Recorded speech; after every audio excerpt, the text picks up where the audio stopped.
Hey folks, how you doing tonight? It's your friendly neighborhood dungeon master here. So yeah, as you can see by the title, if you're watching this, you know what you're in for. You've probably been around here for a while. Yeah, we're gonna be doing some chilling with some Lofi, doing some D&D things. If you by chance saw my post either on my Twitter account or on my YouTube account, you will maybe have seen kind of what's in store for today. So, just to keep you updated, I will be posting when I'm going to be streaming over there on both YouTube and Twitter. I'm gonna try and do it. Can't say I'm gonna be perfect every time, but I'm at least gonna make a concerted effort to post. There's a bug in my room. To post whenever I'm gonna be hosting one of these. So this way they're still gonna be fairly random. Like I don't really have a set schedule with them, but yeah, that'll be over there. So, but if you did not check out that message, well, what we're going to be working on tonight is, for one, we are going to be finishing up adding the feats from 1D&D. That was something that I wanted to add a little while ago. Never really got to finish that up. So we're going to go ahead and continue working on that. But besides that, what I have in store for us this evening is we are going to be making a grung monk character. I saw this really cool thing today, and I had this, idea of making a grung monk. So we're gonna go through that. We're gonna build the character on D&D Beyond, and then we're gonna look for some cool art, make a hero forge mini for him, as I like to do, and then, as long as there is time this evening, I'm gonna be working on prepping a small adventure that is for one of my campaigns. Specifically, it is for the one that I run at the local library. Now, throughout this evening, if I mention that group's name, it's a bit of a weird name, so I'm only gonna say it once, and then from there on, I'm gonna be referring to it as the GS group, much like I call the Phandalin 5 P5 in short terms. I'll be referring to that group as the GS group. And again, I'm only going to say it once just because it's so weird. But that group is called the Golden Showers. So there it is. If you hear me referring to the GS group, that's what it's in reference to. But I'm going to be setting up a small adventure for them. I found a really cool map. I need to find it again because there it is. Okay, cool. I found it. But I found a really cool adventure that was already kind of set up online. But I'm going to take that. I'm going to make my own map for it to the best of my abilities. And then from there, we'll kind of work it and adjust it a little bit. So that's what's planned on coming up. So why don't we go ahead and chill back, have some fun, work on some D&D stuff. So first things first, should probably finish up these feats. Now, the last time that we jumped in here, we were working on the Keen Mind feat, and that's kind of where we left off. Now, we already have it where it's giving that +1 to intelligence, but we need to get a skill option. So, modifier, we need to add a proficiency, and I doubt that it's going to have this specific one. So what we're going to do is we're going to do choose skill, and then we're going to take this, copy and paste this down into details.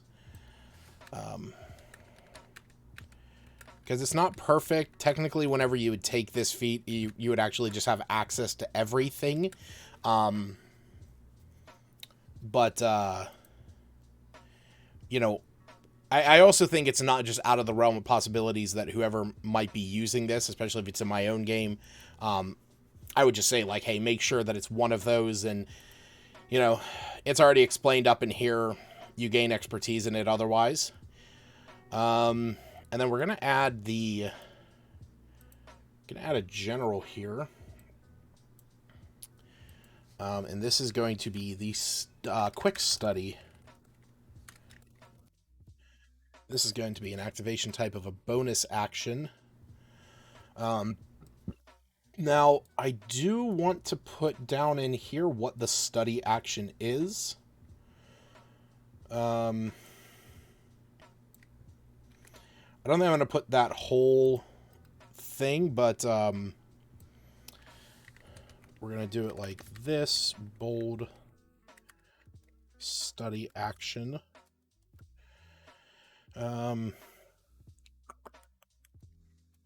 And we're also going to paste this up in here. Make an intelligence check. Yeah, so we're going to delete that. Maybe if it... I don't think it's going to copy. I don't think it's going to paste the right way. Yeah, no, that's fine. I think that'll be something that's have to handled on the back end. All right. So there we go. No level overrides. We're all good. Cool. All right. So on to the next one, which is lightly armored.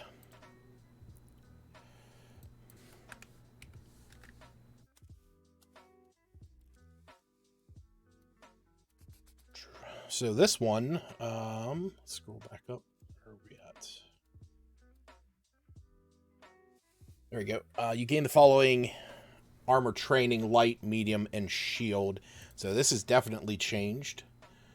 This is also a first level feat. That's something we have to remember to do is set the prerequisites as like 4th level and stuff. This is the only first level feat, I think, in this one. But it's easy enough. You gain the following armor training: light, medium, and shield.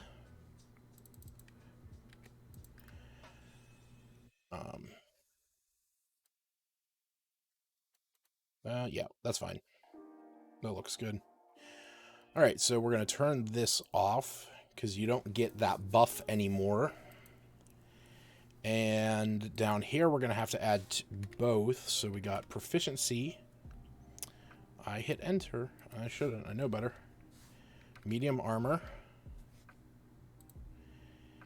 And proficiency and shields. Cool. Nice. There we go. Shoot, I forgot to bring something up on my side.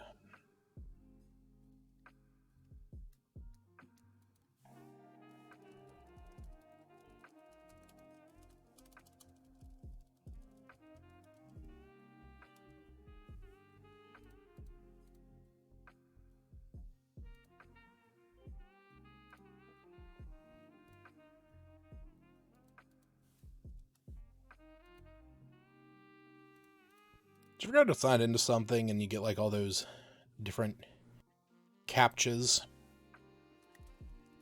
And it's like makes you do them like 7 times. And you always get that one piece that's like right in the corner.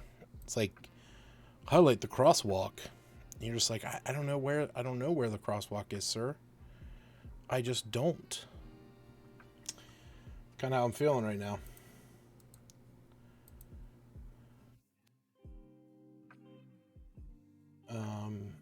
Not a problem though.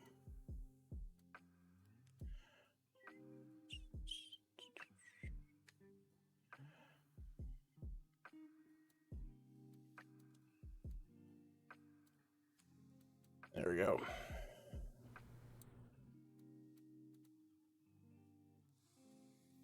All right, cool. So on to what is next. Now the next one, I actually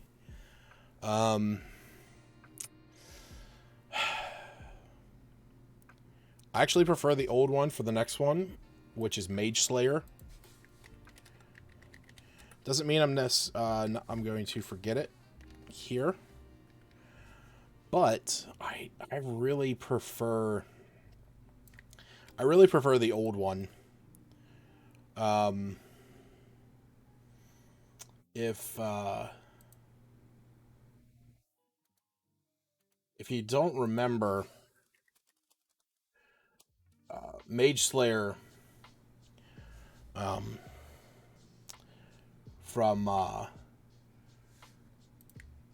for the old one is when a creature is within 5 feet of you, cast a spell, you can use a reaction to make a melee weapon attack against that creature. When you damage a creature that is concentrating on a spell, that creature has disadvantage on the saving throw. In order to maintain its concentration, and you have advantage on saving throws against spells cast by creatures within 5 feet. I definitely preferred that over what the new one is. So, the new one right here, granted, you're getting that buff to strength and dex, which I definitely think is a good thing. But we're gonna dismiss that. When you damage a creature that is concentrating, it has disadvantage. That's technically the same thing. If you fail an intelligence, wisdom, or charisma saving throw, you can cause yourself to succeed. And this is once per long rest. I personally don't prefer this. I think I get where they're going with it. I understand why. You know, guarded mind, you have braced yourself against, you know, what the effects of a mage's spells are going to be. I just really preferred this one more. I mean, it's a personal thing. But it's hey, I got the little bug. I know it's more like a, you know, it's not a huge difference, but that ability to get that reaction whenever a creature casts within 5 feet of you to just wallop them, that was so strong. And to have advantage on saving throws against spells by creatures. I guess, you know, it's nice to be able to just succeed, but having advantage against those creatures, I mean, Mage Slayers are going to be up in frontline combat, so I don't know. I definitely prefer the original, but I'm going to add this one, you know, just because. Now, I did forget how I was kind of doing these. That's right. I'm just putting... I don't think I'm actually... Yes, okay, cool. I forgot how I was doing this. Did I add snippets? Yeah. Alright. You know what? We'll do, wait, why is that?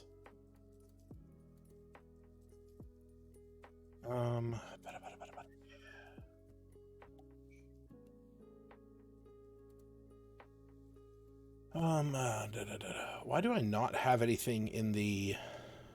Oh, to gain certain benefits. I see what I was doing.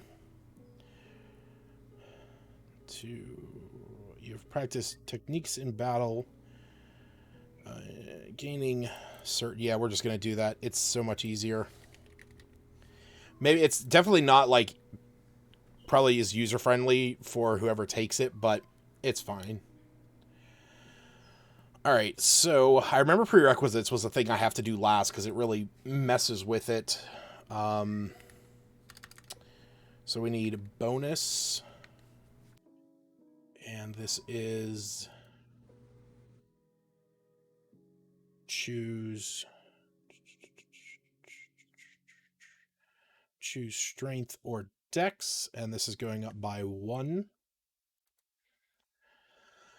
When you take damage, okay, if you fail, yep, that's not really anything that I have to add in here, so we're just going to do a quick save. Add a prerequisite. How did I do it again? It's been a while. Okay, so that was the full description. 4th level, yep, it's literally the same thing, which is nice. It's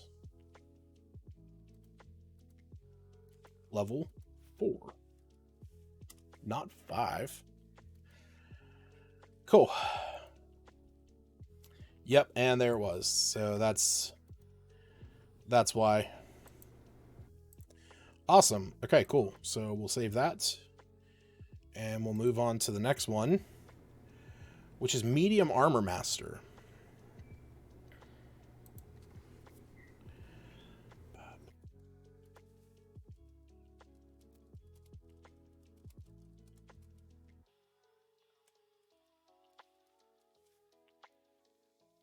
Now,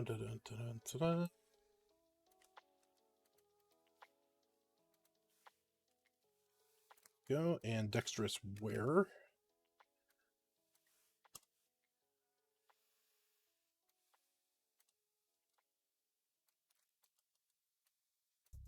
All right. You have practice moving in medium armor to gain certain benefits. Dirtin.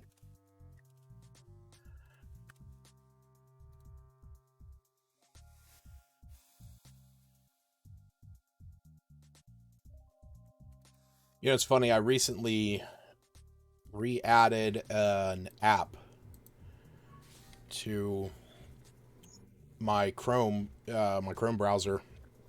I used to have it and I got rid of it for a while, but they recently updated it because the one option I wanted for it was not there. Now it is, and that is Grammarly. I've always been kind of a stickler for grammar for the most part, but nope,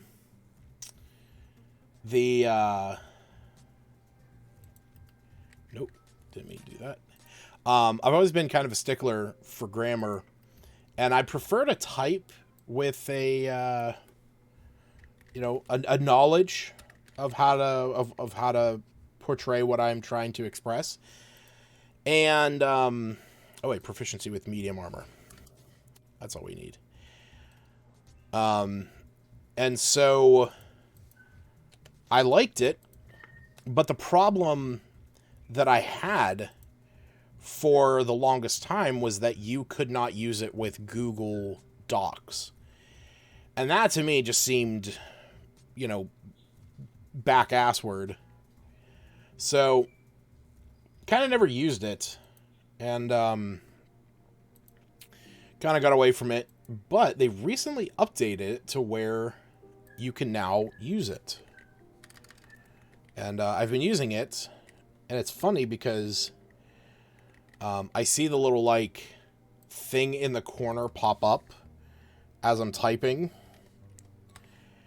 And I'm like, oh, wait, yeah, that's right. It's constantly tracking what I have done and what I'm typing, which I don't mind. I think it's good. Keeps me on track. I add a lot of commas in places that I shouldn't, and then I also forget commas in certain places. It's a really weird problem to have, but, I guess it's better than just misspelling everything, as I know some people, or just, making up words as you talk as if they exist. I know a lot of people who do that. But I just find it funny because I'm now seeing Like right here, you know, you have advantage. Advantage is a title of a thing, so it's not an advantage. Because it would also, if I switch that, it would probably make me lowercase the a, which I obviously don't want to do.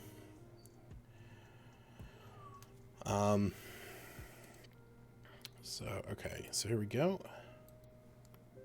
Oh.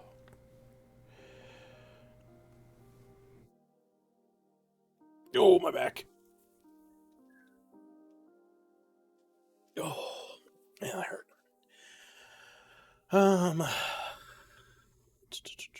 One size. Yeah, size doesn't need to be capitalized.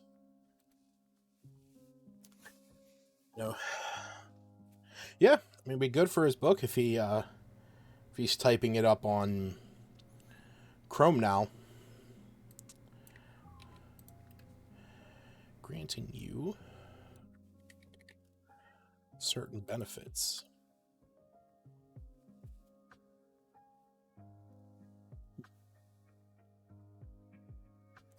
Okay, so modifier.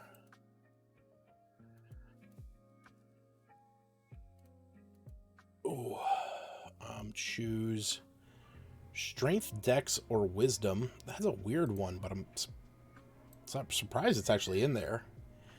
What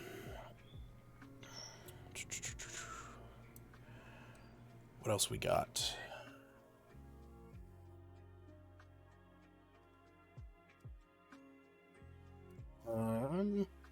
Advantage on wisdom checks. Okay, so advantage wisdom ability checks, and this is going to be. Actually, we'll do animal handling.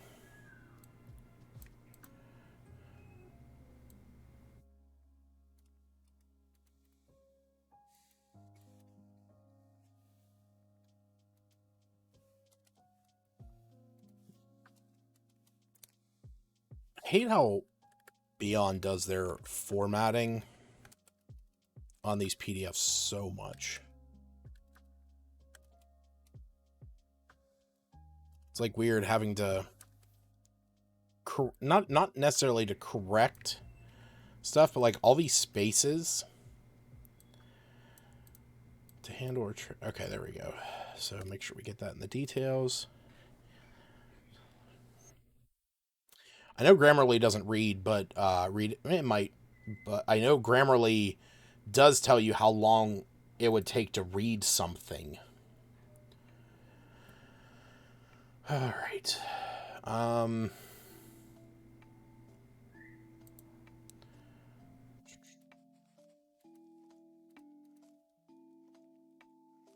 Melee attacks.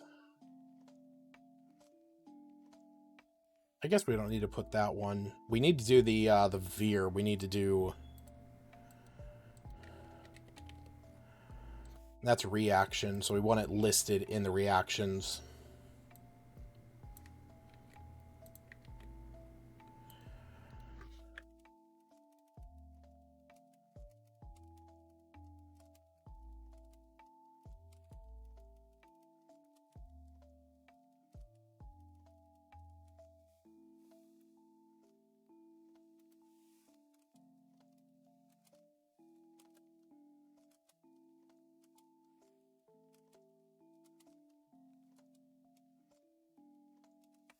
While mounted, you can use reaction to force an attack that hits you to hit, or hits your mount to hit you instead.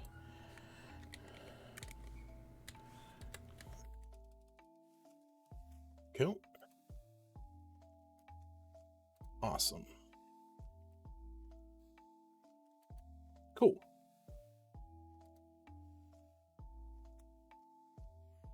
All right.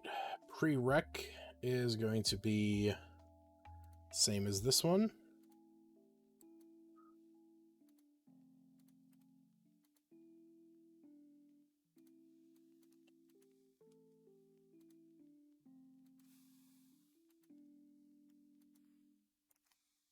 All right. Observant.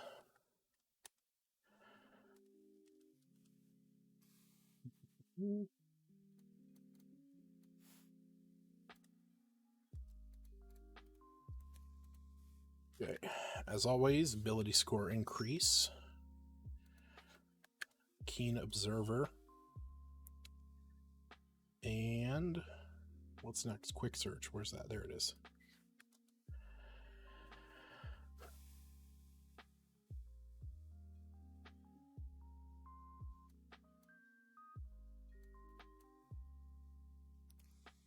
What's up, Dragon Craze? How you doing tonight?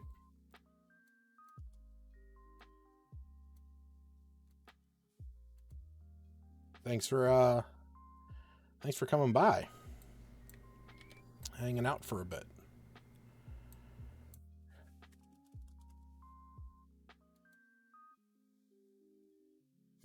So, modifiers. Bonus. Wisdom or intelligence. Chris Strud campaign. Nice.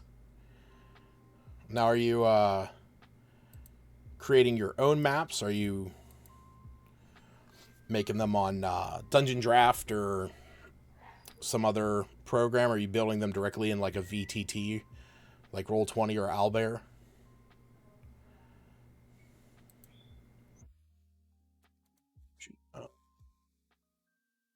Oh, nice. Incarnate.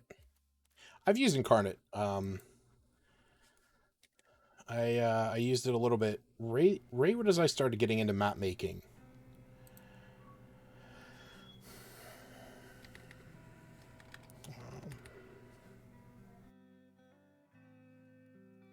I haven't used it though for a while. I don't have a subscription to it anymore.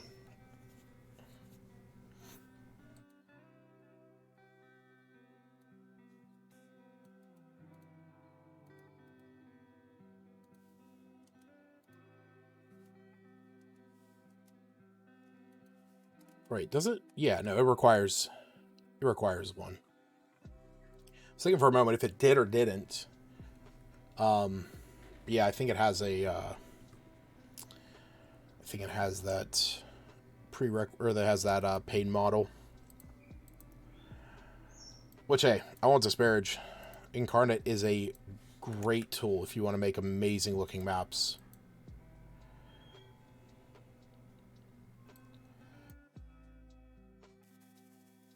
We gotta add the search action. Here it is.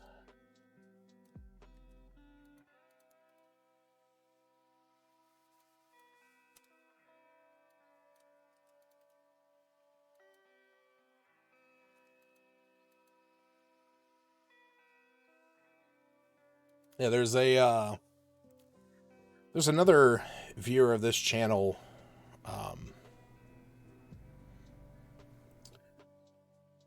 He goes by let me see here. Goes by the name Enforcer. I've talked to him a few times about Curse of Strahd. He's kind of doing like he's pulling stuff from Curse of Strahd and tweaking it a little bit. And I kind of guided him towards looking at the one book that is if I can remember it, I believe it, yes, Van Richten's Guide to Ravenloft, because he's like playing with different domains of horror. Trying to figure out what names I want to give to the towns. Change it from Germanic sounding names to more. Oh, okay, Spanish and Portuguese. Interesting. See, I'm so bland when it comes to my names. If I'm having to make my own, if I'm actually putting in my own name, generally I'm going to be doing it from a name generator. I just don't have the imagination.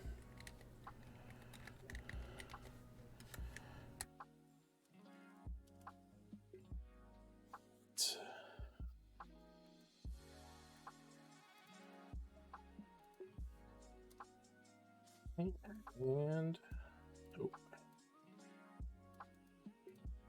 So, what made you decide to run Curse of Strahd? It's honestly one of the one adventures that has been praised for years, and it's one of the ones that I've never run. I have read a good portion of it, but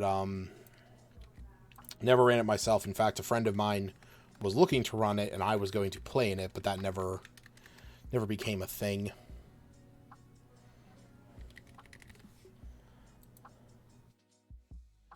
Redo it after cancel. Oh, so what caused it to? What caused you to cancel the last one? Was it the ever-present players just dropped out because of scheduling? Because that's always a pain.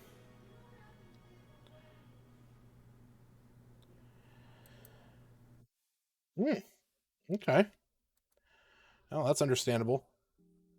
Sometimes you gotta walk away from a hobby to realize that you like it.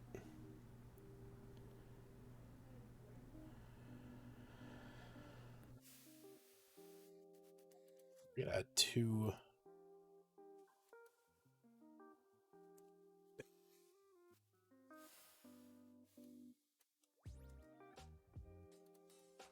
Pole strike. Immediately after you take the attack action and attack with a weapon that has the heavy and reach properties, you can use a bonus action. So we need to make this a bonus action. To make a melee attack with the opposite end of the weapon, and it's a D4. And it deals bludgeoning. Okay. So 1d4.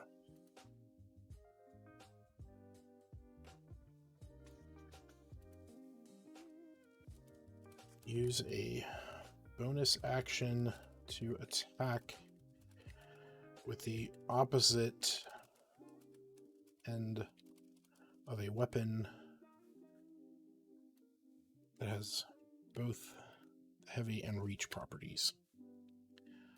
Awesome. And now we add reactive strike.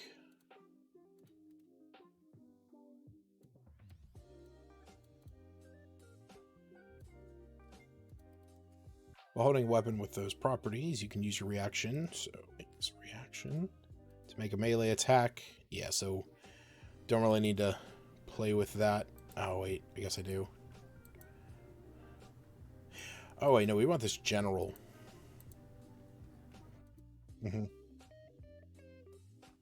Cool.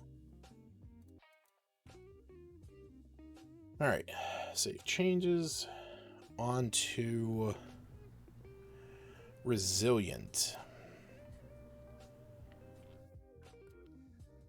I think for the last one, I forgot to add a parade. Yep, I did.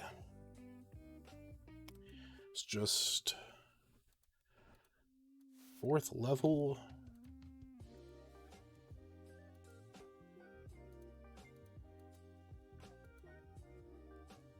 Awesome.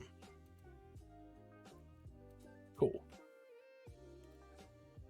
Now on to resilient.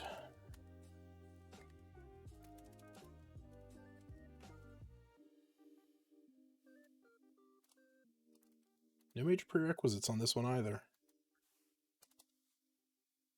Okay with that. All right.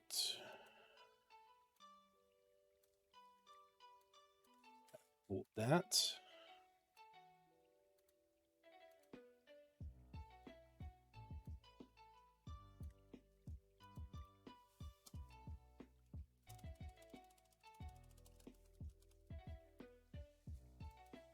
All right. Resilient. Choose one ability score that you lack proficiency with and increase that ability score to +1. Oh, this stinking bug. I thought I killed this bug. Ah. Sorry, that's probably loud on the mic. I didn't even get him. He's still floating around. Son of a gun.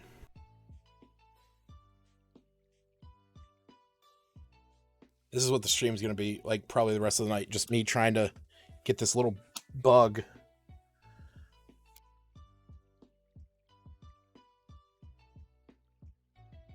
Like a cat just fixated on it.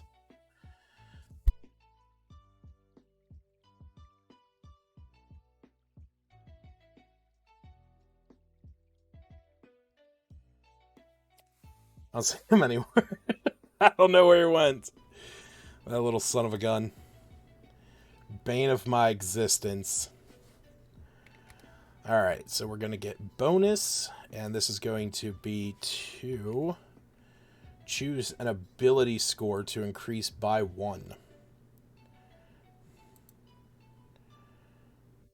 We're just going to do that, and we're going to do fixed 1, because I don't know how that other one's going to work. And this is going to be proficiency. Choose a saving throw. Awesome. So it's just going to have to be known with this one, like, hey, you're getting to pick, but again, it is which one you went with first. So, 4th level proficiency, as always. And we are almost through these.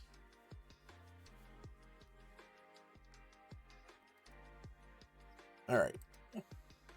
On to the next one. Virtual caster. Those of you who are watching, what is your favorite feat? Like, could be even a homebrew one if you have a homebrew one. But, what is that one feat that really speaks to you that you either take more often than not when making a character, or that you have taken multiple times with your characters?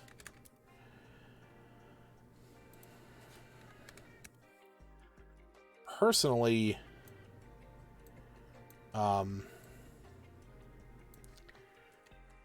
as far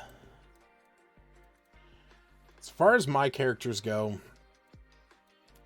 being that I like to make a lot of support characters, I'd probably say healer. And if not healer, battle commander. That's a homebrew one, but it's a very, very strong one. The ability to bolster your companions and send them off into combat.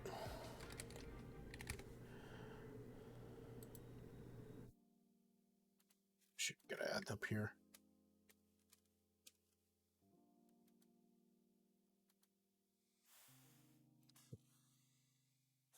Ritual caster.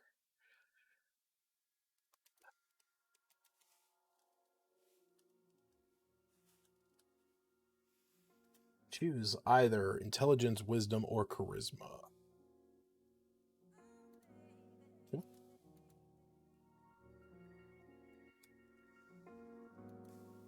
You get 2 spells.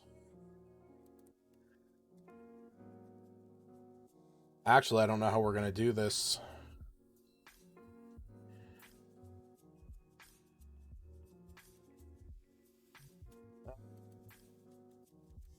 Yeah, you know, we're just going to have to...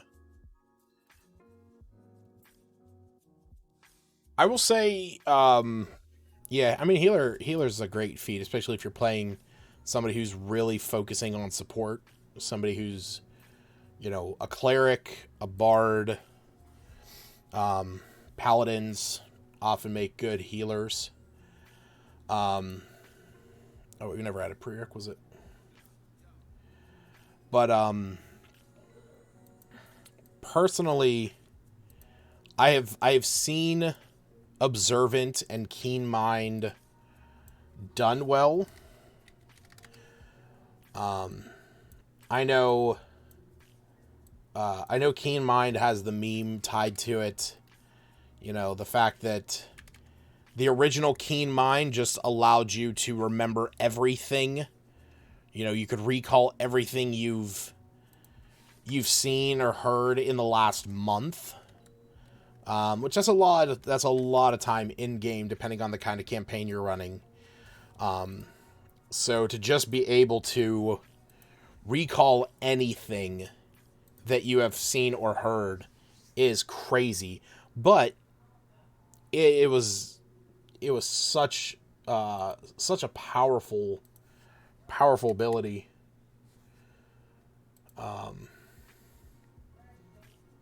You know, not only that, but knowing which way is north. If you're going through a dungeon, you know, you can always kind of keep track of where you are, or at least know which way you're going.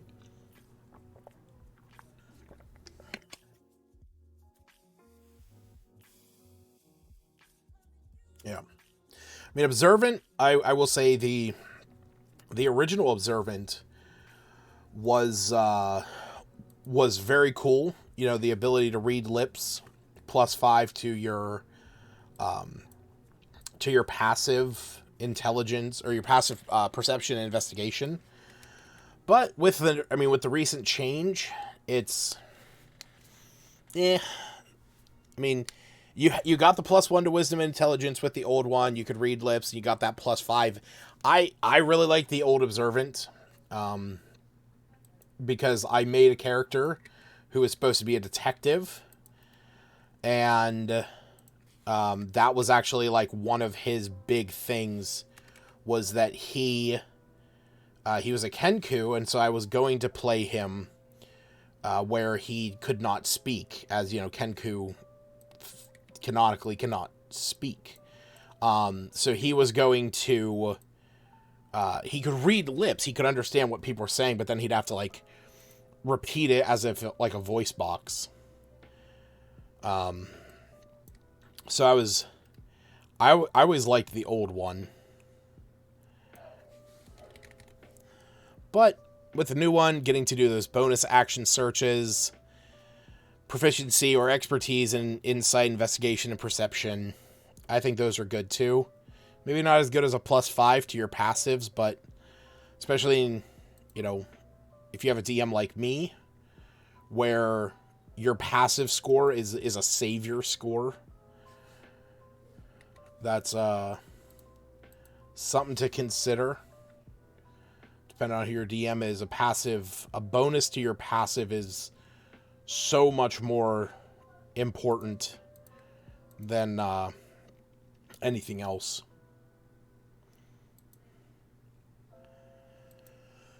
All right, prereq. Yep, this is the same thing over here.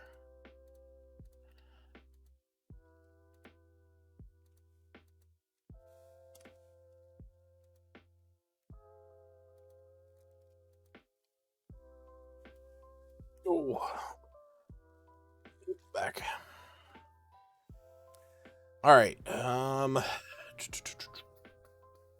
Oh shoot.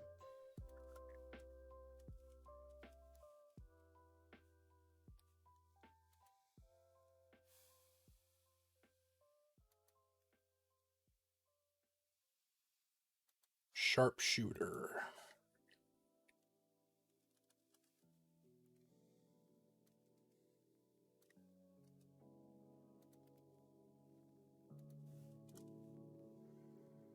Bypass cover. I will say, I think I've talked about it. Whenever I was doing my initial review of the Unearthed Arcana.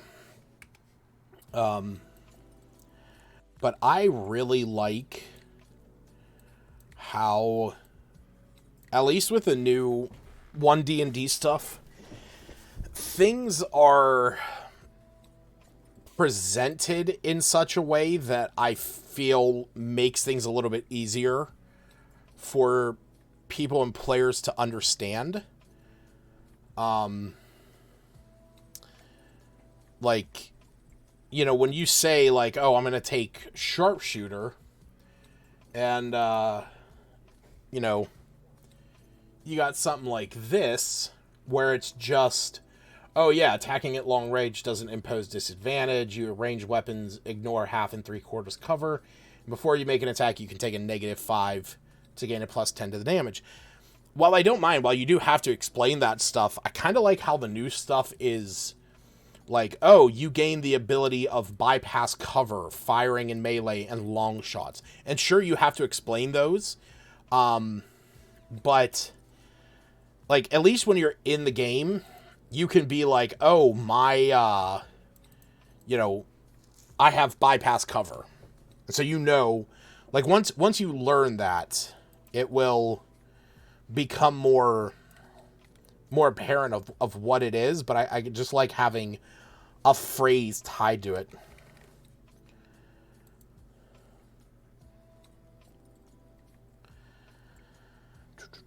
Okay, so modifier.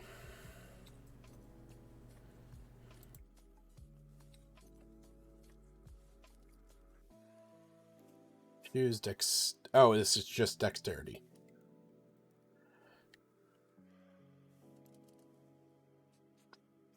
Dexterity scored by 1. Okay, and we're just going to leave it like that because it's actually not that bad. There's nothing I have to apply to it. I will say, at least personally, I prefer the new sharpshooter feat over the old one. I don't know why. Like, Great Weapon Master and Sharpshooter having that -5 to your hit, +10 to your damage. It's powerful, don't get me wrong.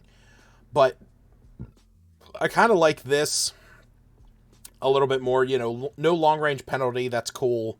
Bypass cover, but, like, being able to fire in melee, and not have disadvantage, I think that's really cool.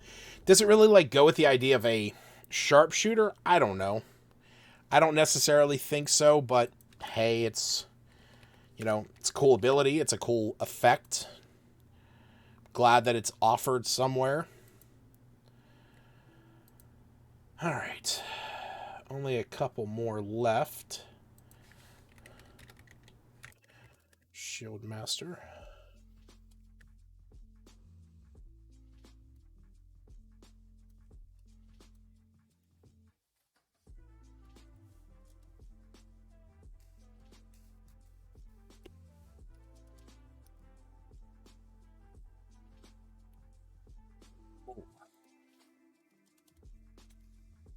Man, my back and neck is sore today.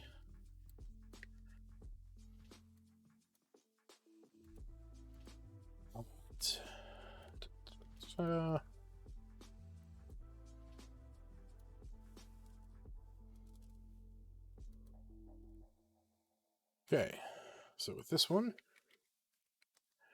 bonus to strength score.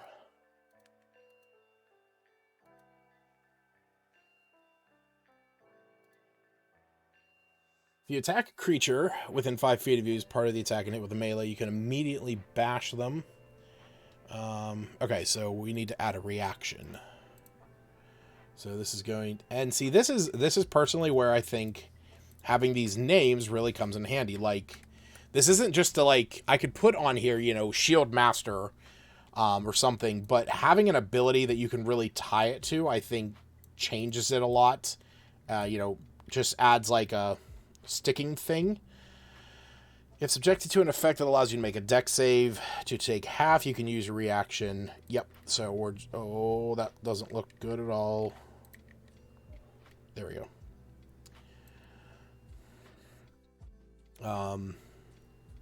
You know what?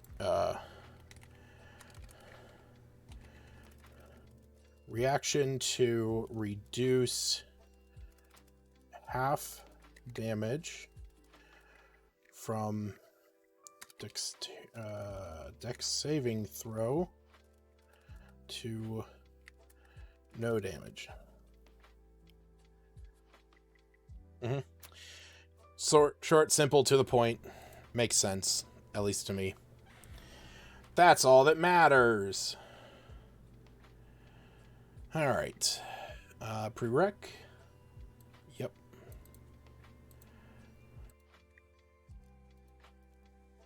So this one is dexterity plus, or 13 plus.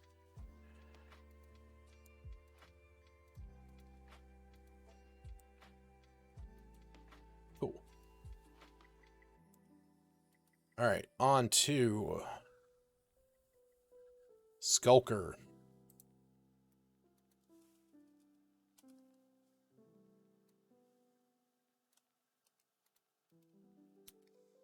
So, ability score increase, dexterity, blind sight, out to 10 feet. Advantage on stealth checks is made to hide and sniper. Cool. Nope, wrong button. Very wrong button.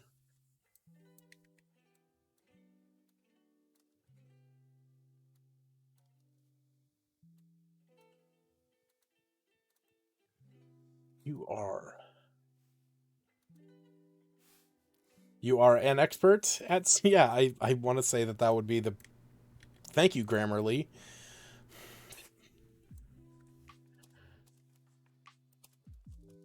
Certain benefits. Alright, so... Bonus... dexterity score. 1.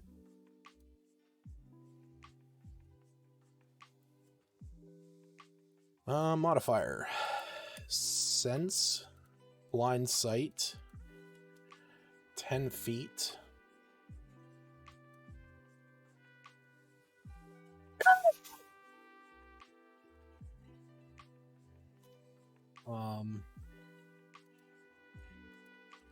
This is going to be advantage on stealth checks.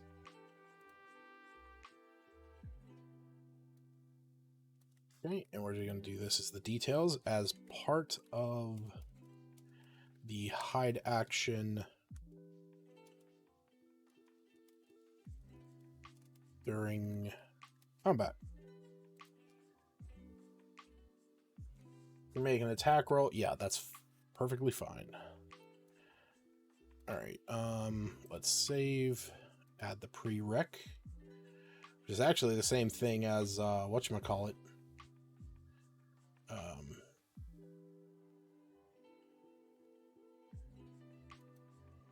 Wait, what? Oh, I think I put... Oh, no, I just realized what I did. That's funny. That's... Okay, hold on.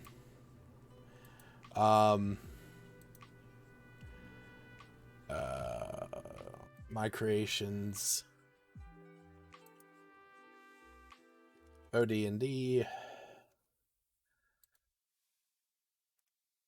Find, here we go, shield.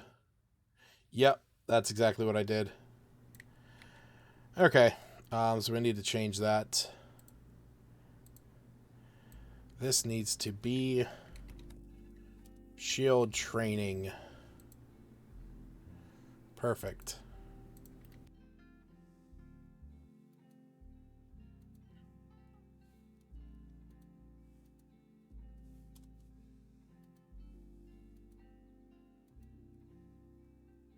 All right.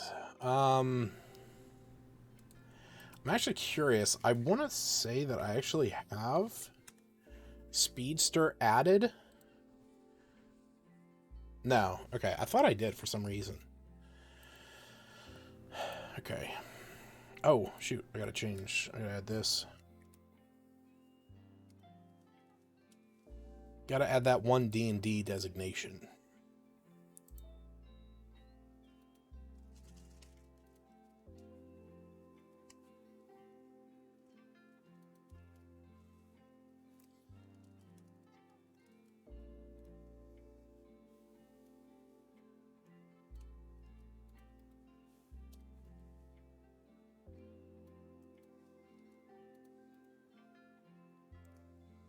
I know some people weren't too thrilled about the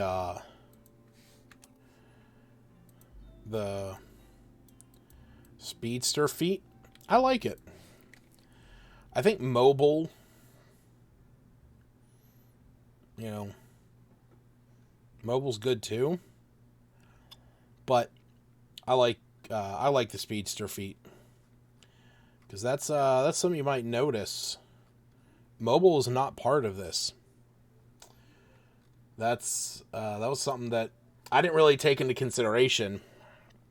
But you know, it has its ups and downs. Speed increase. You can see over here. The new one, you get that dexterity or con. Your speed increases when you're not wearing heavy armor. This doesn't have that. Dashing over difficult terrain doesn't cost you, but this one, when you make a melee attack, you don't provoke opportunities. That's actually why the original mobile feat was better. I don't mind this one because you are getting that bonus, but I know a lot of people were not too thrilled with the new Speedster feat.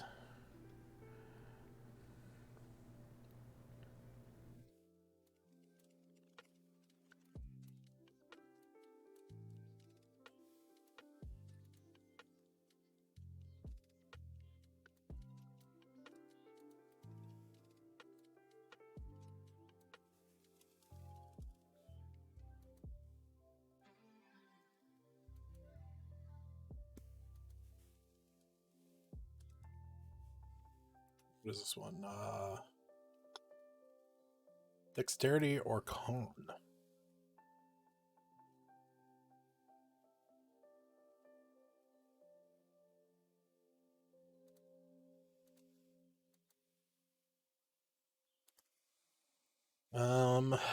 So modifiers is also going to be set. I don't think no speed. It might be bonus. I don't think it is. Yeah, okay, it is. Bonus to speed 10.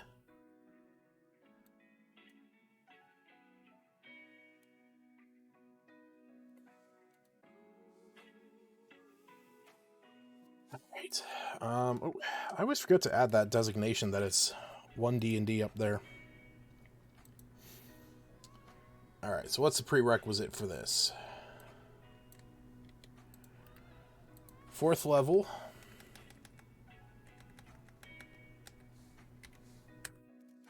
And dexterity or constitution plus 13 plus.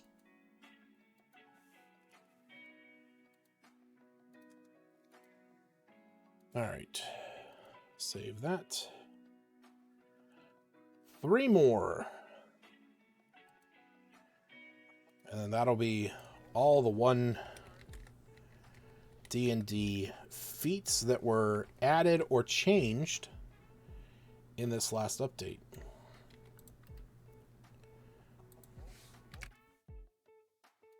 Yeah, see, this is where I like where I'm saying that naming convention is really nice. So like right here, for example, bypass cover. I already know what bypass cover means because it was part of the other one. It's just a very straightforward, simplistic way of looking at stuff, and it makes sense.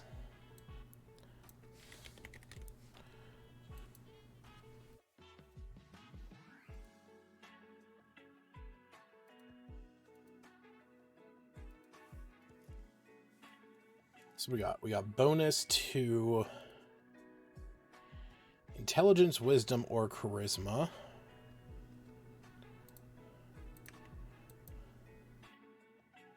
Yep, I don't really need to change anything of those. So we're just going to add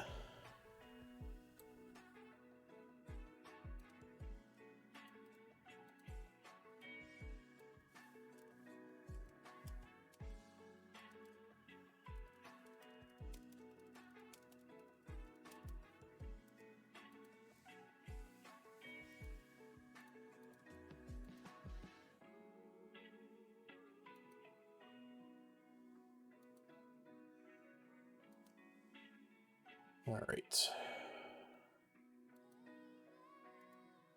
Yeah, we're going to give that a quick update. I'm going to grab Spell Sniper here because That right there is exactly what I'm going to need here in a minute. Warcaster.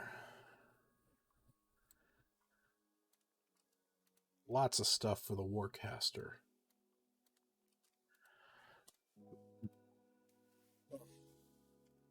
Excuse me. Concentration, reactive spell. I think that's it, yeah.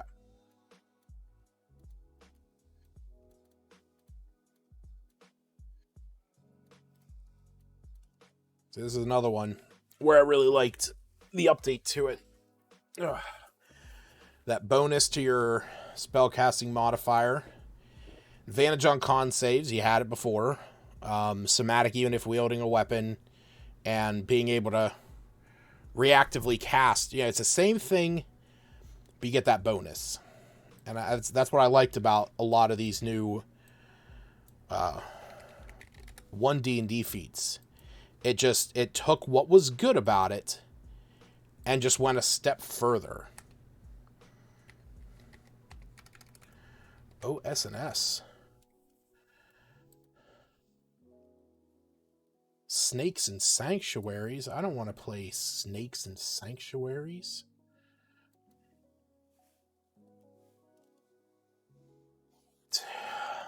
Choose Intelligence, Wisdom, or Charisma. Increase it by 1. We need to add a reactive spell. This is a reaction, obviously. Creature provokes opportunity attack. You can use reaction to cast a spell. Yep. Just going to leave that like that. That's perfectly good. Give it a save. Prerequisite is same as on here, so bada bing, bada boom. Level 4. And on to the last one, which is basically the same thing as the old Weapon Master.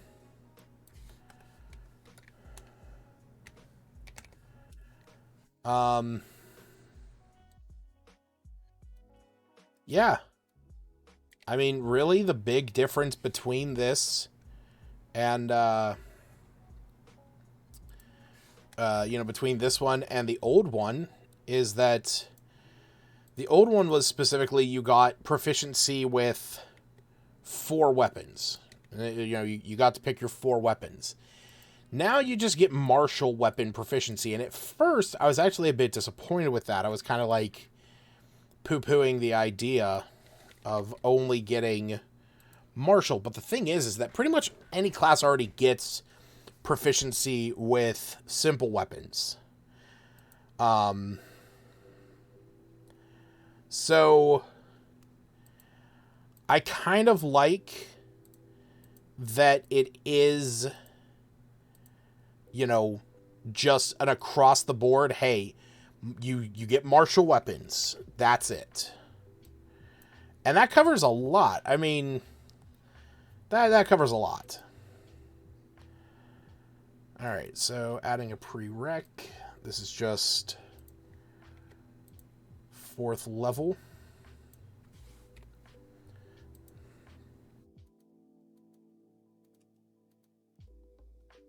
Awesome. There we go. That is everything from the most recent Unearthed Arcana. That's all the that's all the feats. So there we go. All right. Now what we're going to move on to, as I said at the top of the show, the kind of checking off our boxes. I want to make a character. Had an idea for a character, and I want to see them come to fruition. If Hero Forge will load, I don't need Kabir. Kabir is definitely not who I want. We need to make Nope, don't need to save Kabir. I don't know why Kabir was even there. There we go. Cool. All right, so who this character is, that's, you know, if you don't know, you know, if you're unfamiliar about what a grung is, well, the idea is that they are frog people. Now, they're not normal frog people. There's actually two. There is another one. I can't think of what it's called. I think it's, you know what is in, it was in Candlekeep. I can look that up real quick.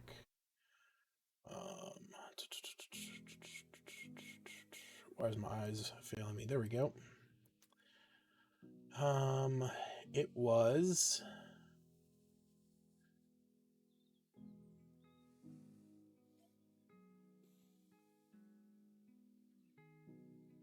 Book of Cylinders.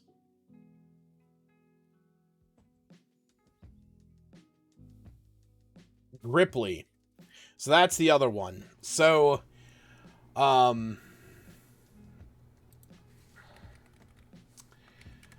now, big difference between them. Gripply are more like tree frog folk. Whereas Grung, well, they have a similar aesthetic. They have a little bit more diversity amongst them. But they're very similar. At least to me, they'd kind of be like, you know, almost interchangeable in a sense. But the thing that makes the Grung really cool, so as you can see on here, you know, we got, oh, you know what? Actually, it'll be easier if I do that. There we go. So yeah, the Grung, they have, you know, they're small. That's like kind of the first thing about them. But they have proficiency with perception. Undoubtedly, perception is one of the like highest rated skills in all of D&D. So that rate there is already a great start. You can breathe air and water. That's a benefit depending on the campaign that you're playing. It's not necessarily that important if you're not really doing anything crazy with your campaigns. If you're not going to be doing a lot of ocean travel or sea travel, it's not that important, but it's nice to have because if you are going to be in any water scenario, it's nice to have it. Immunity to poison damage and the poison condition. Now, one of the big things is that when Wizards redid a lot of the races, like the Yuan-Ti, for example, you'll notice that the Yuan-Ti in the beginning had immunity to poison damage and the poison condition. And this was the one from Volo's Guide to Monsters, which is now discontinued. The new Mordenkainen Presents the Monsters of the Multiverse gives them advantage to avoid or end the poison condition, and you only have resistance. Well, the Grung kind of slipped under the rug, and they're just straight up immune to poison and the poison condition still. So, also, any creature that grapples you, or just comes in direct contact with your skin, must make a DC 12 con save or become poisoned. And you can also apply this to any piercing weapon as part of an attack with that weapon. Though when you hit, the poison reacts differently. They'll take 2d4 poison damage. Also, your long jump is 25 feet. High jump is 15, with or without a running start. Now, here's the one caveat to the Grung. Like the whatever their faces are, the Locaths, I believe. No, what is it? It's Sahuagin is one of them. But the fish people, I can't think of, I don't know why they're not showing up on here. I think it's the... Pretty sure it's the Sahuagin, but those are only... it's got to be... Yeah, here we go, the Locath. Yeah, they have... Yep. So here's the big difference. So Locath, if you're not familiar, these fish people. They're featured in, Locath Rising was like one of their things, but they're kind of featured in some like more obscure adventures. But their whole thing is they need to be submerged in water every 4 hours. They are a fish person after all. The Grung have the benefit of you just need to immerse yourself in water for at least an hour a day. So that's actually not that difficult to do. If you're playing in a game where maybe you can start with a magic weapon, you could, and let's say it's uncommon, just for sake of argument, you could very easily start off with a bag of holding. Super simple. Or a decanter of endless water. Bag of holding, hey, this is my bag of holding. Nothing else goes in it except for just a bunch of water. And every day for at least an hour, you jump into your bag with your head poking out, and you're just in there. And you're getting, all slick and gooey. Or, like I said, you use the decanter and just do, fountain or whatever. Pour it out on the ground, roll in it for a little bit, however you got to do it. Both options are viable. So the idea behind this character is about making a monk who is a grung who focuses on poison attacks. And I'm really liking this art right here. I feel like this is something because a lot of people have a lot of art from this character. But I'm really liking this particular piece of art because I like that concept of, this is his poison. So I think this is, I don't even have it up. My bad. There we go. This is the art that I'm referring to, not Gripply. This art. I really like this art. There's a lot of art of this particular character, and I liking the contrast and the bright different colors, the blue skin, the orange pants, and the green around the hands. I like that. I think that's what we're going to go with to base our character off of. So I'm going to go ahead and save this.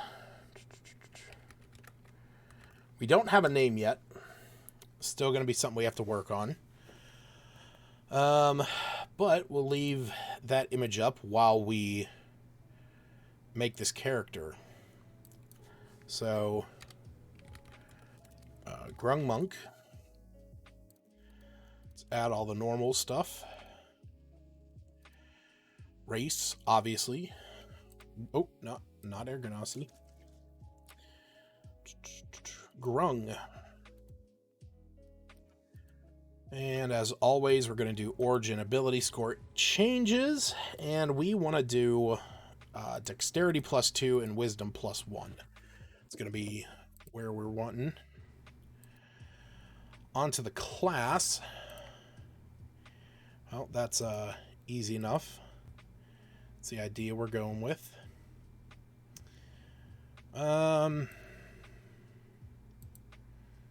Yeah. So with this one, I'm 100% going stealth and athletics.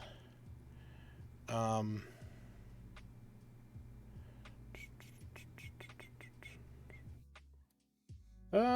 going to go acrobatics. Your inspiration was that...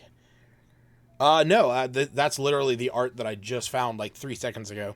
No, there was just someone online pointed out that, Grung have these certain abilities. And I think it was D&D Shorts on YouTube did a video of like underrated D&D classes, or I mean D&D races, and Grung was one of them.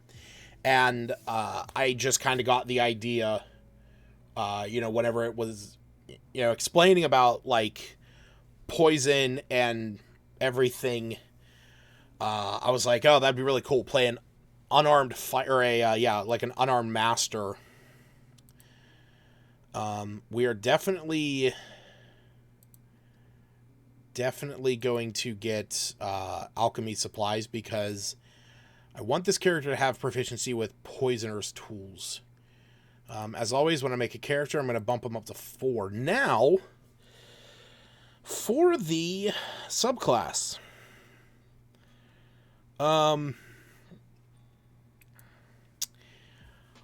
I actually think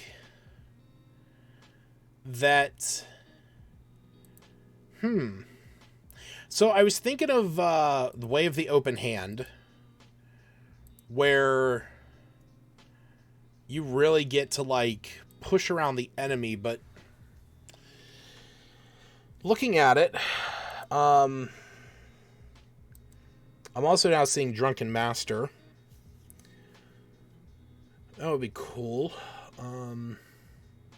4 elements is kind of meh. I could do Water Whip, though, which is kind of make a little bit of sense. Living Weapon, I don't actually know. I was going to say, I don't think I have all of the options. No.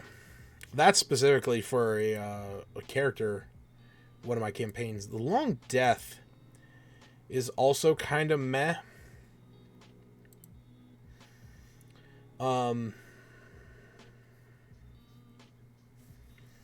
So, I don't know. I think... You know what? Let me look up here. What do they get later on? Leap to your feet.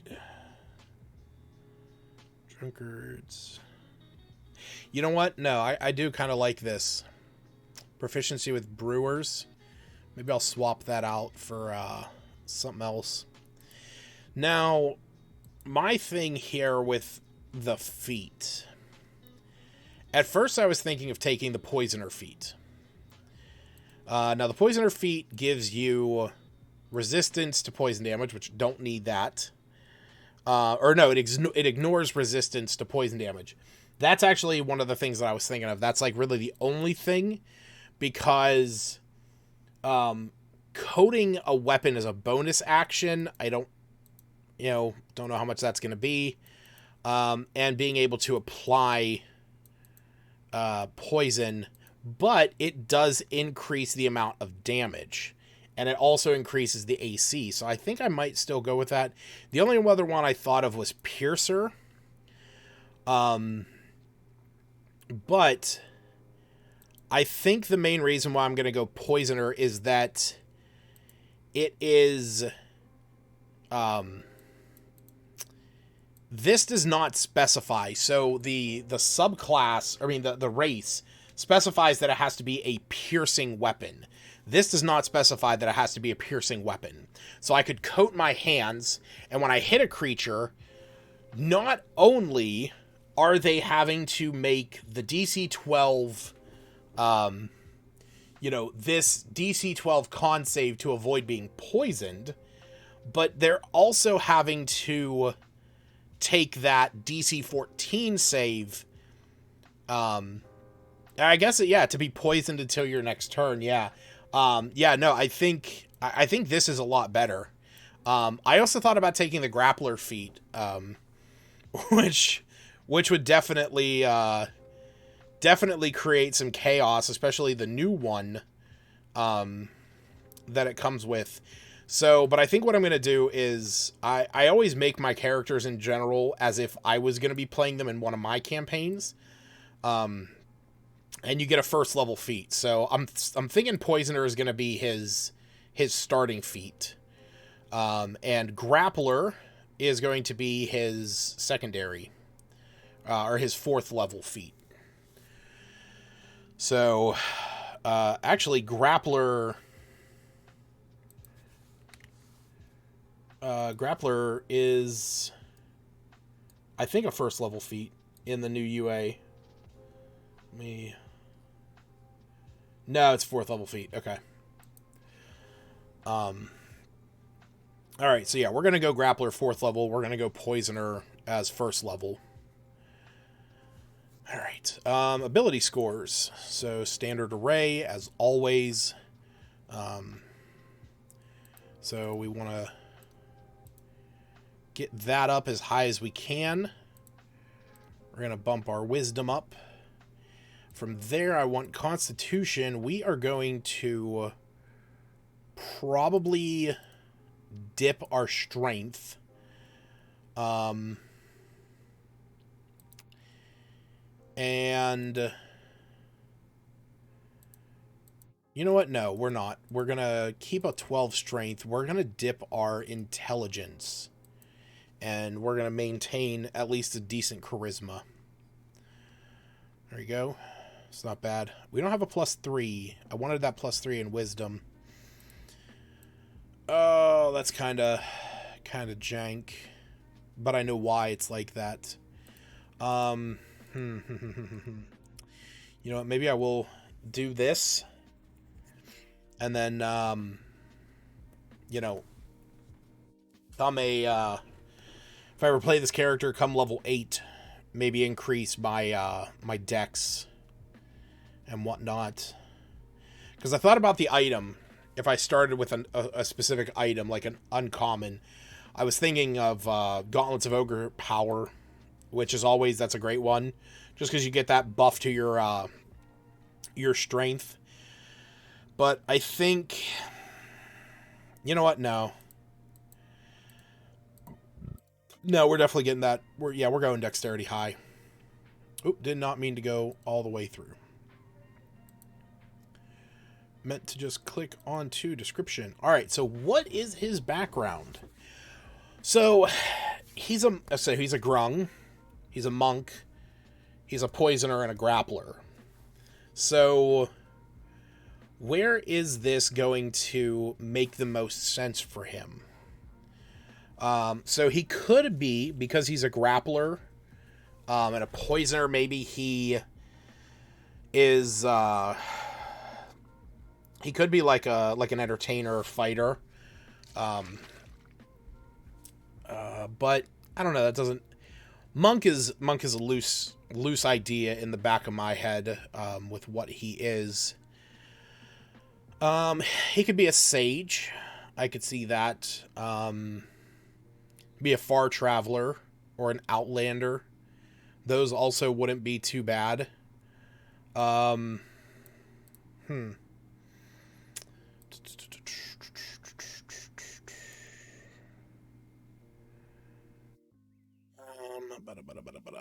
don't think any of these. Maybe a hermit.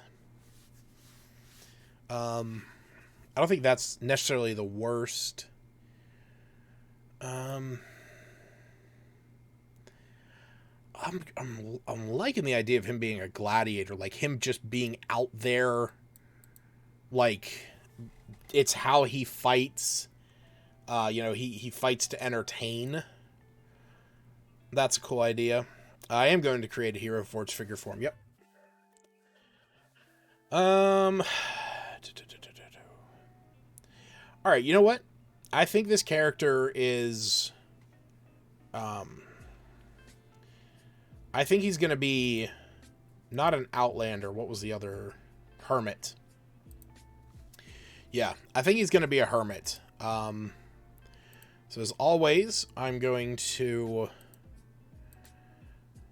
do it as a custom one.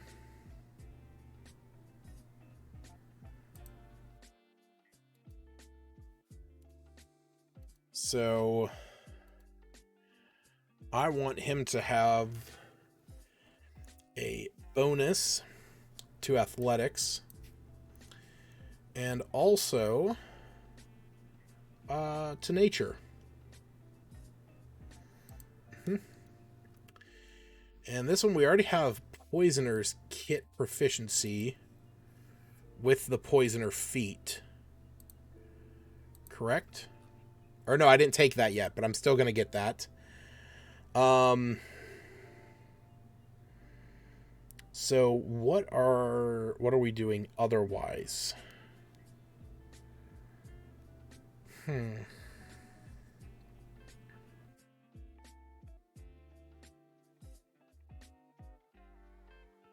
kind of like the idea of him having painter supplies. That would be a cool concept of him, like, making paintings with his own poison. That'd kind of be cool. Also, you know what? Actually, no, I'm going to go calligraphers. While it doesn't come up very rarely, you know, the knowledge of the written word is good to know. Another language. I think here I might just go primordial for, like, a slightly exotic one. Maybe give him, like, Aquin, because I think the Grung have their own language. Could be wrong. Yeah, you can read and write Grung. Actually, do I know Common? I don't. We need to know Common. There we go. Okay. So, I'm not going to get any of the supplies from the Hermit background because of the way that this works. So, I need to pull that up on another page.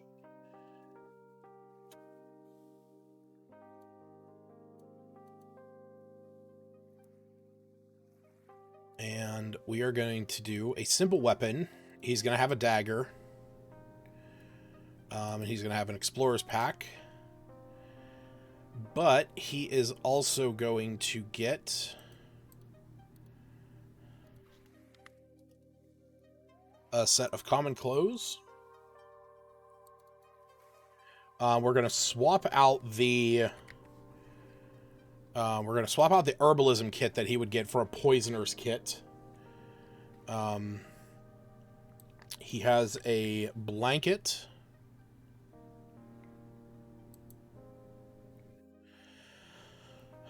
Give him this sort of mage hand, but monks don't do spell. This sort of. Oh yeah. No, he doesn't. Monks don't. Technically, monks do get some spells, depending on the kind of monk that you are playing. So, and we got a scroll case. Yeah, depending on the specific kind of monk that you are playing, you can have a 4 elements monk, and you essentially get access to certain spells. You don't get mage hand, but you know, you get certain spells as you level up. Now, technically,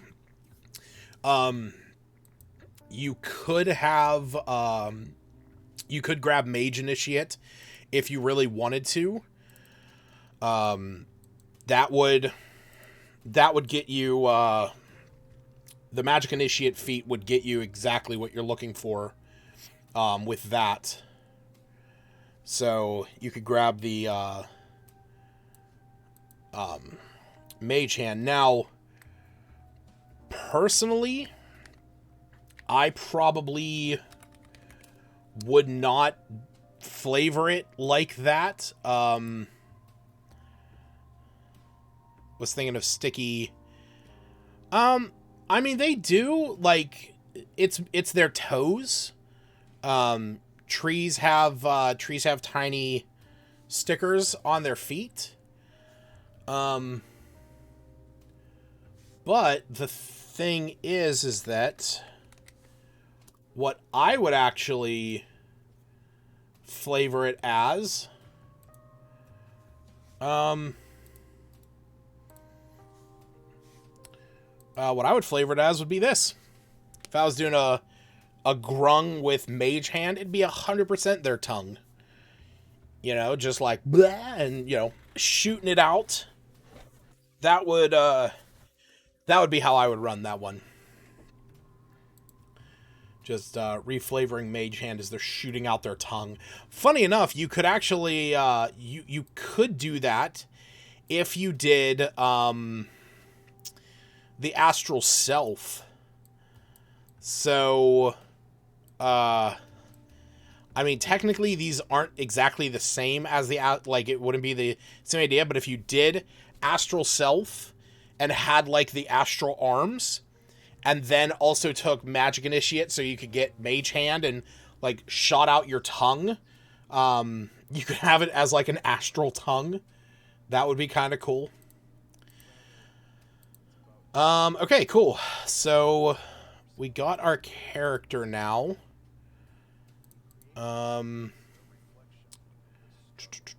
We are going to add the portrait. I also need to turn this on dark mode. Man, is that killing my eyes. Alright, so I'm loving the idea of that bright green as his poison. So I think that's probably going to be our best one. Maybe I Love Flumps. Yeah, that works. As for the background, I do kind of have a background in mind. That one, yeah. Ooh, actually, that works too. Sweet. We need a name. We need a name. So, grung names. Let's look up how grung get their names. That is a thing that we can look into. So, tree dwelling, slavers.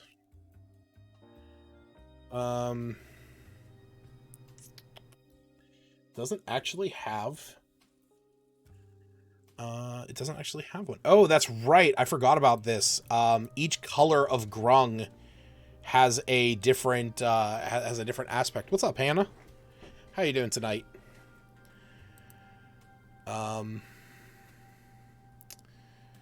Yeah. Blue grungs work as artisans and in other domestic roles. Okay. All right. Building up the lore behind this character. So he is a blue monk. I mean, he's a blue grung. Now, because of that, because we're looking into this lore, green grungs are the tribe's warriors, hunters, and laborers, whereas blue grungs work as artisans and in domestic roles. So this now totally makes sense why he has the hermit background, why he has proficiency with brewer supplies, with alchemy supplies, and calligrapher's tools.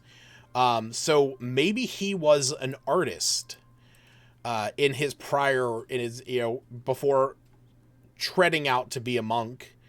And in fact, I would say it would not be far-fetched to switch out alchemy supplies with painters. Not that it's a benefit mechanically, but maybe we'll pick that up later down the road. So calligrapher's supplies, yeah, no, he is. You know what? We're gonna swap out calligraphers with painters. He was an artist. That was his craft. He was an artist for his village. He was a hermit. He spent most of his time painting. And I think eventually Artie McFly. No, I'm not gonna do Artie McFly.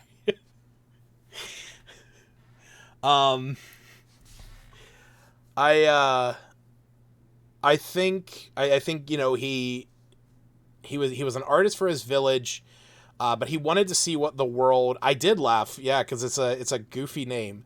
I think he eventually left his village because he wanted to see. He like painted his village. He was constantly painting there, but he wanted to expand. He wanted to explore, see what the rest of the world had to offer in the line of art. And so he gathered up his supplies and he headed out. But I think within the village that he was in, within like how he was trained, he's not necessarily a monk in the respect that like he was trained in a monastery or that he was trained in a specific way. I think he just knows how to fight because of how he was raised. I also am leaning on him not having like the drunken fist technique as, you know, that like wobbly drunken fist, but more of like his way of like his quick movements. You know, this whole ability to disengage and getting an extra speed. I think that's just more in line with him being a frog and being quick on his feet. So, okay, so we need a name. Now I'm looking at how they do some of the names, and it says there aren't many known grung names, and those who exist have jokes within them. Artie McFly. But I use these as a framework. So names always start with a short consonant followed by an apostrophe. But here the names can fit seemingly 4 categories: short, repeating, long, and dashed. So it could be Balep, Baloop, Balip. Repeating names could be Barangarang. Long names could be Athankhan. Dash names could be Balus. Okay. Raina Ribbit. Raina Ribbit.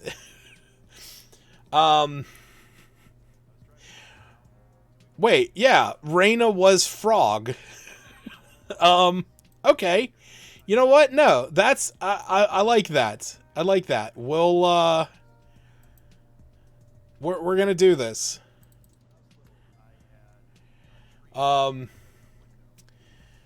Yeah. So we'll do there we go. We'll kind of truncate it a bit. We'll give this a dash there. And Raina Ribbit. Raina Ribbit. Sick.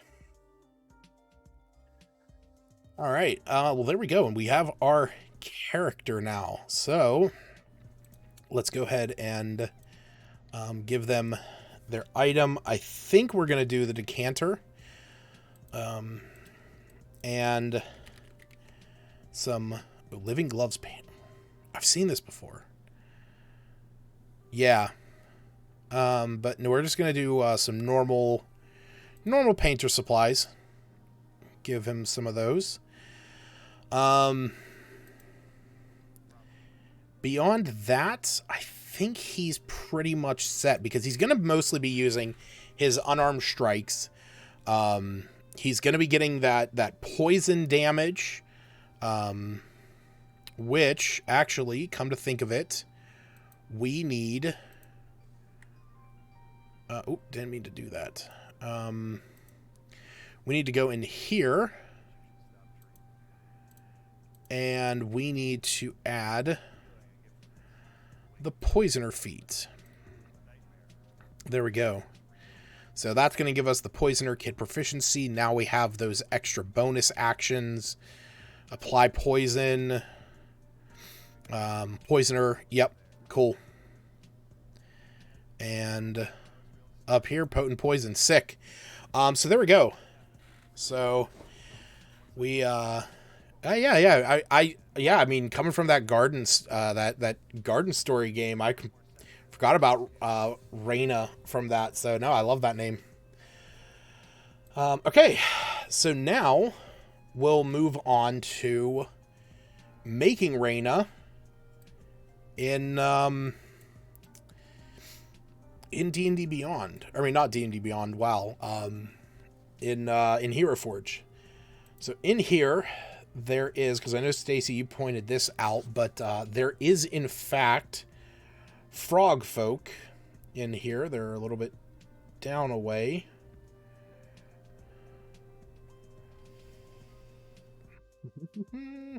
There we go. Frog folk.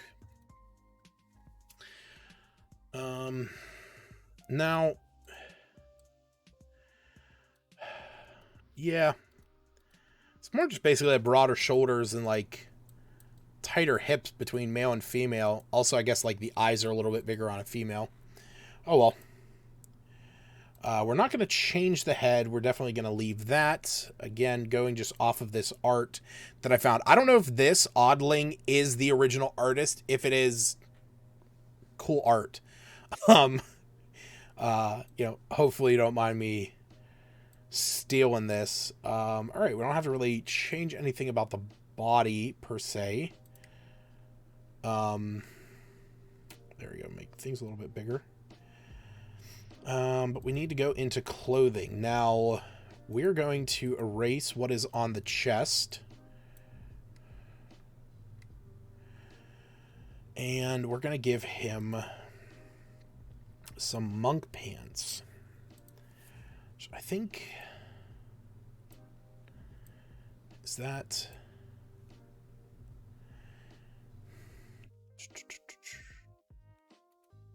So, I'm thinking that I'm really thinking that okay, we need to get rid of the waist. Okay, there we go.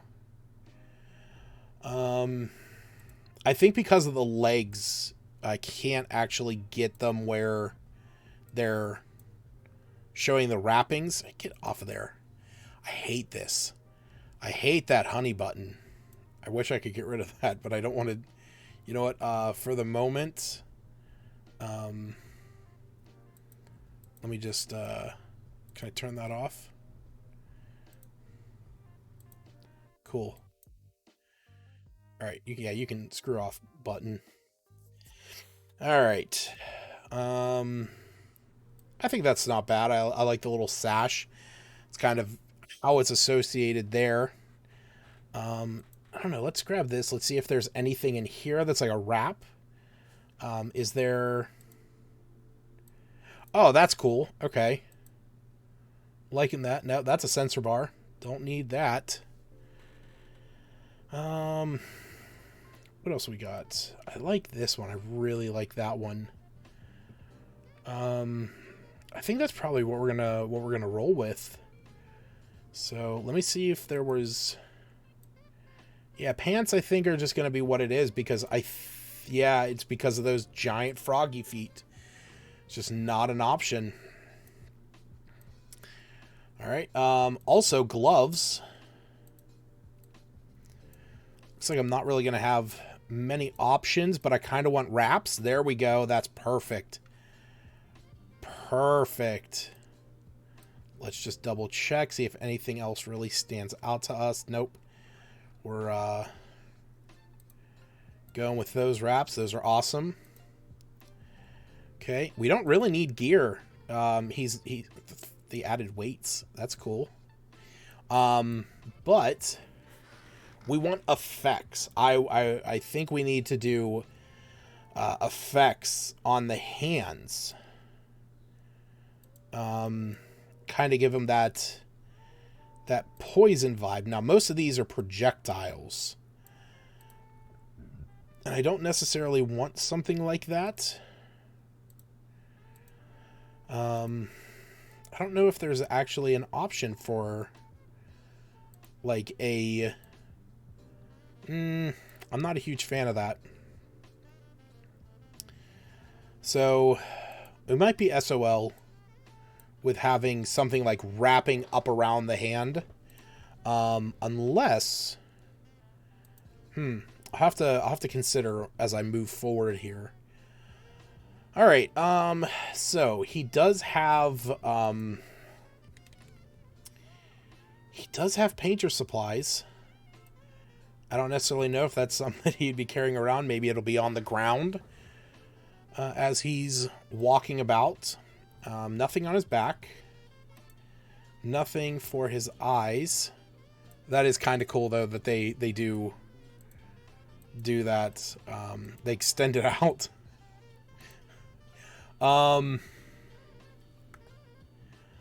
I wanted to give him something around the neck. Here we go. Oh, I wanted those to be a lot bigger. I didn't just want those to be like little pearls. Kind of want them to be like huge. Well, I don't really see anything beyond that. I don't know if I can change those. Let me... No, I cannot. Okay, so we're gonna get rid of... We're gonna get rid of these. You know what? I kind of like that. Wasn't it Pablo Picasso who always wore like a kerchief or something? I think that was him. I just don't like that. I think that just looks too much like oh, I really like that. That's different. Huh. I really like that. I know it's different, but I do want to make sure that, you know, this character has some uniqueness compared to that image over there. Alright, so pose, I think the frogs in the main... Oh, yeah, where they eat the eggs. Or no, it's the eggs with the babies and Grogu was eating them. Let's get a good action pose.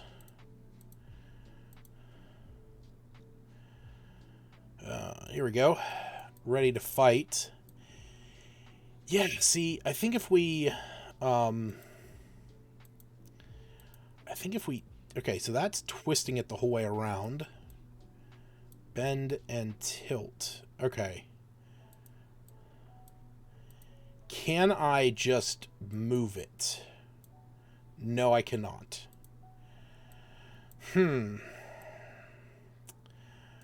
Okay, so you know what? We are going to get rid of what's in the hands. I kind of want these so bad now, and like, I just want these to be like pulled back. I want them shifted backwards. Because I kind of want them to like replace the hands a bit. That is unfortunate that we can't do that. I don't know. Let's see if we can find anything else. Oh, I know. Hey, look at that. Got a paintbrush.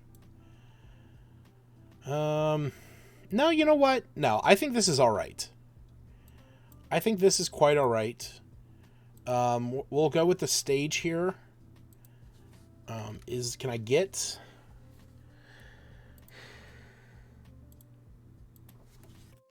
See if I can do, we got spray paint. Don't really care for that. It seems to be the name of the frog. Okay.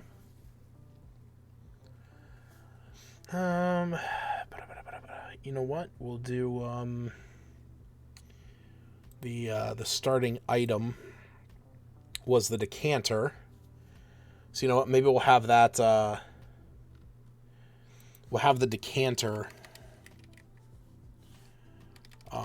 by his feet. There we go. Yeah, decanter of endless water. I know it looks different on here. Maybe we can actually get like a horn. Can we get a drinking horn?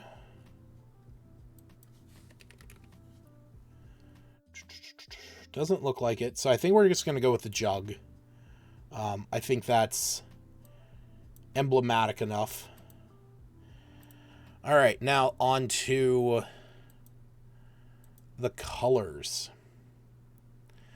Those eyes bother me so much. Oh my god. All right, just to give us a base.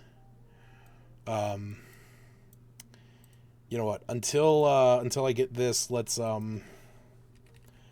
get rid of that jug in the meantime, just until we get some colors right. So theme. Which one has orange pants already to make my life easier?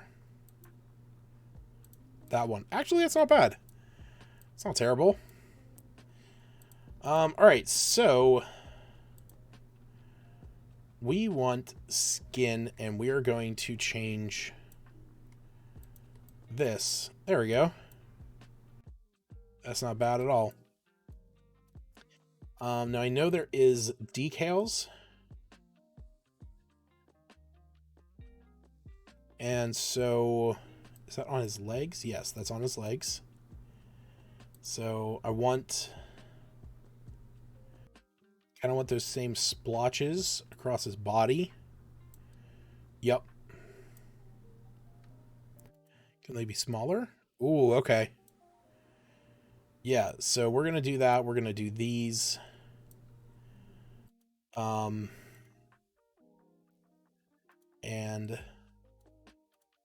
same thing, maybe do these marks on the eyes. Wouldn't be too bad.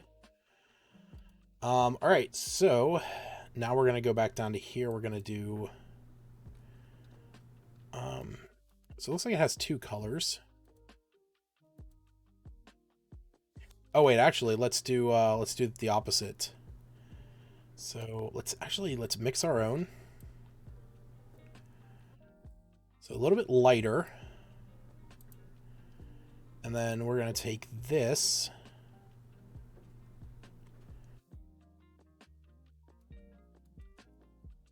Oh wait, I know what I did wrong.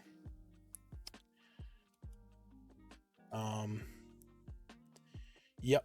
Okay. So I need to copy that. So this one we're going to make lighter. And then this one going to make slightly darker. A more indigo blue. There we go. Not bad.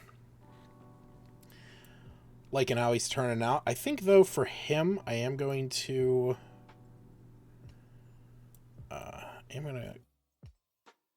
crank him up just a hair. Well, actually, lighten him up. I think that looks cool. Alright, now we gotta do something about those eyes.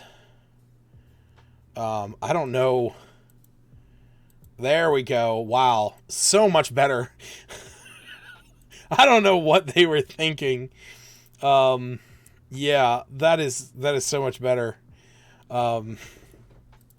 Those eyes, like being on a frog, I think that looks so much better. Is that what a frog's eyes look like? Hold on, frog eyes. Yeah. Okay. Yeah, I'm not losing my mind. I would actually even say that probably wouldn't be too bad either. But no, that's definitely more appropriate for what we're going for. Okay, so I'm liking the hand wraps, but I do want them to just be more of a solid white. And I definitely want those stripes to be green. And I think the reason why I want that to be green is because that's going to, like, be tied to his poison. And let's get these pants brighter. There we go. Sick. Okay. So there we go. We'll give him a save. Easy enough, just a copy. Paste that. There we go. Now let's go back to the stage. Change this one up to an aquatic. I think there's an aquatic one. I know this is the one is sand. So we'll do this one. That looks fine. We'll go back to that jug, get that decanter back, and we'll make it look at least reminiscent of the one that is on there. We'll maybe give it a bluish glass color.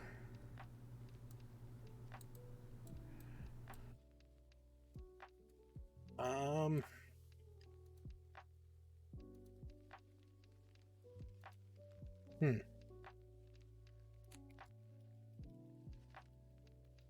You know what?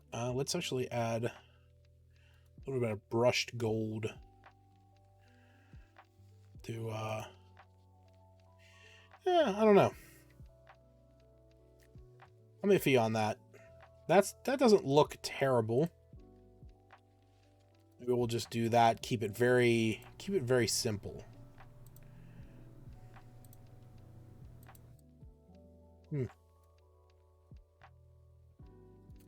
No. Yeah, no, I'm liking that.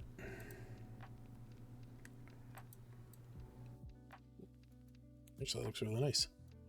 A little bit more of a stark white. Actually, could I do... Oh, those are... That looks really good.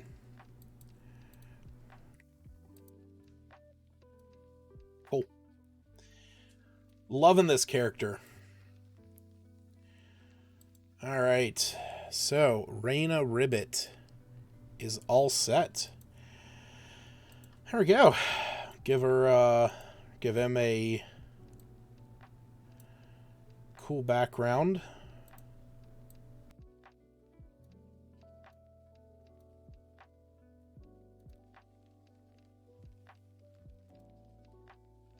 There we are.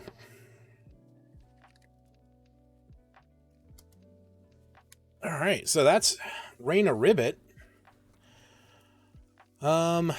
So I think with that, now that we finished up with that, that was step 2 and what I wanted to work on tonight.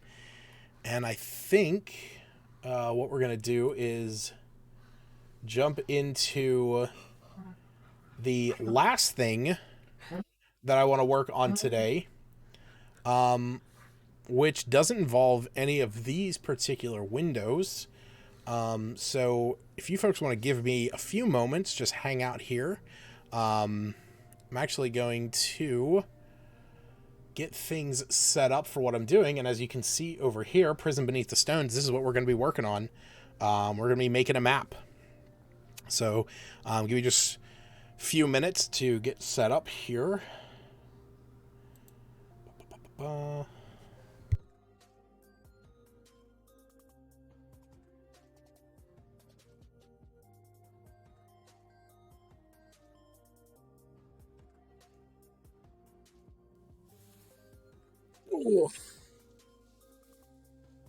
So, how's everyone doing tonight?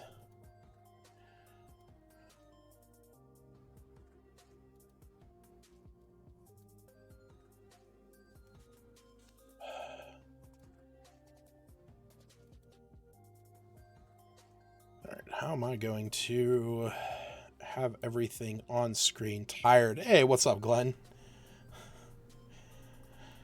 I can imagine. I can imagine.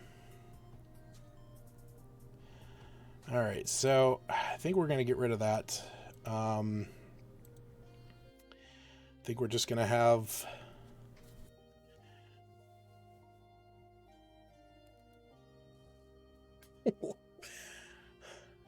Fed finally and warm. Yep, weather does keep changing.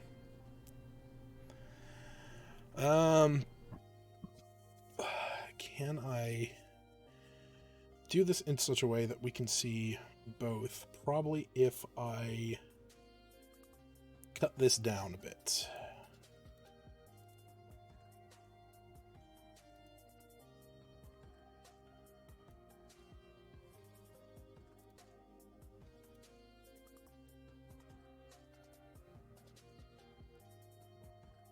Yeah.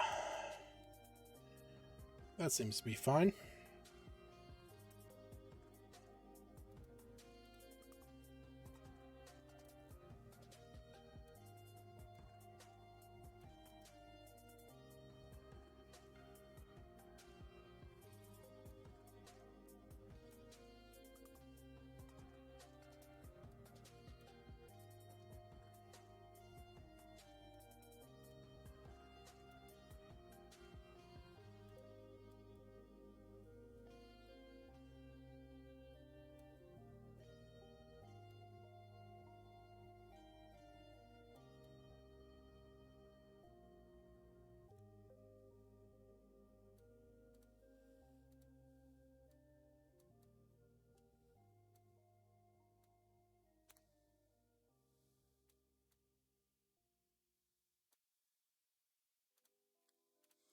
Well, Glenn, I appreciate that you decided to spend your night with me.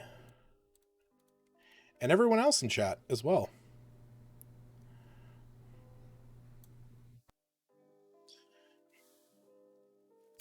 Not so much a dungeon draft tutorial or anything like that.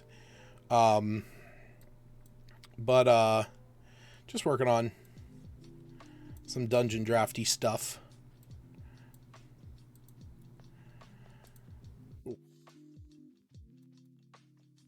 We get everything centered here. So, all right, cool. That took a hot second to do, but I think we're all set. All right, cool. So, go up here and add new. Now, on this side of things, I can see that we got two maps. So, I'm going to assume that they're probably about the same size, but I'm going to have to throw them into a let's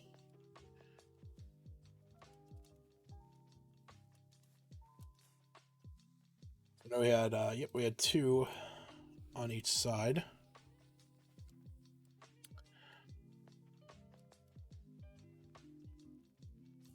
Easy enough, just save this to the desktop. So what is this? This is going to be prison. Now, what this is, so for reference, my players in the GS group are, they are going to be dealing with some cultists very soon. And so what I have in mind for them is that they will be heading down to this burial site. Now, when this was first brought up to them, they were, they had fought a couple wolves. When these wolves were killed, they turned into,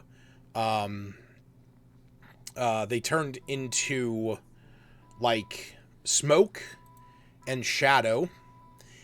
And so, when that happened, they were very confused.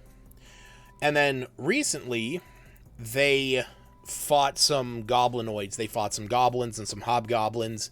And they also had an encounter with a shadow. Well, the shadow kind of sucked the life out of the rogue's arm. You know, kind of sucked away some muscle mass and everything. And the next morning, they woke up and they found that the hobgoblins' bodies had very similarly their muscle mass kind of like sucked out of them, their life and vitality. And so what I'm building up to is this idea that there is a cult in operation around the town of Phandalin in that adventure, who is using shadows to kind of build up a small army. Basically, the shadows are going out and finding dead creatures.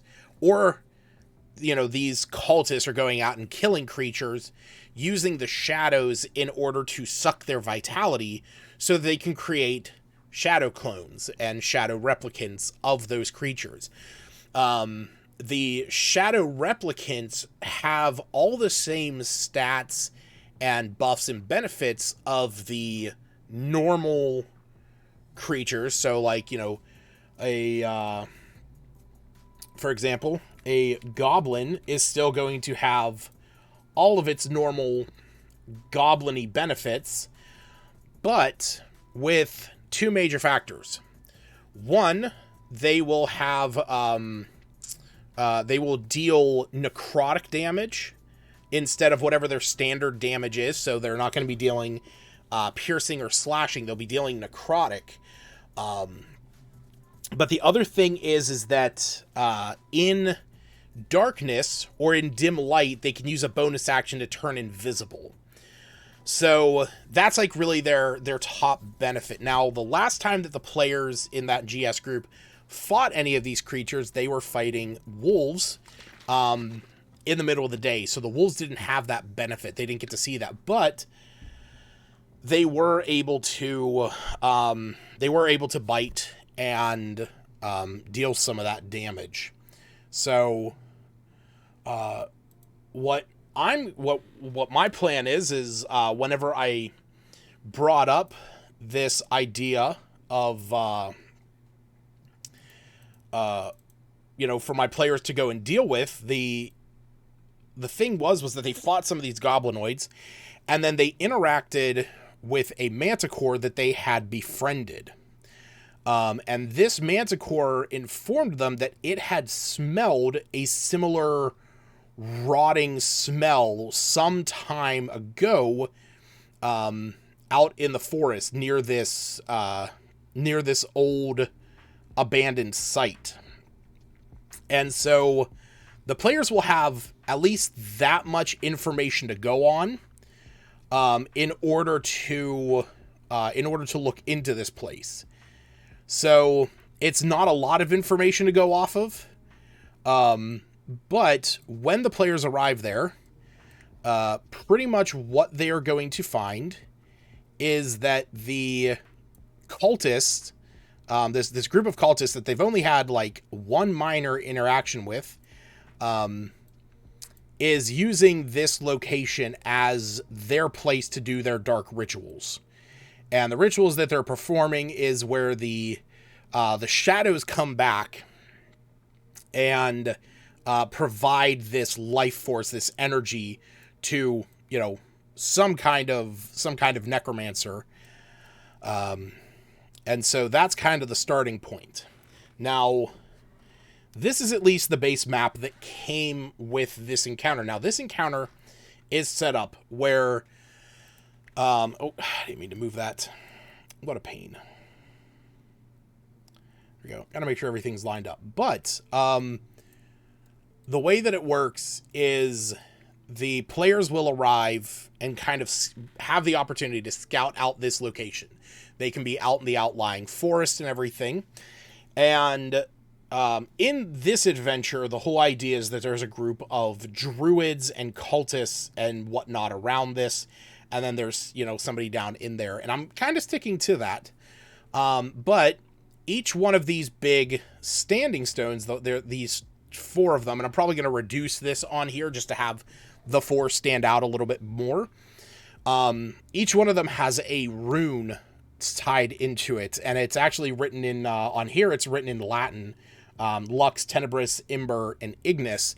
And the idea is that you have to expose the stones to those particular things. Lux is light, Tenebris is darkness, Imber is rain, and Ignis is fire. And so that's how you're actually going to be able to get into this place.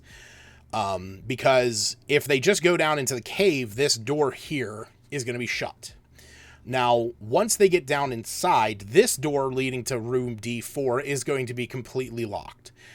In order to get it, they need to go down here to D3, where there is a figure laying on this table. In here, it's listed as having a sword in its hand, which I might change that up depending on how I feel. But the statues on either side, they're actually of Ankh eggs, and they spray poison, which kind of love that. So we're definitely keeping that. And there's a pressure plate that sets that off. But underneath the skeleton is a key. And that key is obviously going to open up D4. Now in D4, they have this thing called a Shambling Hulk, which is actually something specifically designed for this. It's a large construct. So like it says here, arcane flesh construct and fungal undergrowth. So I think I do like that concept. I like the idea of that. So I think I'm going to leave that there. But this room heading down to where D5 is, this is heading down into like it says, a narrow set of stairs descending 10 feet underground that leads to this open area where there's a gemstone and a podium. Now, in what I'm going to do, this is going to go to the left, and go up a little bit. And with that, it is going to be, that is where the ritual is going to be completed. So instead of having like this pool of water, I'll probably have like a pool of black ichor, and in the center will be some kind of altar, and there will be a figure there. And so basically, when these shadows come down, the shadows will be able to move through this door without issue. So they can just kind of come and go, and they'll be taking that they'll be taking that down in there, and he'll be this cultist, this ritualist will be performing this ritual, taking the energy from the shadows and raising these creatures. Now, how my players are going to stumble upon this, they've already been told about this location thanks to the Manticore. But the key thing for me is that when my players arrive here and they get to this site on the outside, they are going to see a group of goblins walking up out of there. And it's going to be the same ones that they had killed already. So that to them should already be like a, hey, these guys look very familiar. That hobgoblin is 100% Volsvax, who was the hobgoblin leader. And you guys know that you killed them. So do with that information as you will. So I think that's what we're going to do. I know I'm not going to need all this vertical space, so I'm probably going to chop off a couple chunks. And we're going to move this up. I do want a little bit of extra space. Cool. You know what? Let's go down a little bit more. I'm not going to need nearly as much space to the south, but I do want a little bit more space to the north. One of the big reasons is I also want to expand out the size of D4. And the reason for that is because I have 6 players. And as you can see, this room does not allow for a lot of movement around there. And the shambling Hulk that is in there is a large creature. So it's automatically going to take up a 2x2 square. So that's definitely something we have to contend with. Okay, so cool. Let me save this real fast. I'm going to call this Shadow Prison. Cool. And we're going to start over here. You know what? Let me chop off to couple knocks off of the other side of the map. That's good. I just don't want it to I don't have to attack from the hall. Yeah, I mean it is smart for players to be able to retreat into the room. But I also want to expand it out a little bit more because I kind of want to draw the characters into the room. It also gives me a little bit more room to work with. So we're going to go to terrain first. And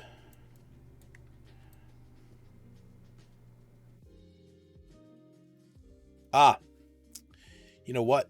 I kind of thought this was going to happen. It is glitching. Think I can clear it out?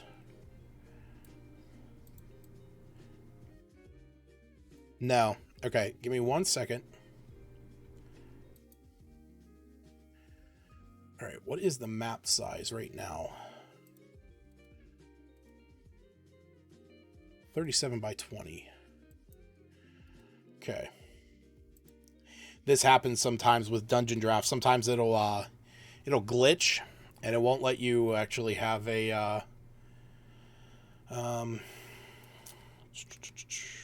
gonna do 37 by 20. I should have probably remembered what size that map was for the overlay.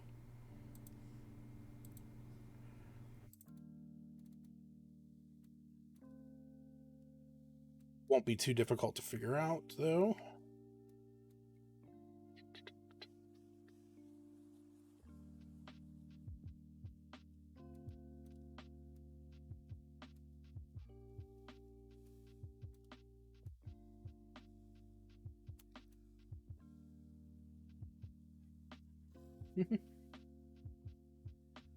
Right there.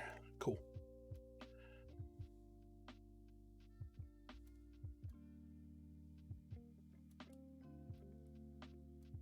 All right. Perfect. Back to where we were. All right, so we're going to save this. Again, let's overwrite that one that was messed up. Go back into terrain. Unlock this, and there we go. Perfect. Now it's not doing that. All right, let's turn down the opacity on this because I don't want to see everything. I just want to see a little bit. And actually, we're just going to do a fill. And then over here, we're going to do rock.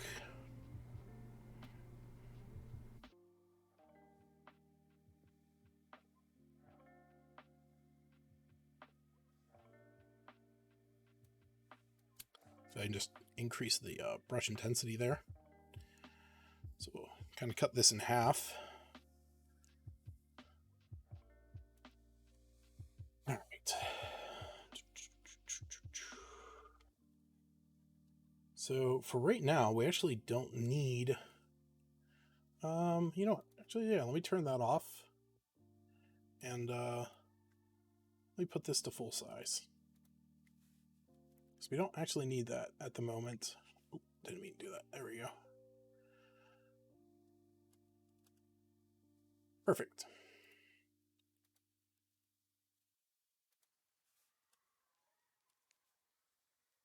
All right. So we'll just have that up for the moment because there's not really much going on that other screen. And this is where I'll be focusing. So give that a quick save again. I know we're going to need a little bit of water down in there, but I'll worry about that when we get to that point, because that's not too hard to throw on. But I think first I'm going to do this dungeon area, because it's kind of going to be our main standing point of the place. So let's see, what kind of floor do we want? I like that. And then this one, like I said, I want this expanded out a little bit more. So, thinking maybe not that big. Yeah, there we go. And then we'll have this extend down. And this is actually just going to open up. Yeah, you know, we'll do it that way, and then we'll have that go north, because now we'll use the cave brush. So when we use the cave brush, it kind of opens up what's going to be around the outsides. So we can do this, kind of get a nice big chunky area. And same with over here. We're actually going to try and maintain most of this. I don't think it's necessary for what I'm doing to have that little like nook / notch area, but I probably will keep it just for like a small area for the players to explore. So add this and try and keep it as separate as possible. There we go. Control. Let's hold Alt, and we can just delete a bit, and we'll add that area just like that. Perfect. Okay. Sweet. So there's our main area. Now over here we need to add a wall. So that's right. And this one we're going to do 2 giant stone doors. Why won't it let me? Oh, I know why. We'll do there, there, and there, and then that should allow me. Oh, you know why? There. That'll probably fix it. Perfect. All right, cool. So we'll do those 2 giant slab doors. And then we have a wall here, and we have a wall there, plus a wall there. Was that how it was? Yeah. All right. And then for each of those, so let me look over here on the map. So I know the big one is a giant stone door. D3 has a wooden door. So we got a wooden door there. And heading up into this one is also a wooden door, and then the doorway going down, I'm going to make that wood as well. You create on PC and then add to Encounter Plus. I was considering putting Dungeon Draft on iPad and crafting it there, but I feel I don't even. Is Dungeon Draft available for an iPad? I don't even know. I mean, I do create it on the computer because it's a lot easier. My computer's far faster than my iPad. I don't even know. I'm gonna look. I'm looking right now. Yeah, it's not even available on the.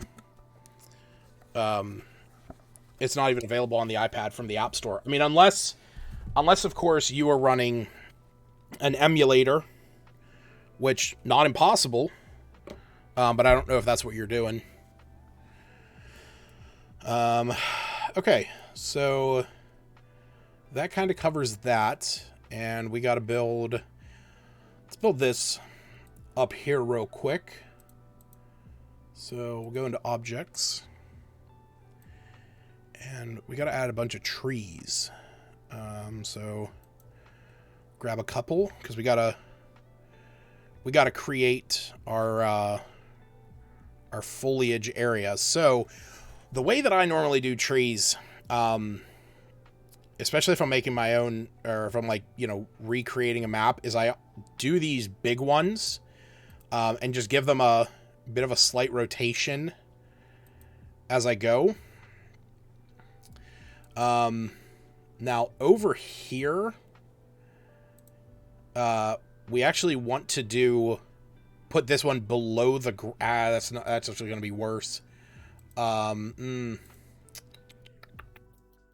know what? We'll have to be very careful with how we're placing these trees. And you know what?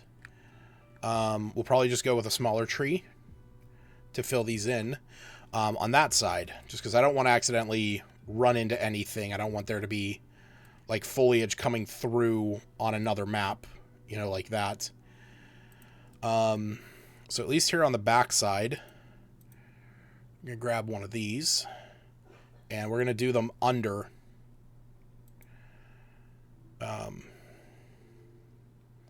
So we'll maybe do this one over. And over here,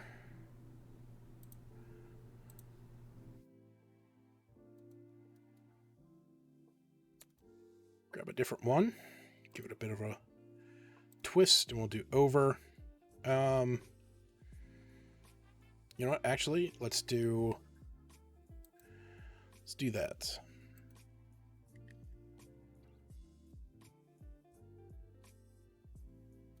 All right, there we go. And then we'll grab like a little guy.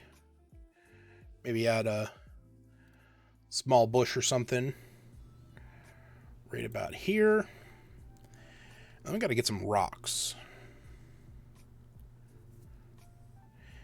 Shows Apple supported. It's because it's Apple. Yeah, it's you can get it on iMacs and stuff.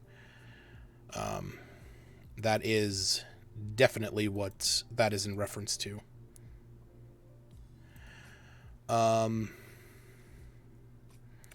Okay, so what I need to do now is I'm going to use these. Do I have...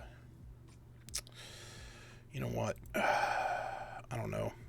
I really love this pack. This particular pack of stuffs. Let's find some other rocks. No, those are too basic. There we go. These will definitely work. Okay, so I need to do the main ones. We'll do that one. We'll do... Let's turn S off. S is the snap tool. We'll put this one over here. And this one. Be kind of at a corner. Alright, so now we'll take some small guys, kind of plop them around.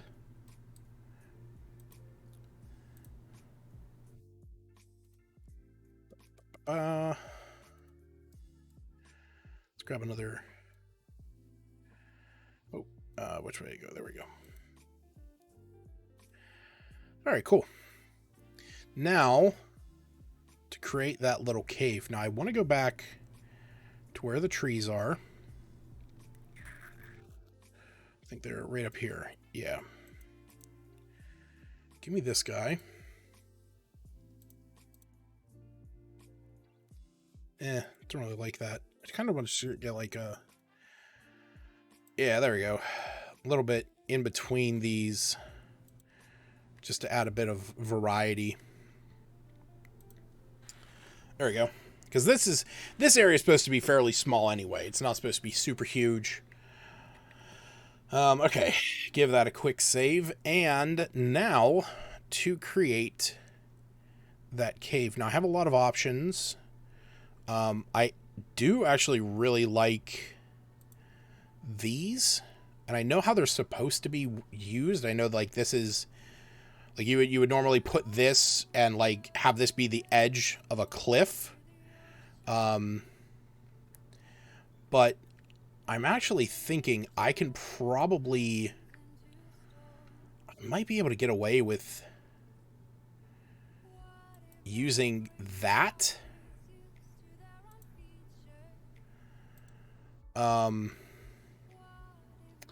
Because I want to say that I have a path tool that is from that. Yes, I do.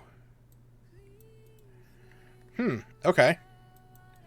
That's too small. That would work. Okay.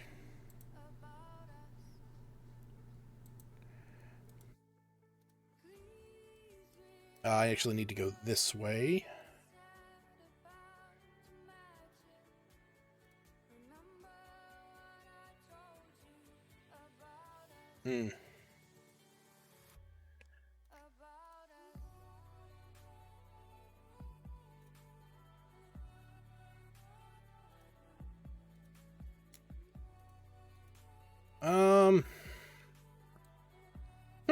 Actually, I don't hate that. Let me put, though, this... Nope.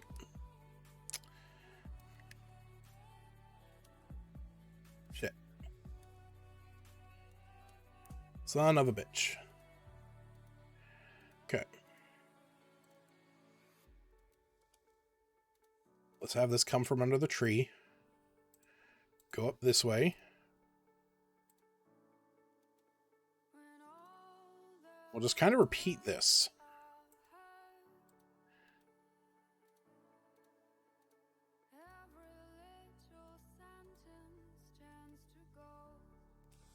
Because now what I can do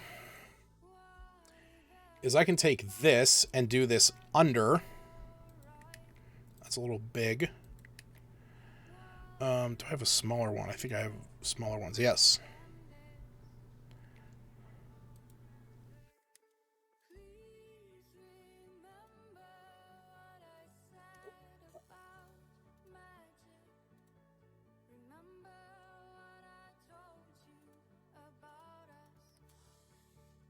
And look at that.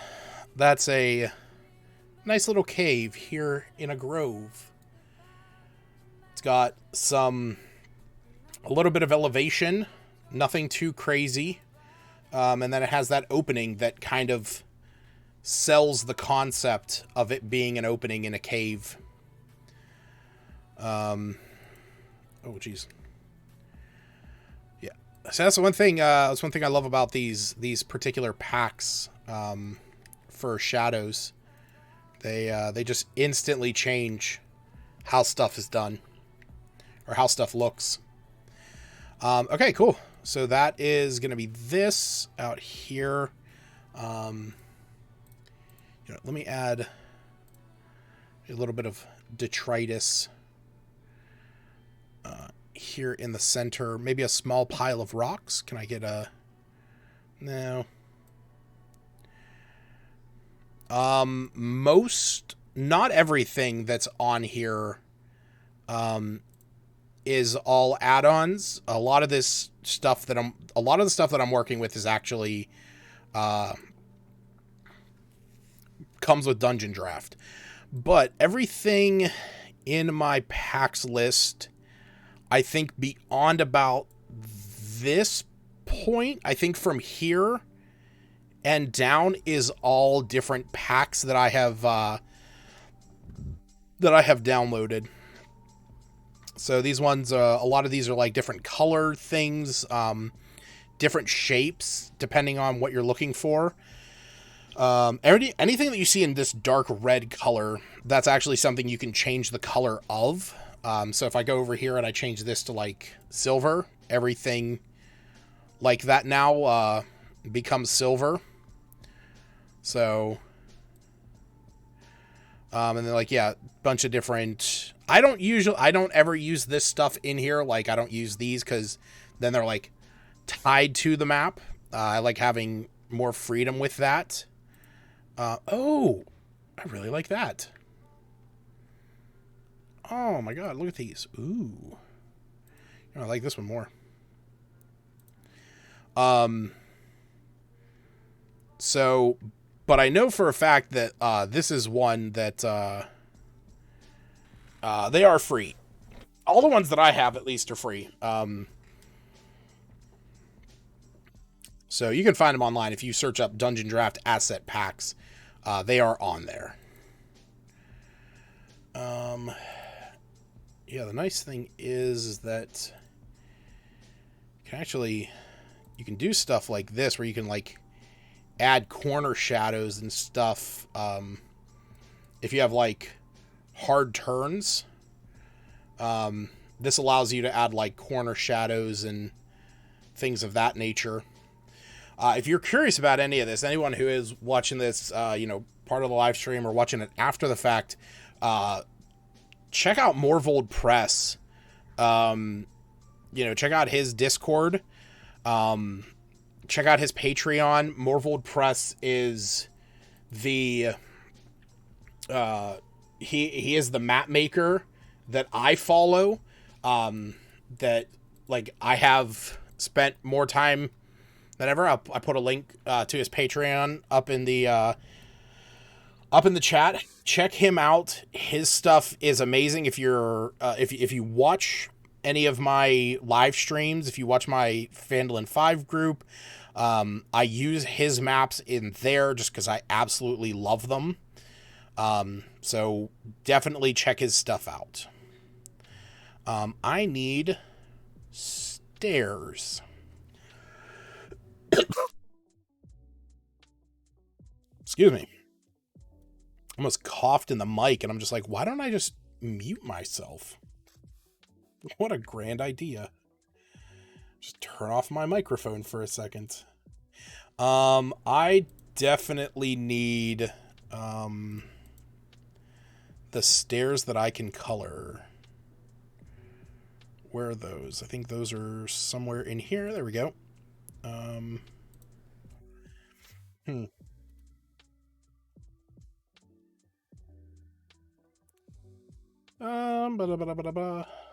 I think that's fine.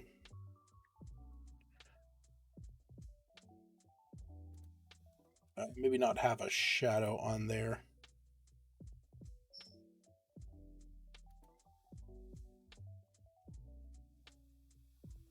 I don't have anything better. I don't want to make my own, but I could make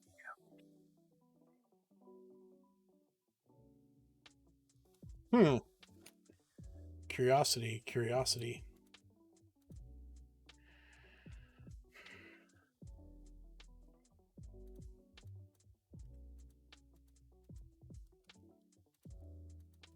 No, I don't want to do that.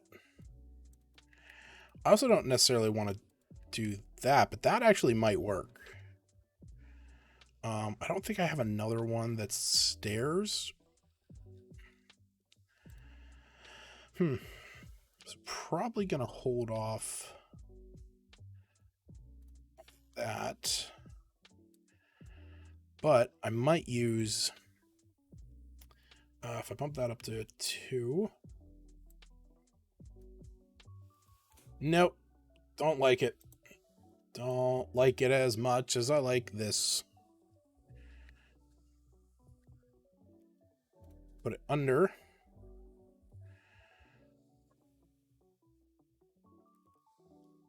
Yeah, I think that's fine. All right, cool. So back here in this small area, we're going to set up a tiny little area where there was maybe a camp at one time.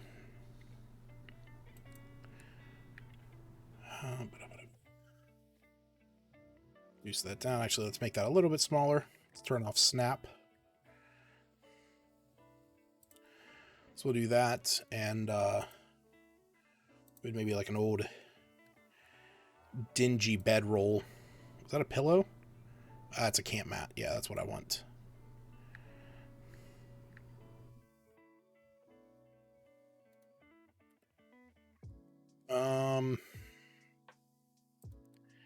Maybe a small little box. Nothing crazy. Actually, let's get rid of that. And let's just do... Let's just do that. There we go. All right, so in this area, we're going to dot around a couple of, whatchamacallits, a couple rocks. Nothing crazy, just a few to add some ambiance. For those wondering, you can hold the control button while you are scrolling on the mouse wheel, and it cycles through all of the options on here.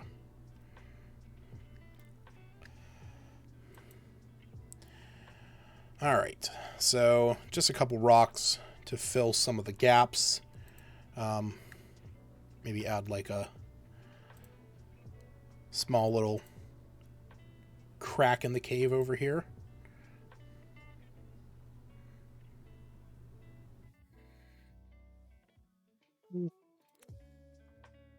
Actually, no, we're going to hold off on that. But what I do need to put in is a little bit of water.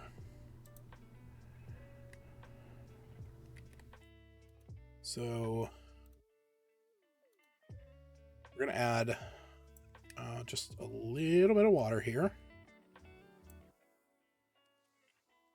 And I can't go any smaller than that. So, but I do want it to be a little bit darker.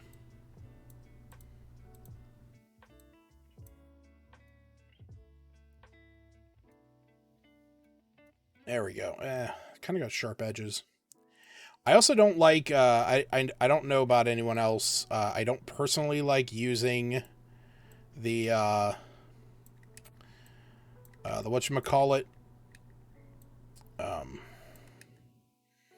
like this round tool very often. Because it's like so rare that you find like perfectly round things. It's kind of a pain in the butt though otherwise. All right, so players are going to arrive. They're going to get into this main area.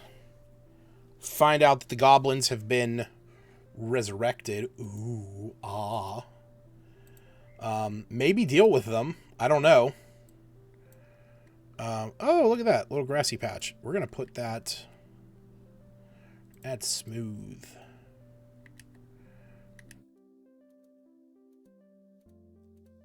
There we go. Let's put that around there. Can I? Oh.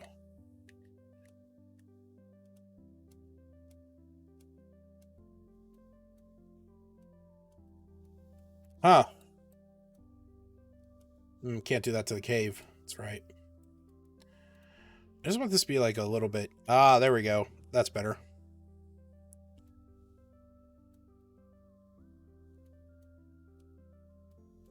Cool. Have the standing stones be, you know, kind of giving them their sense of like they are a thing out here that is slightly different. Like, there is some energy associated with them. Cool. All right. It's another bush. Just another. Where's my trees? Where's my trees? Too far down. There.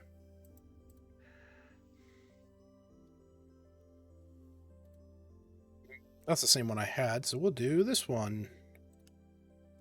There we go. Little bush. All right, cool. There's that bug again, right in front of my face. Stupid bug. All right.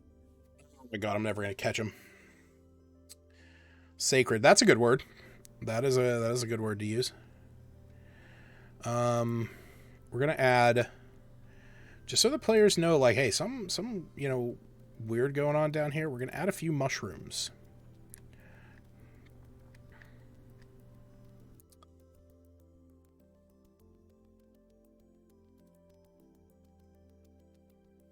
I don't want to go overboard or anything.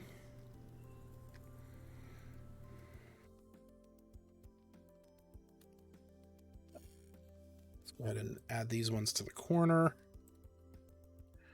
Small colony over there. And maybe even back here, just a...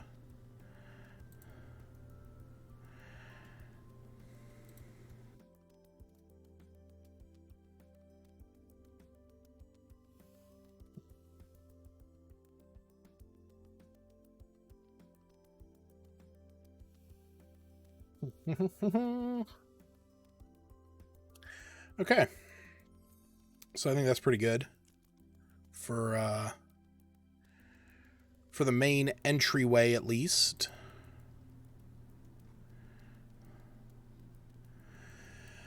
Now, swinging in, we'll, so it's described, the first area, D1,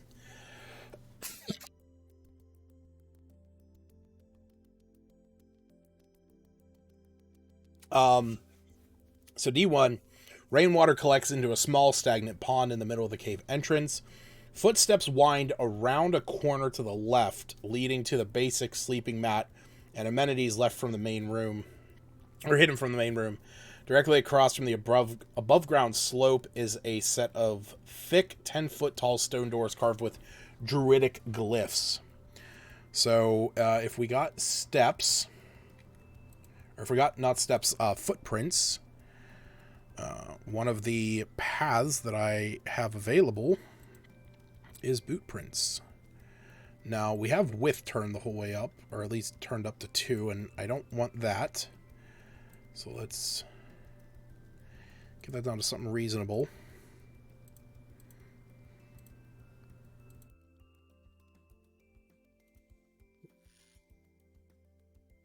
But maybe a set or two.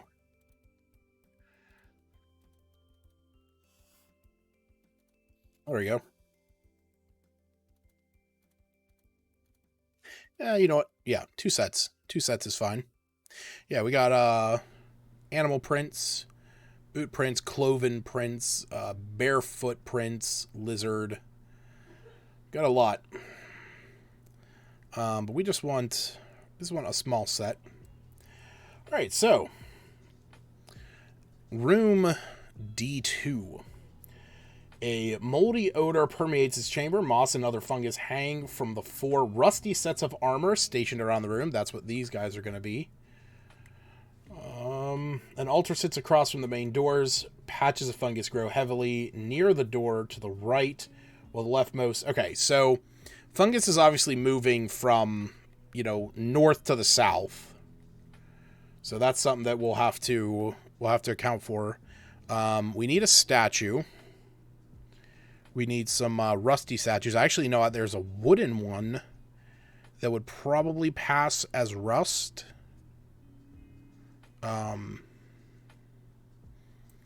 Yeah, here we go. Wooden statues. And I can probably change this color. It's too bright of an orange. There we go.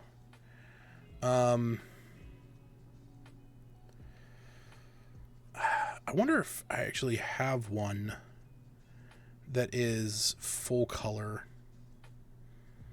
Actually, don't know. No, I'm not seeing anything.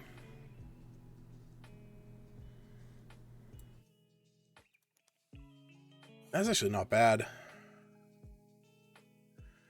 It's not the color that I want, but it is a nice suit of armor.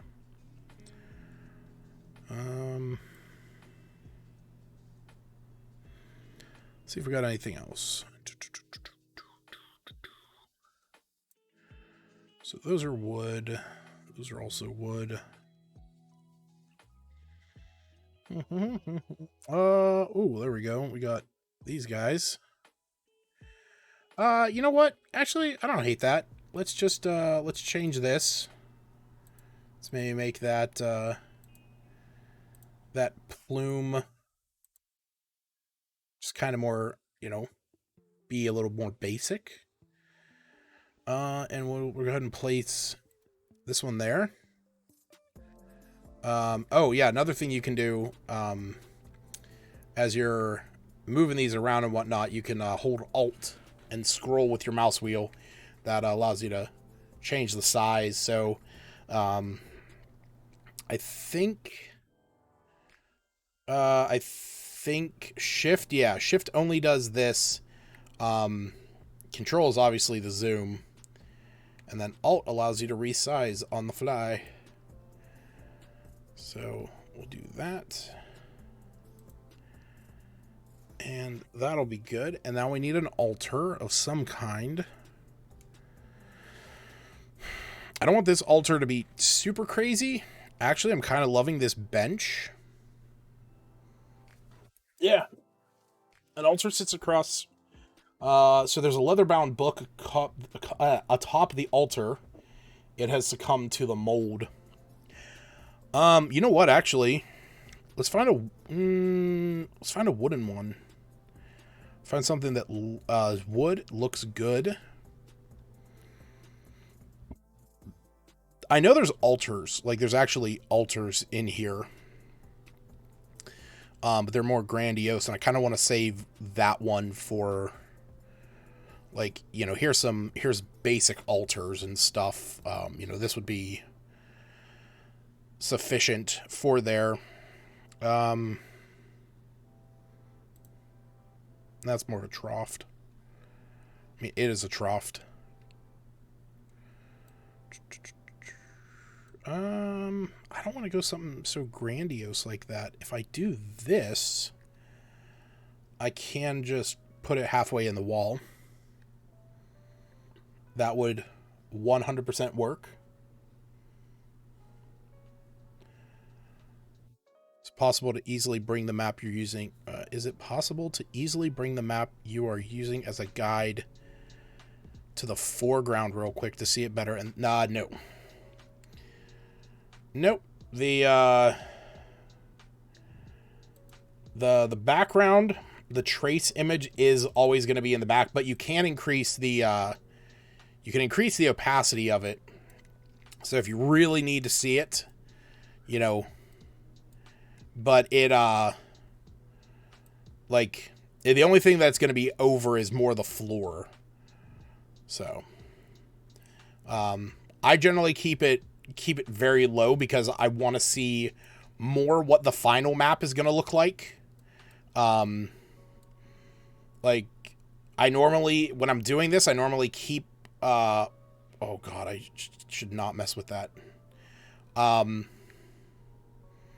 know what the map is, like, gonna look like, and I just need it there for basic reference. Alright. Okay, so we need that leather-bound book. I know there's books up here.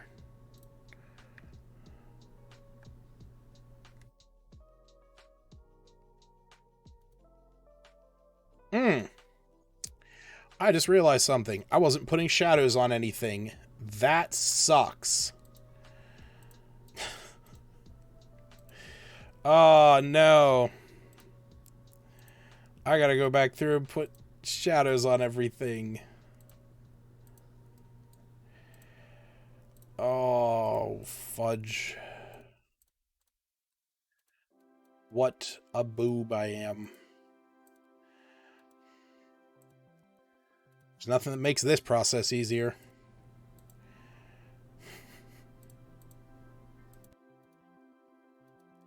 Yep, it's because of that damn staircase. Oh, boy. Oh, well. I recognize my mistake, and I can fix it quick.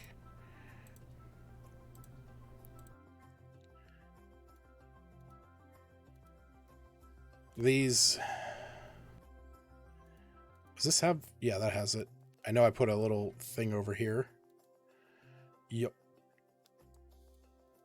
Alright, cool.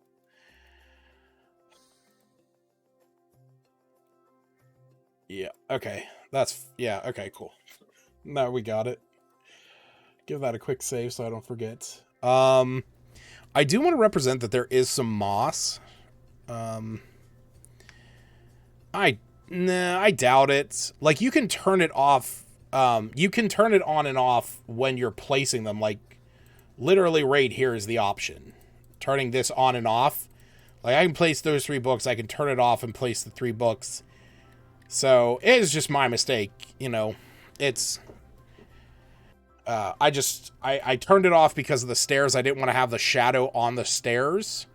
So, yeah, that's on me. I do, however...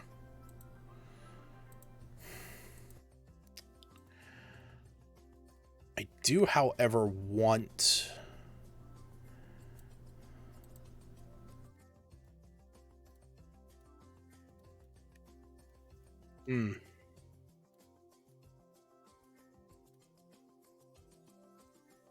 Yes. Don't need 2.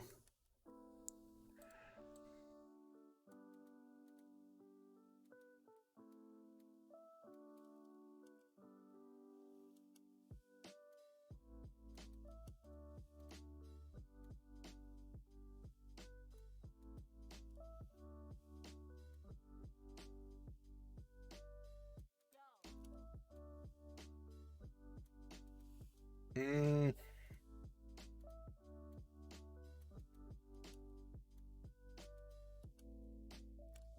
All right, you know what? Let's put this one under here.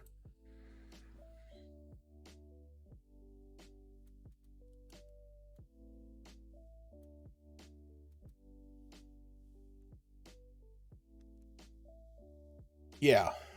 No, that looks fine.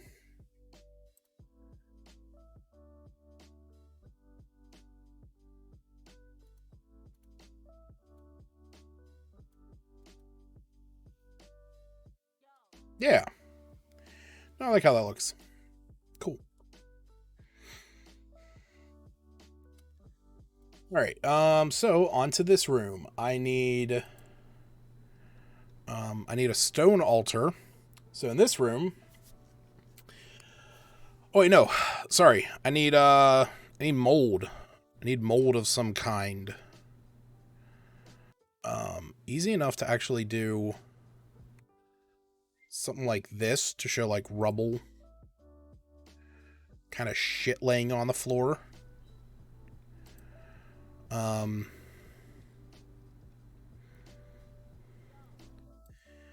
But I should have...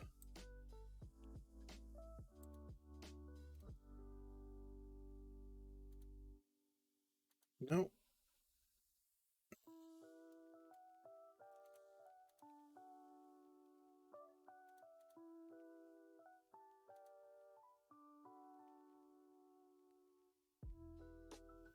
Hmm.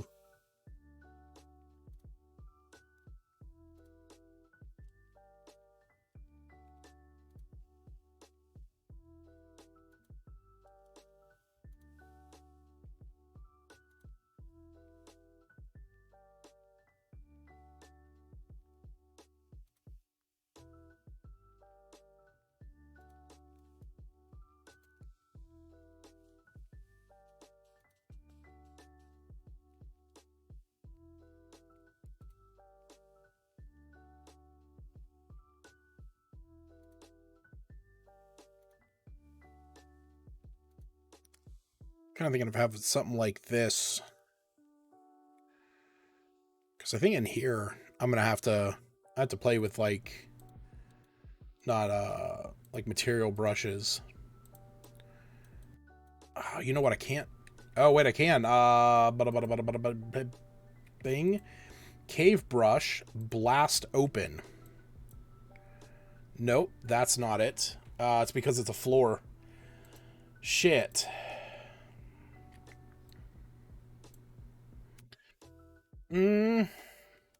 Nope.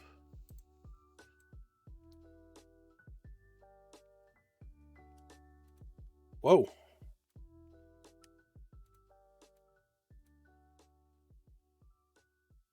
Yeah. Yeah.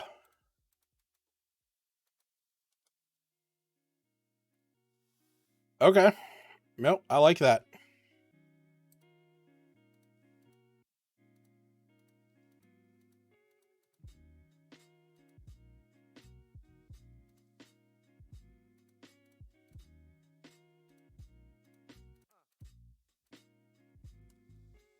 That is sick. That really sells the idea of that vegetation coming out of there. I'm all for that. Um. Too bad I don't have... I mean, I could be wrong. Too bad I don't have anything like that in here that I could layer on top of stuff.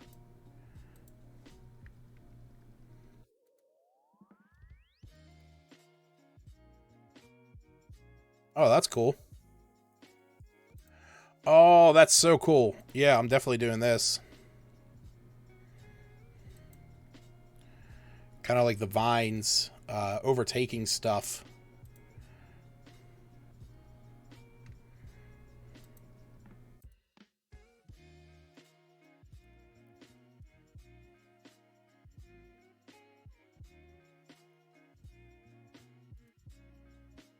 Oh, that's a fish. Oh, that's seaweed. That's coral. Oh, I get it. Oh, I'm definitely liking this more as a as like a fungal bloom. Oh yeah, no, that's cool.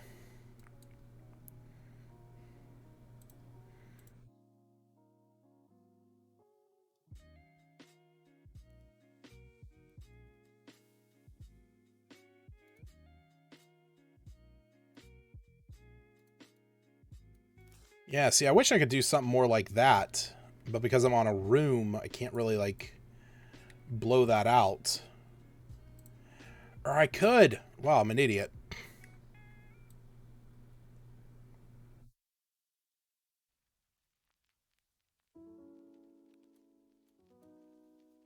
That's a lot. That was just a lot. What about this? No. You know what? I kind of like what it has there. I like this look of it already. I think I'll just kind of place a couple of these around the room of varying size. Have like vines kind of coming out of the walls.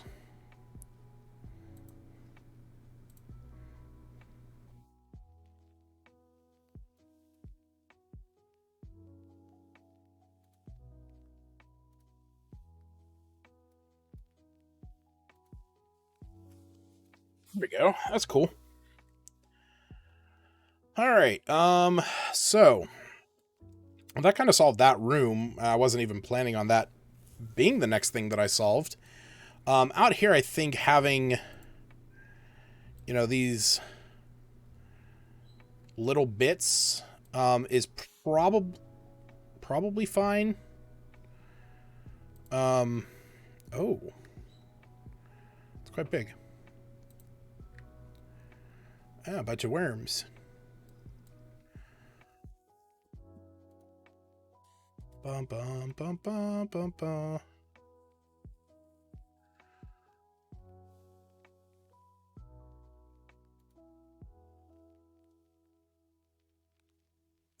Oh, yeah, shoot. I could actually just use that. Wow, okay. So let's get rid of that. Let's get rid of that. And I can use that to did you change layer to get it go? Yeah. That is in fact what I did. Um 1 second. So if I put that like that, kind of double click it. Oh yeah, we got some green now. Got some fungal bloom.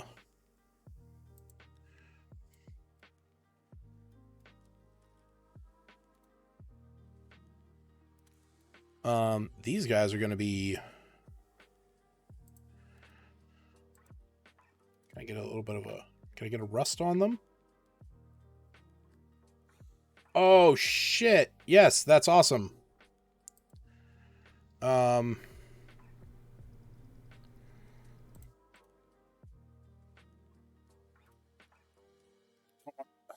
As deep as that, but that is good. Show the rust on them. Not perfect, but it's good. Oh, those are just bigger.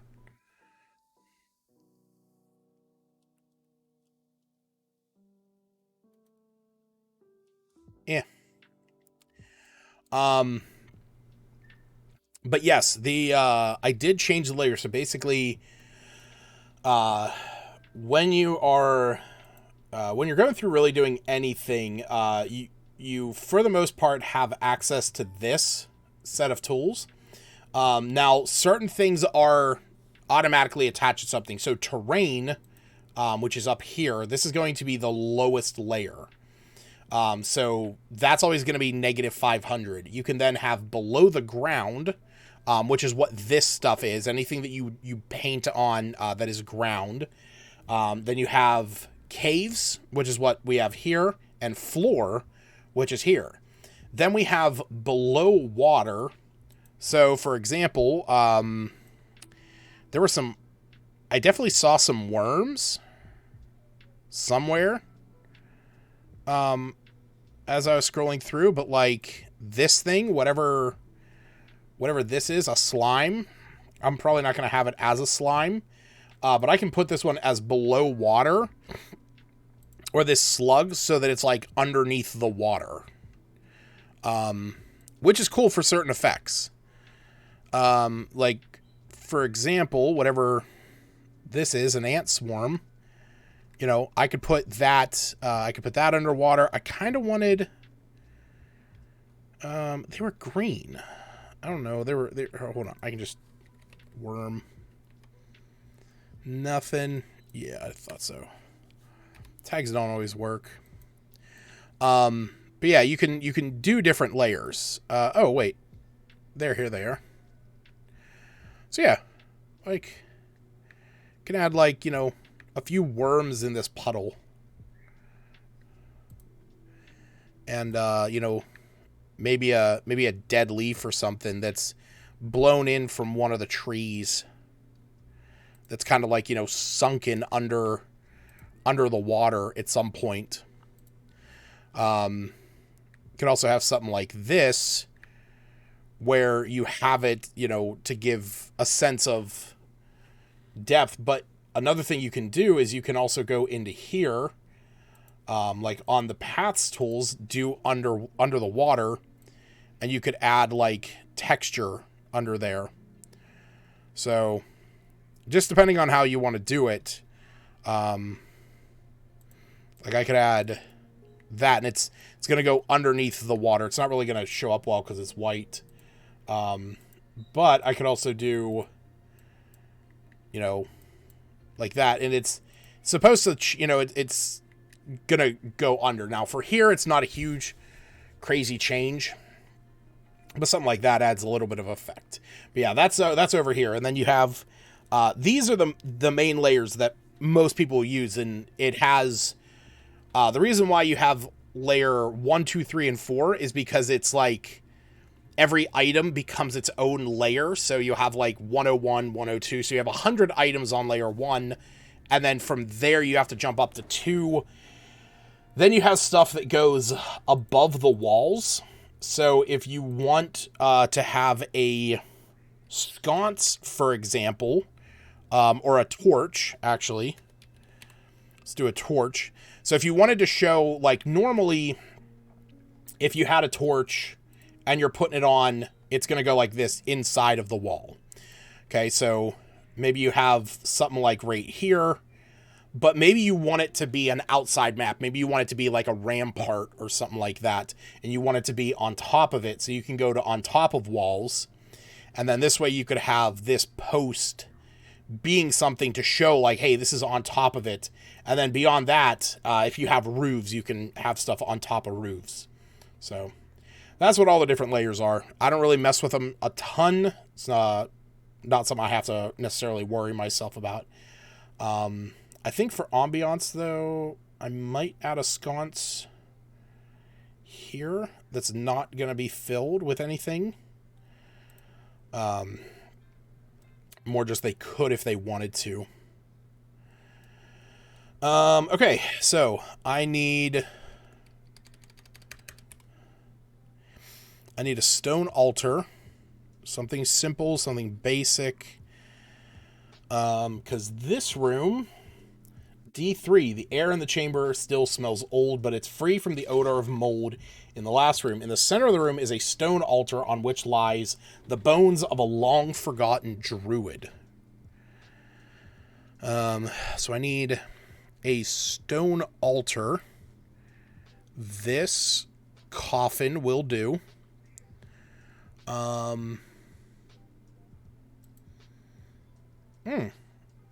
Actually, no, I don't want to have it. You know, we're going to do this. So we'll have that set there. And this was a long forgotten druid. So have his bones laid out as such. makes me feel like I should take intentional time to really look at the details of maps more. I mean, really should just jump into it and, like, you know, throw yourself in. That's more what you should do. Just, you know, play with it, see what you can do.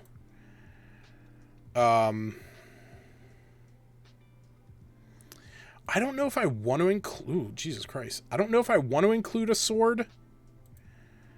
I will say, at least within the... within here, it says that the skeleton clasps a pristine sword between its hands. You know what? Before I continue, I'm gonna look at my players' characters, and I'm gonna see what they're probably gonna most benefit from, so that I can actually do the information correctly. So, the paladin has an enchanted longsword already. The warlock does not have any melee, but they are a spellcaster and they have plenty of cantrips. The ranger has an enchanted longbow and a short sword. The fighter has a great sword and an enchanted maul. The rogue has a long sword and two enchanted daggers. And the barbarian has an enchanted long sword. And that's about it. So, what is this going to be? Well, let me, you know what? I got plenty of books next to me. By the way, quick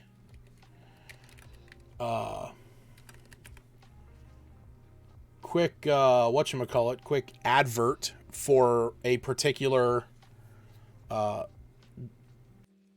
person out there. I've talked about this guy's books. If this page will load, if Amazon will stop being a butt, I'm gonna try and pull this up quickly. Here he is. I know he has a website and I want to share it because he's a good guy.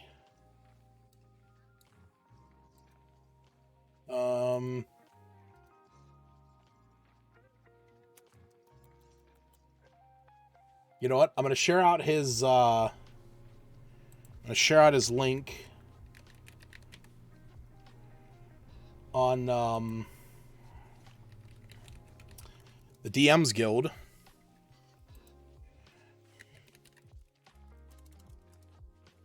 Come on.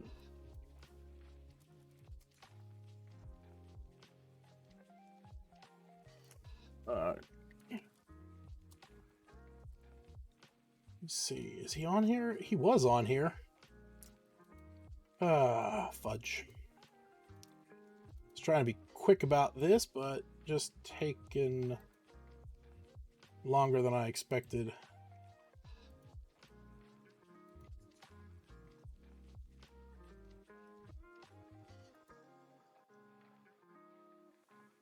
That's a website. Why can't I?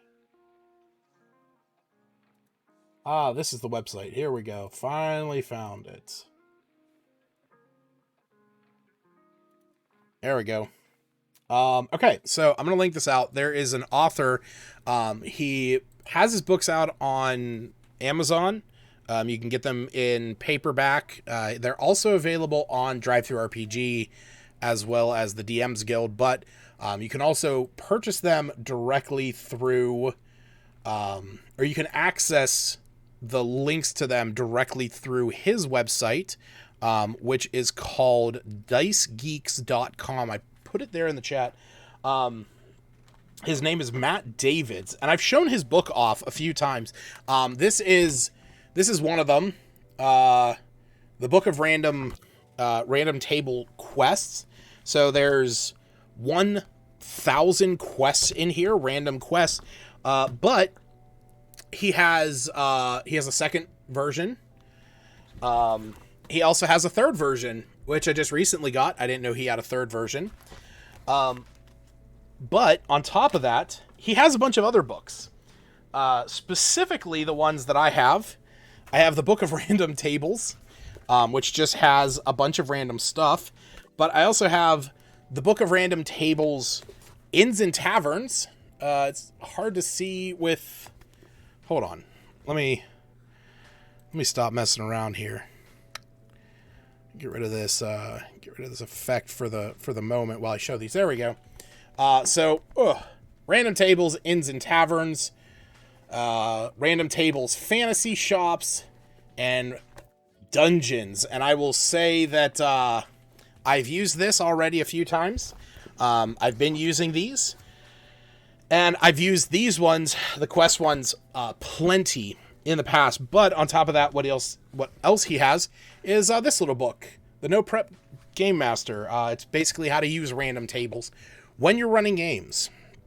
So I don't always use random tables when I'm running stuff, but in a lot of cases I will. Just because it's very quick to just be able to, like, reach over and grab a book. And I will say he has a ton of these ones. This random tables one, this has 25 D100 tables. And so what we're going to do for this, we're going to look up what kind of item is going to be in this druid's, in this character's hand, in this, person's hand. And the thing is that there's even...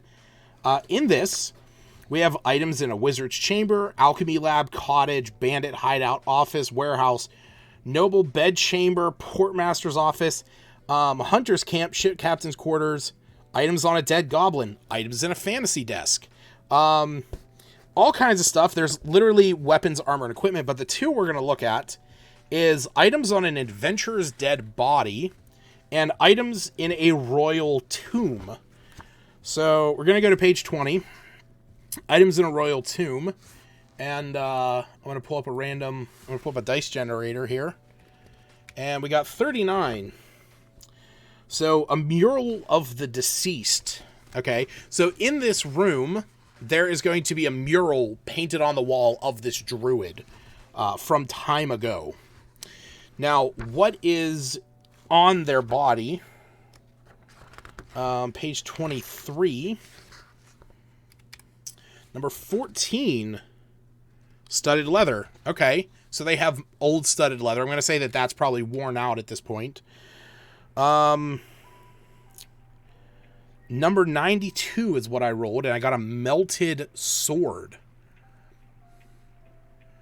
A melted sword. Huh. That's interesting. A melted sword. What would have melted it? Oh. I know what would have melted it. I have an idea. So, while on here, it looks like he has like a, one of those curvy dirks. That blade is actually warped. So, what is causing the warp? Well, I'm going to say that this place used to belong to a druid. This was the burial chamber for a druid, who was aligned with the good and the light. And when this place became desecrated, the sword warped. So until this place is consecrated, this weapon is basically just a hilt. It is simply a hilt. The blade has melted. So that's it. It's just a hilt. But what do we know that is a hilt? Bam. Right there. The Sunblade. A weapon that is just a hilt. So that is 100% what this is. But the players are not going to know this. The players are not going to know that this weapon is a Sunblade, because it's not at that moment. It had a blade at one time, but this location is desecrated. It will require that the players perform a ritual to consecrate this place. In order for it to become what it is, to become the Sunblade. So I think I don't think there's a way for me to just do a hilt on here. So I'm gonna look through, see if there's anything on the lower parts of here that might assist me. I don't think there's going to be. Actually, it's a pickaxe, but that's very close. That's very close to what I'm kind of looking for. I might resort to that if it oh. Sacrificial blade? No.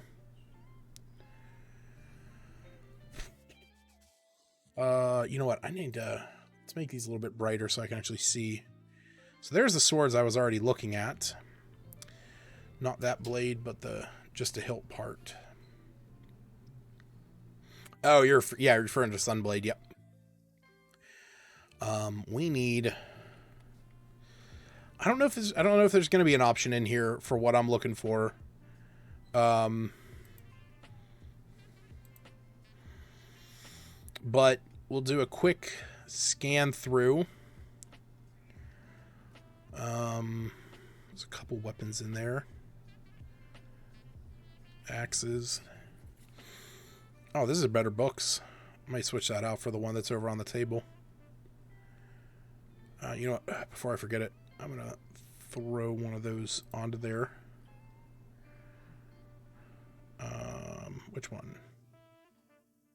Oh, wow. Actually, no. Yeah, there we go. I gotta make sure my shadows are on, because I turned off the shadow for this guy and for this. God, what is wrong with me? Alright, cool. Back to where I was. Looking for some hilt. Now, I will say it's not impossible for me to add my own assets to this. It's just a pain in the butt to do so. I think maybe because I already have an asset pack in here for my own item, I might be able to just add to that registry, but I don't know. That's definitely way too big. Nope, don't want to do that. Yeah, I think. Oh, you know what? No. I have a good idea. We're gonna go back down to where we were. We're gonna grab this sword. It's about the right size for what I want. Actually, grab that one. And there you go. So what it's gonna be is it's gonna look like a normal blade, but like when the players go to pick it up, it's, you know, completely shattered and broken, or like the blade itself has like melted into the bone. All right, I like that idea. I like that idea a lot. So the Sunblade isn't necessarily going to have a ton of benefit to the players, but it will be good. The Sunblade is a +2, and when you hit it deals radiant. When you hit an undead creature, it takes an extra amount of radiant damage. Yeah, it's finesse, it's versatile, so it's a long sword. But the nice thing is that it's, it just springs into existence. So, all right, cool. So what we need next is, a statue of an Ankheg. Now, I'm not necessarily going to worry myself over having an actual statue of an Ankheg. I don't care if it's an actual statue of an Ankheg. For those of you curious,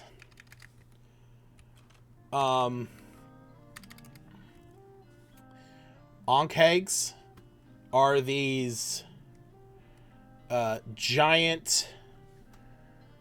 They're these giant bug-like monstrosities.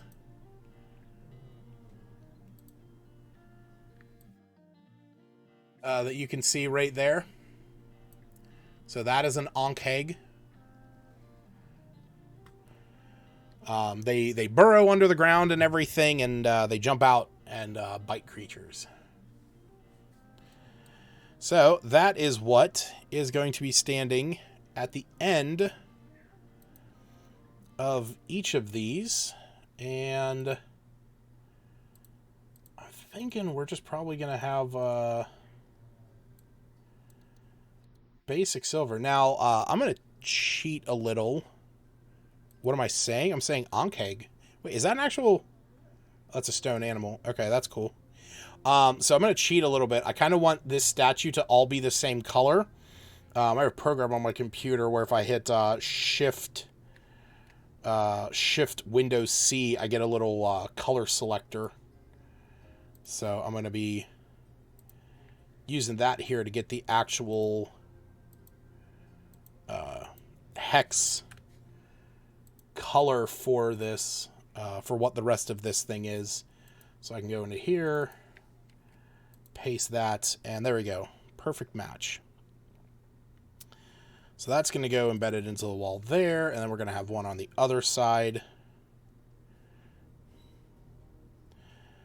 Glad you don't have to fight that.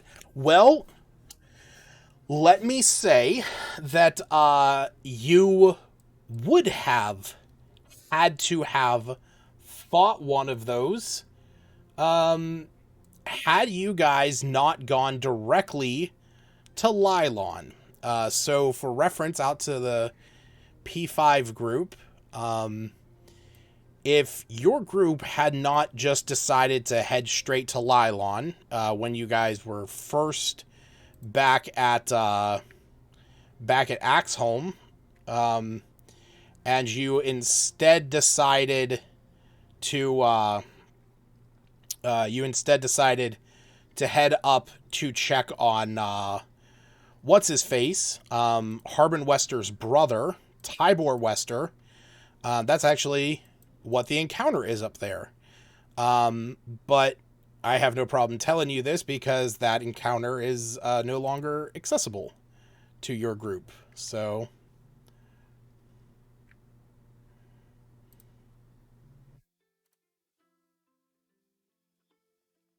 all right, so we're going to have that in there. Now I'm going to use a trick that I learned from what's his face? From Morvold on how to make steps look a little bit better. We're going to grab this shadow tool.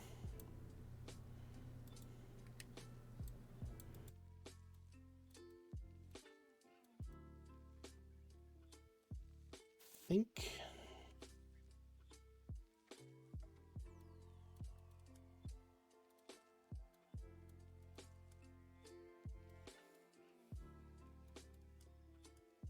I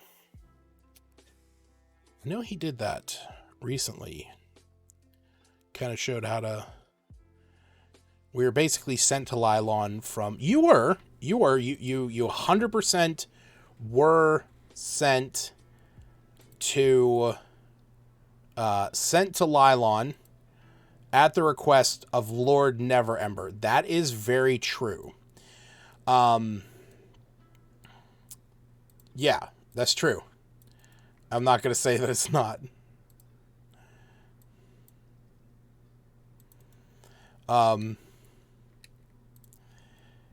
You know, it's just one of those things, you know. Just remembered someone had to tell his brother that he was yeah.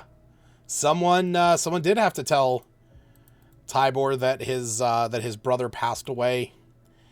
And unfortunately, things didn't, you know, things didn't get any easier for that poor family. There we go. That's I don't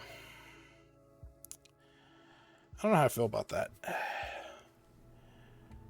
You know what? Okay, let's clear those out. Let's get rid of these steps. What are we gonna do?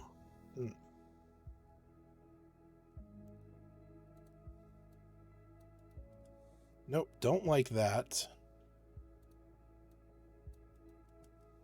Don't like that either. Actually, that's not terrible.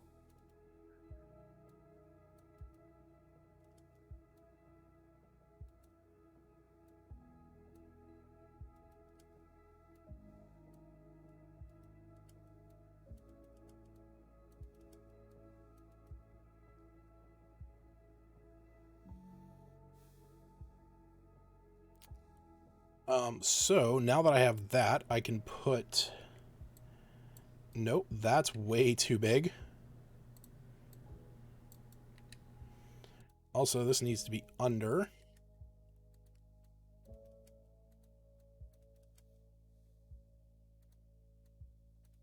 Nope, wrong way. Not that big. Still not that big. Wow.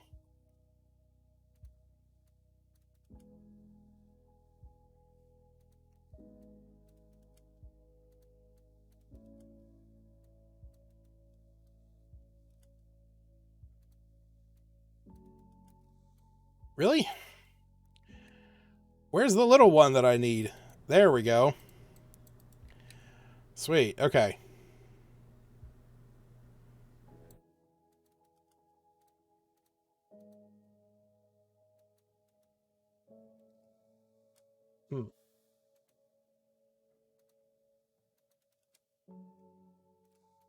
I get one? No, I don't.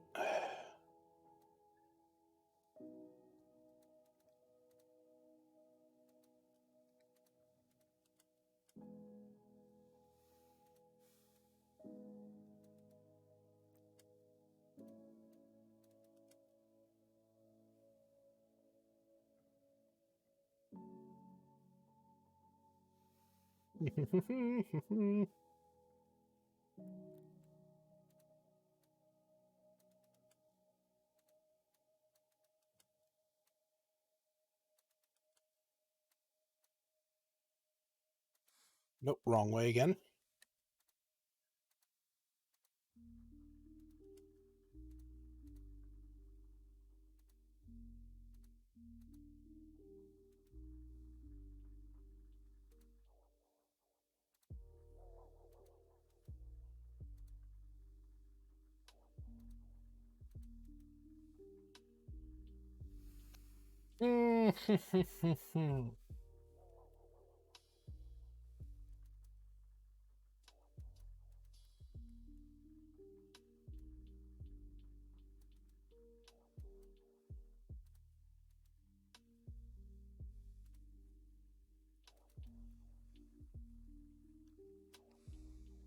Oh.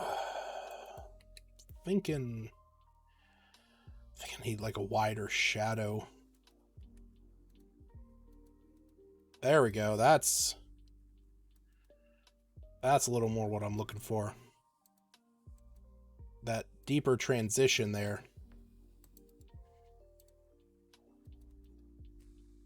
That's looking a little better. Cool. Now it looks a little bit more like steps going down.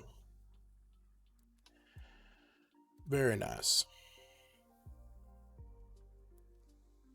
All right, cool. So, give that a quick save. Honestly, I just kind of like this room as it is. That room is number 4, which is faint spores softly float through the air. The floor contains more patches of fungus than stone, which, yeah. Leaning against the opposite wall is a large mass of fungus, moss, and gray flesh. Yeah. So I kind of like this room already with what it is. So we're going to move up to this one. Now, with this, this is where we are going to have, like the main ritual site. So I kind of want this to really be like surrounded by water.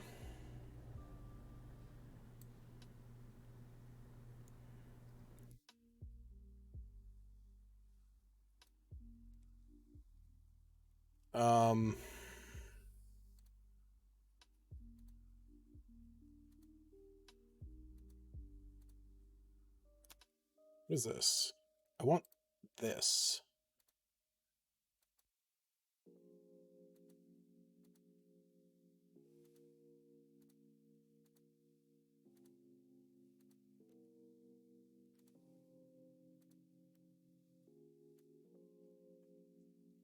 Whoops.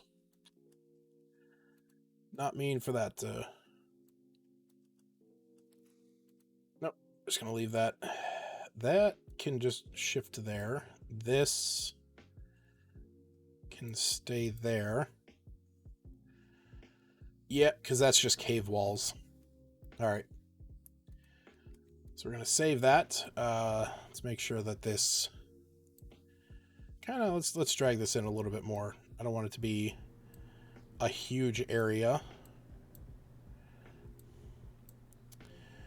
Really just enough room to have this altar. There we go. That looks good. I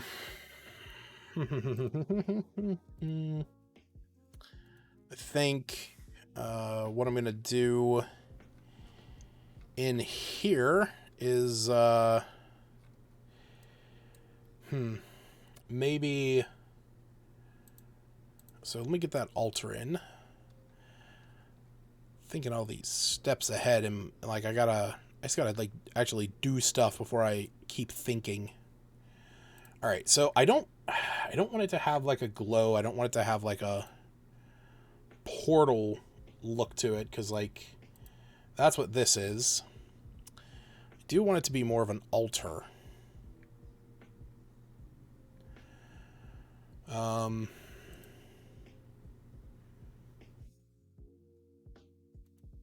of old.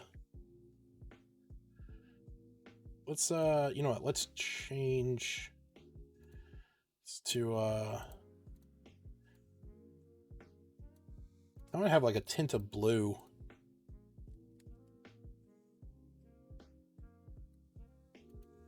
All right, so if we put that there, we're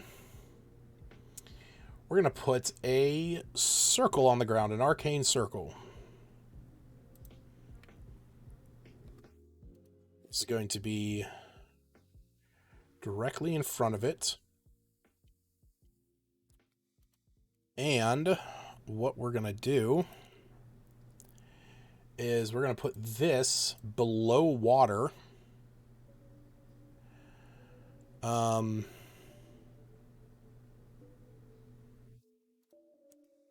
going to have these kind of be under here to show, oh shoot, you know what? I did this water wrong.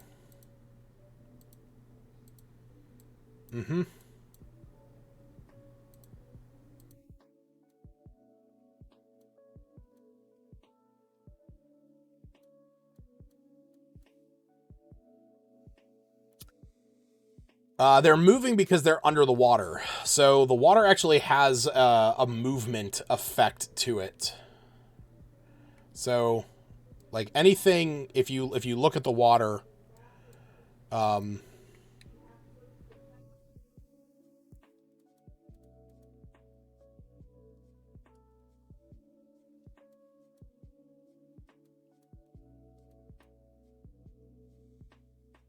there we go. I wanted this. I want this to even be a little bit darker. I don't want to do it solid black. Yeah, see, that's too much.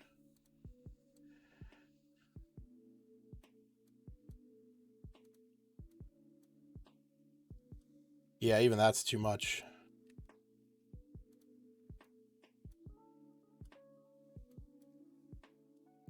No, actually, I think this is fine. I kind of want it to be like a black ichor, more of like an ooze.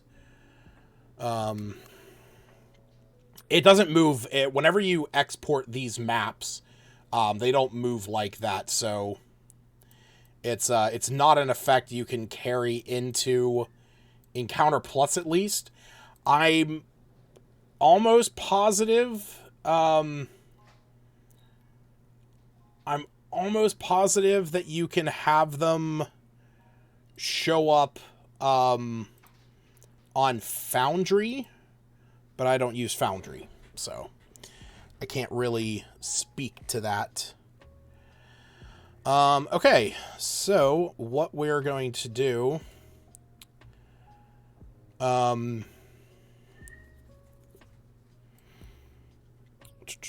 well, I know you can export this as a, you can export it as a VTT, and I think you can maintain,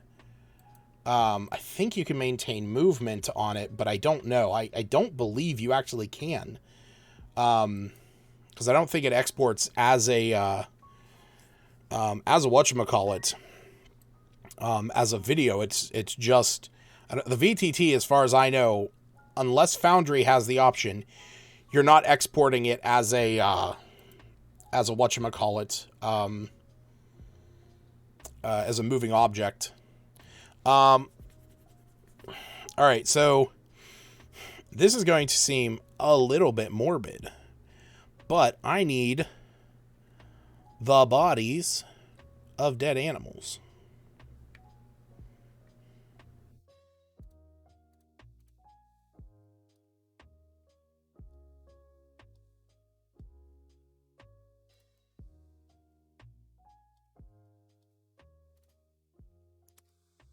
And I don't know... I don't know if that's an option on here. Oh, here we go. Well, there we go. I got some dead wolves. In fact, that's exactly what I needed. And I very much want them to be shadows, so they are going to be hidden in and around here.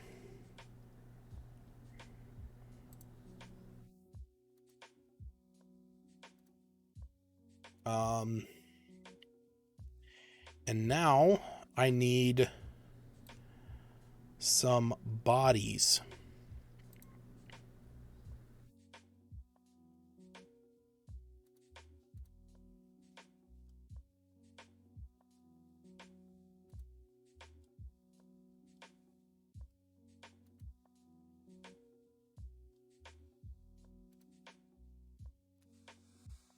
So, yeah, the whole idea for this particular chamber is going to be where the cultists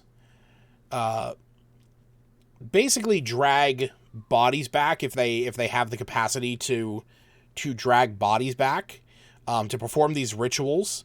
But this is also where they not only spawn the shadows, but it's also where they drain or they they conjure up the creatures that they use to, hunt with, and and I guess at least if there's anyone from one of my games out there watching this, plug your ears for a moment. But the whole thing that is kind of going on in the adventure, is that there is a shadow cult, that is present in and around Phandalin. And they are, oh, look at that. There's a little grung, bullywug. So there's a shadow cult that's kind of settled in the area. And, what they are doing is they're actually the ones who drove Cryovane. Send me a message. No, you're good to listen, Hannah.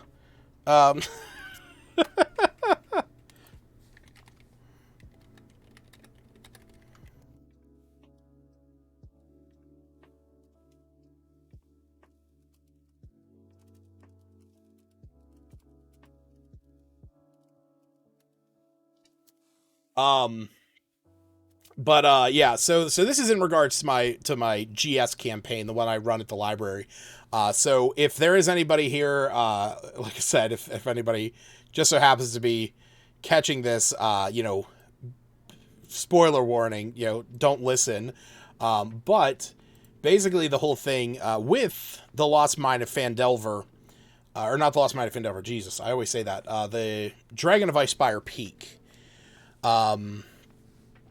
So the main idea with Dragon of Icespire Peak, it's understandable. Yeah. But no, the main idea behind Dragon of Icespire Peak, and this is not a spoiler warning in any capacity, it is that a dragon has appeared and is, causing a bunch of mayhem in the area. That's the whole thing behind Dragon of Icespire Peak. Now, I'm not going to go into detail about what specifics, the reasons why, and any of that stuff, because that would get into spoiler territory, for whoever wants to, whoever's playing in that or running that. But specifically with my group, the reason why that dragon is there is because the cult of Mask. So there's a god named Mask who is kind of a god of thieves, and he believes in, anything that operates in the shadows is his right. So thievery that's done in the shadows is kind of his, main deal. A lot of thieves guilds worship Mask, or at least align themselves with Mask's principles. And so, and as you may assume, Mask's, one of Mask's many symbols is literally a mask. Now, the thing about him is that, like I said, he's, chaotic neutral evil, more just anything that comes from the plane of shadows is kind of his deal. Now, this cult has already had some interactions with these players, and they don't realize that there is this cult that has operated, and they tried to enforce their will onto the world some years ago, but they were stopped by a group of noble, radiant paladins and warriors, and so they were stopped already. But they are reattempting this. They're attempting this again, and they are going after those that stopped them in the past. But those who stopped them in the past aren't all there anymore. So there is this drive to go after their kin. And so that is kind of like where everything is really taking off in that campaign.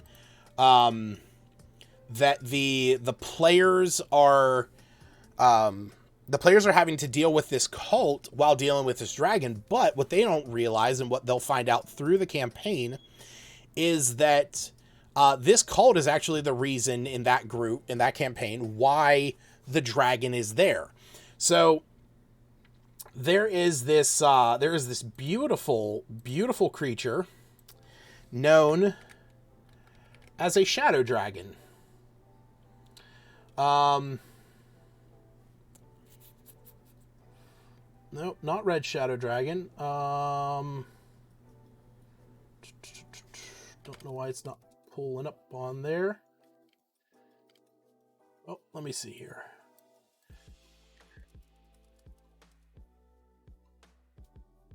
Yeah, shadow dragon. Don't know why that's not shadow dragon.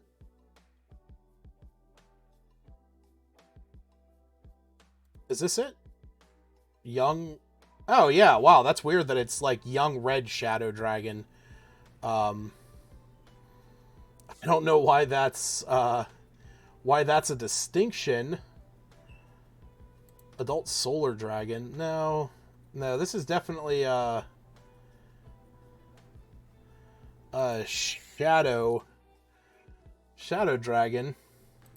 It's weird that it's not showing up. I swear to God I pulled it up on this site before, but it is what it is. But basically, the idea behind a shadow dragon is that they're kind of created by they're kind of created when people fear that dragons will come back. So yeah, here we go. Physically seeming insubstantial, shadow dragons had dark translucent scales, which helped them camouflage into the darkness.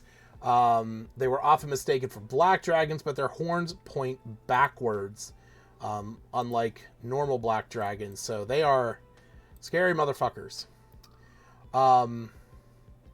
But one of the things that I read was that if there is enough fear that a dragon is existing and is in the area, just by a large group of people believing that there is a dragon present, that will eventually lead to the creation of a shadow dragon.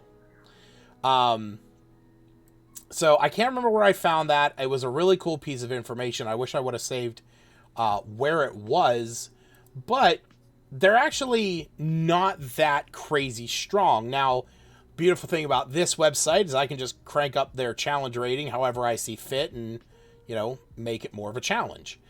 But I have a lot to work with.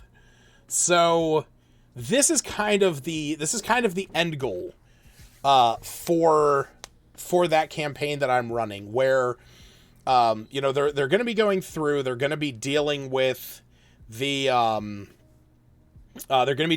white dragon and all the problems that come with that, but they are also going to have to deal with the fact that they're going to have to deal with the fact that this cult is in operation and is basically just trying to stir up trouble. So they are wanting to cause all of this mayhem in the surrounding area and make everyone, who is from and around Phandalin just, constantly in doubt of them, of their safety. This dragon is around, it's doing this stuff. So this cult is kind of in there causing their own problems and just making things seem like they're worse than they actually are. And again, they're doing this so that they can build up this fear of the black or of the dragon, to then fuel this, because the whole point of the cult is they're trying to gain favor with Mask. They are trying to they want his godly powers. They want Mask's godly powers to realize their role in the world as, like the rulers, or however this cult sees themselves. And they were going to do that at one point many years ago, but then they were stopped by that group of, noble paladins, radiant warriors. And that then led to them losing honor. And it's taken many years for them to even build themselves back up, because pretty much all the cult was destroyed except for one standing figure, who, set forth to rebuild the cult, and he kind of, punished himself for many years, and they were defeated so wholeheartedly, and now he's recruited more people to his cause. He's gotten these other thieves and these necromancers and warlocks and people that are more nefarious, and they're going to try again. They're going to try and see how much they can push their luck in this area. So that is the current plan. And that's actually why we needed this. So this is going to be one of the locations of their shadow pools, is what they're going to be called. There's going to be multiple of these throughout the area. And that's, it's at these locations where they're going to have like a standing necromancer or a shadow druid who is doing this work and making these things possible for the cult. And the players are going to have to deal with that. They're going to have to deal with the fact that, like, this is a thing. They have to stop these guys. And they're going to have to do their part in and around the town and the area in general to, make the people rest assured that the dragon is not a big issue, that they can deal with the dragon. Because it's the fear of the dragon that's going to build stuff. Now, the funny thing is, one of my players in that campaign, who's playing a fighter, he was kind of making a joke about, when they went to see a group of gnomes, he mentioned there being a dragon under the mountain. And it was kind of a joke, and I explained how, under dragons were a thing. I believe that is just what they're called. No, yeah, it might be called something else, but there are dragons that ghost dragon? That's new. Maybe that's what I'm thinking of. Maybe I'm thinking of a ghost dragon. No, that's definitely not it. No.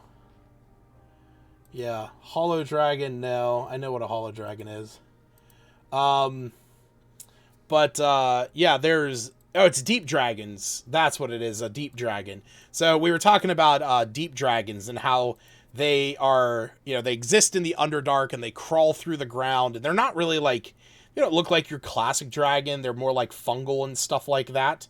But they're still cool. Like they still are very cool. But he was kind of joking about that with the gnomes.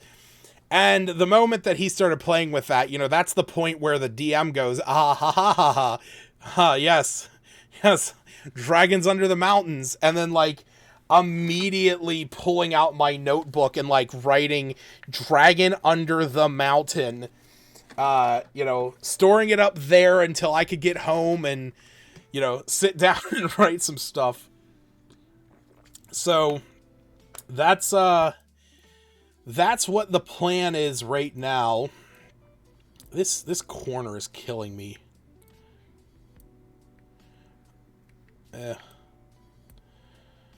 That's a little better. So yeah, I think with this, we're pretty well set. So let me go back into here. So what do we got? We got the outside. We got the standing stones. The stones will glow, which I can actually add that effect on Encounter Plus. But we got the cave entrance. We have the small area off to the side. We have the main threshold with the altar and the leather-bound book. The armor sets, 2 of them overtaken by the vines, 2 of them overtaken by rust. So we got the crypt. We have the statue, or the stone here, not the stone, the skeleton of a druid. And the statues of the Ankh-Hegs that are going to spray poison or acid at the players. 4d10 damage. That's a lot. We'll do it, though. Yeah, see, the corpse here is holding a +2 longsword. We're definitely making that what we already discussed, the Sunblade. This is where we'll have the Shambling Mound, or the Shambling Hulk. I'm also probably, because the players are going to be a little bit higher level, they'll probably be 5, maybe 6, but there are 6 of them. We're going to have to add these puff patches as well. And then the locked doors leading down to these small slopes. You know what? Shit. You know what? Let me change this one. I kept looking at it, and I'm just like, I don't like it. I don't like how it curved. Nope, not that.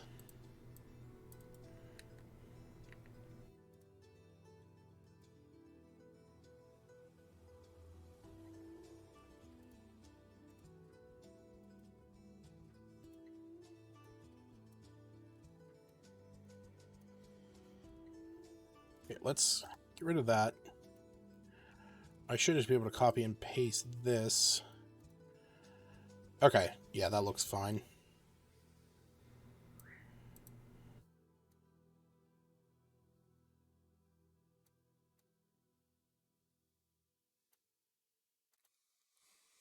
What am I using to clean up the black water on the outside?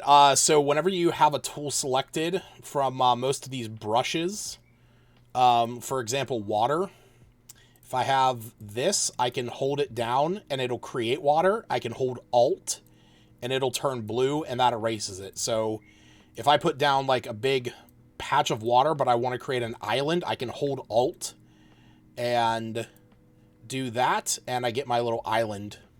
So that's all I'm doing to clean it up, was just holding Alt. Oh, sorry. Wow. There. So draw, and then holding Alt turns it blue. And so you can just like go around and erase stuff. So pretty much Alt will always remove something. So for example, if I wanted to like remove a section of this wall, I can hold Alt and it'll take a chunk out of there. So you can also do that with caves. Well, except whenever you have it turned on blast open. But yeah, like I could go up to here and erase part of the cave to sort of cut that corner in. So that's a thing.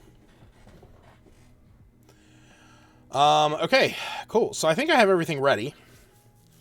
So I'm going to give it one more save. And then I'm going to export this. I'm going to turn lighting off, and I want to have the grid on. But let me take a look at this without the trace layer on the back. So that's everything that we're looking at. That's it all. Nice. Nice.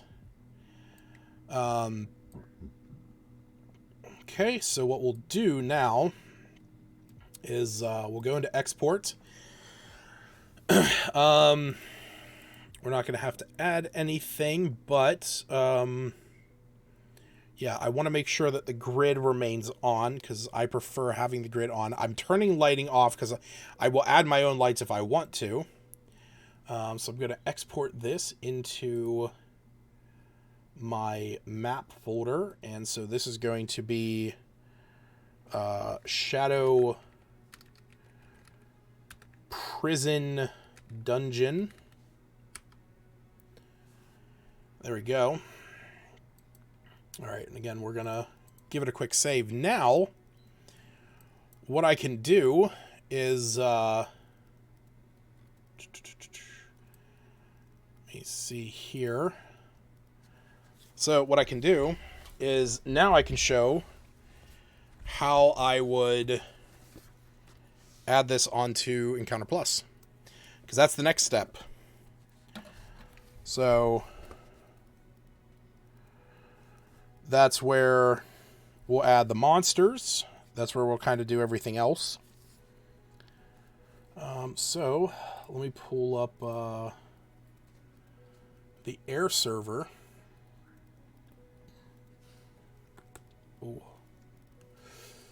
Oh, my neck.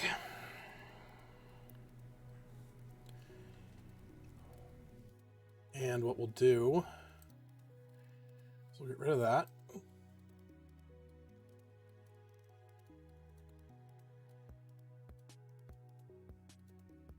And I will throw up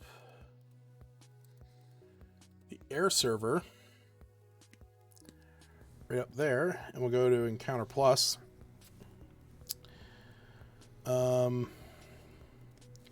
So because of the campaign that this is going to be for, go ahead and load them up. And gotta find the map that they were on. There we go. So I can present it. Sweet. All right. Give me 1 second to scale this up a bit.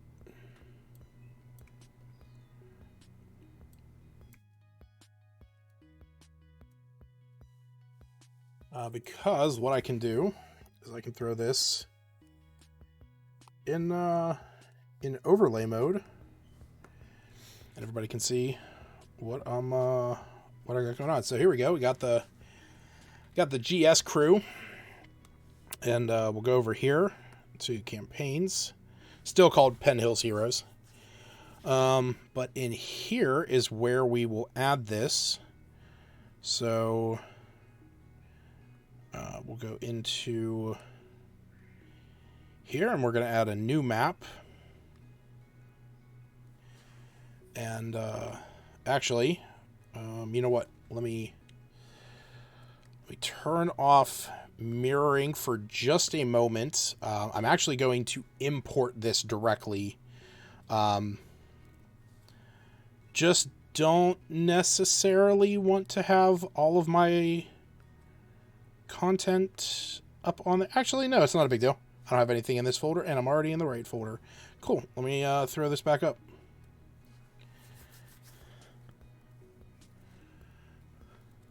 Once it decides to load. There we go. Oh, why is that off center? Yep. Get it centered. Centering always bugs me. All right, so we're going to import, and I got my maps folder. So I'm going to go through and find Shadow Prison. There we go. And I wanted to load into there. This doesn't actually matter because I already turned that off. It's laggy. That actually does not surprise me because, and actually it does surprise me, but it also might just be the lag of the iPad itself. Okay. So there is our map in Encounter Plus. Now what we're going to do is we're going to go over here to the wall layer, and you can see this is the beautiful thing about importing a VTT because it does all of this for you.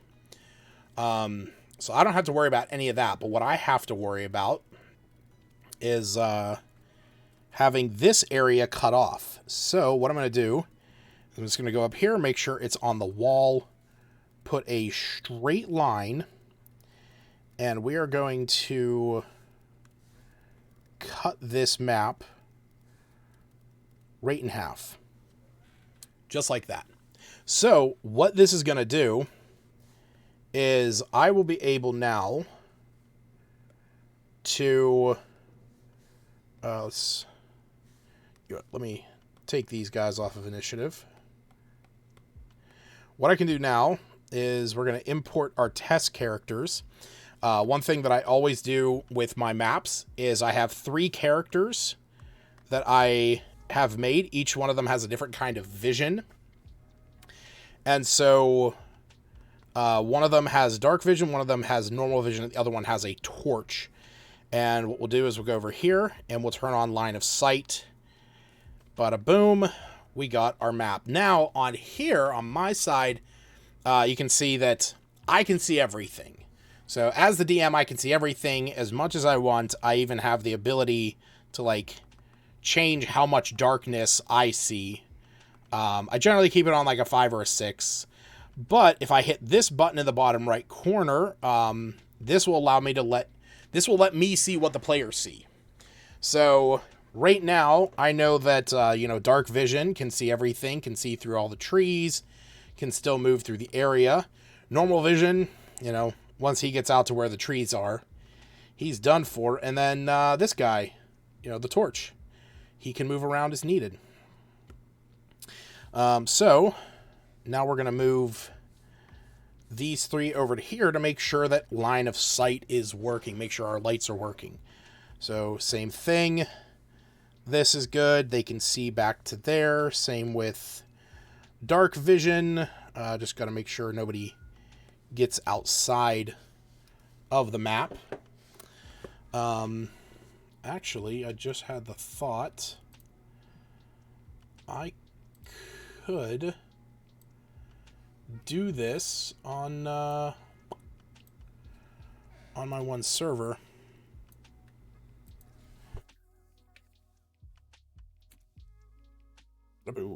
Yeah, no, I can't. So right here, we'll go out of there. Look at that. We got our open doors. Those work. When you go inside, players can see this room. They can see all the detritus and everything. They open up this room. Oh my god. We got a body. And then this is where I'll have the this is where we'll have the poison spray. And then through here, this is where we'll have the shambling Hulk. And into here. Yeah, now this is where, like I said, in here, you don't really see anything. It doesn't move, so... yeah, so that's... everything's working. Let's go ahead and close all these doors. We want to make sure we're not giving anything away. And now that we know that those work, we'll just... come on. Go ahead and get out of initiative. And we'll get rid of these guys. And... yeah, line of sight just kind of makes things dark in general. But what we can do now is we're going to add lights. So the thing is with this adventure, pull this back up. As you can see on here,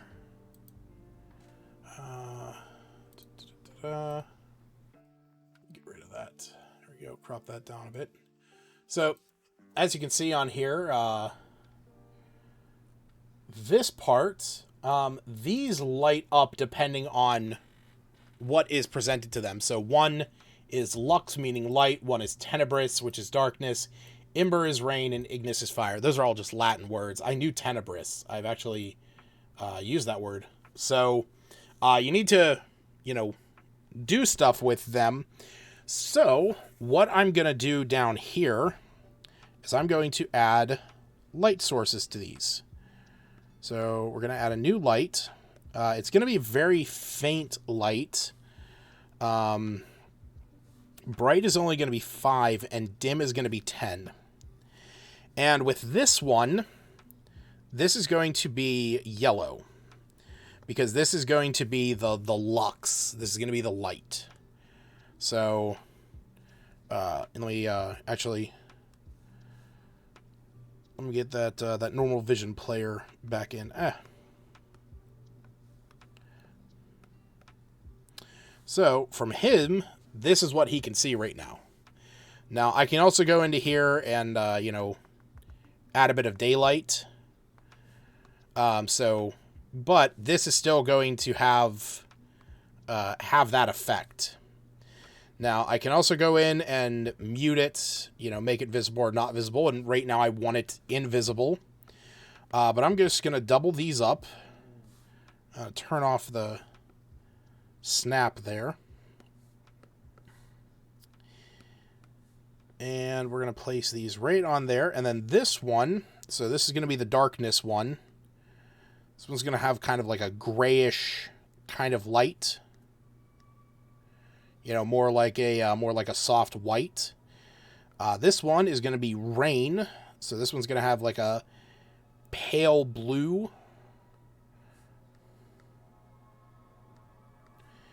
And this one is going to be red. Kind of an orangish red for fire. You know what? Actually, let's make that a little bit of an orange, more of an orange. There we go. So now, with each one of these on,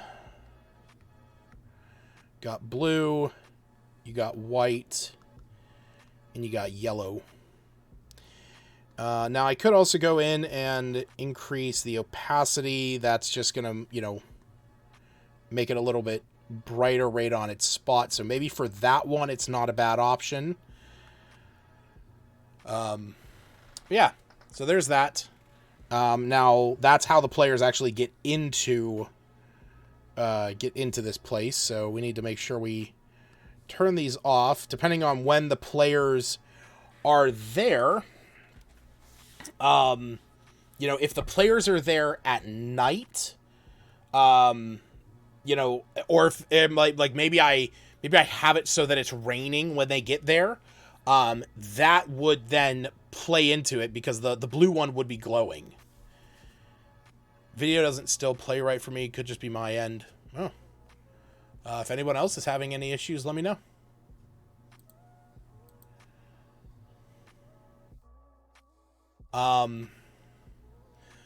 But with that, we don't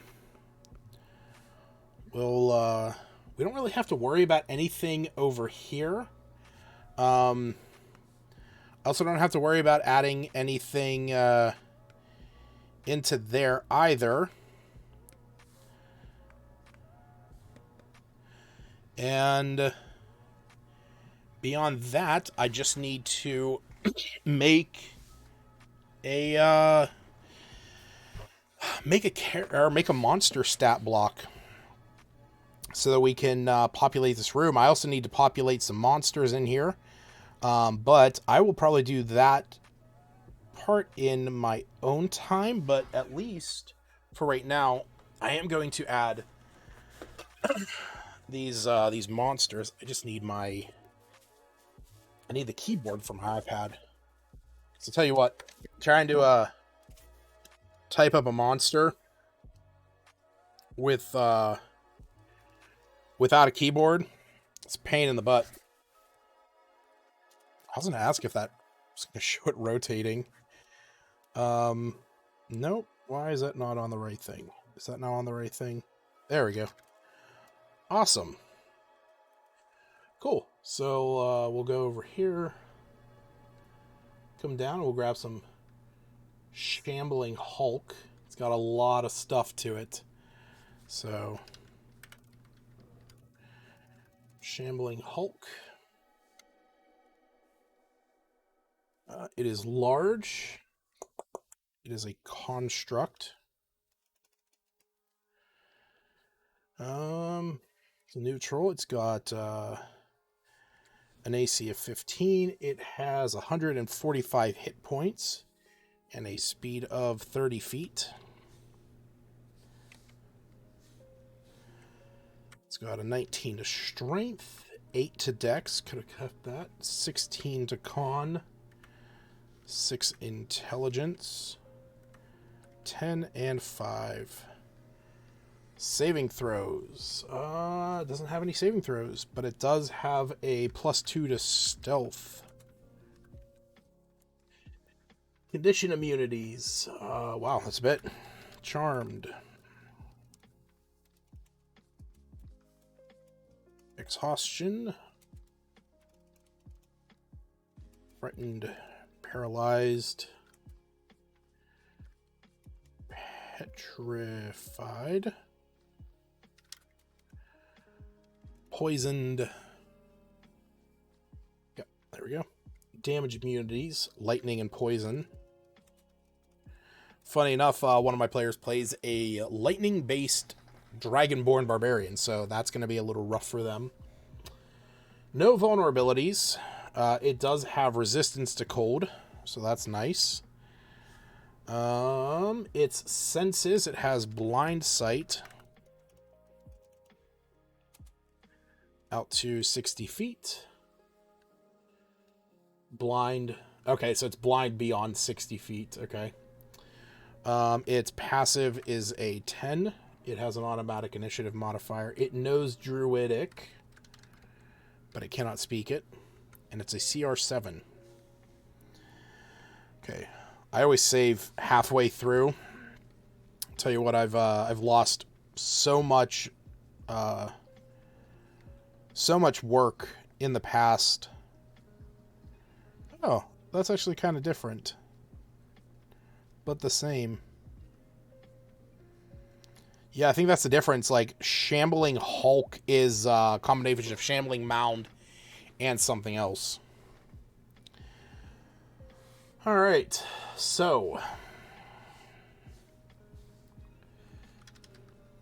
you know what? I wonder, am I making more work for myself? No. Okay, that's good.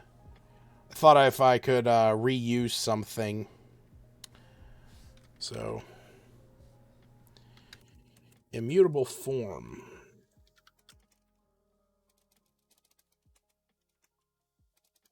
Shambling Hulk is immune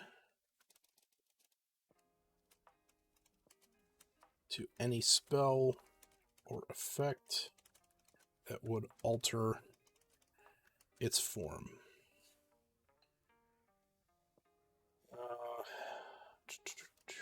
Lightning absorption.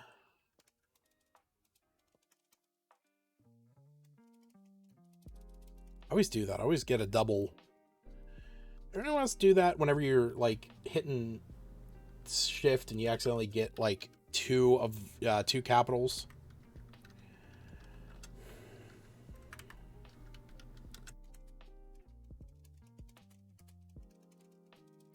Looting damage.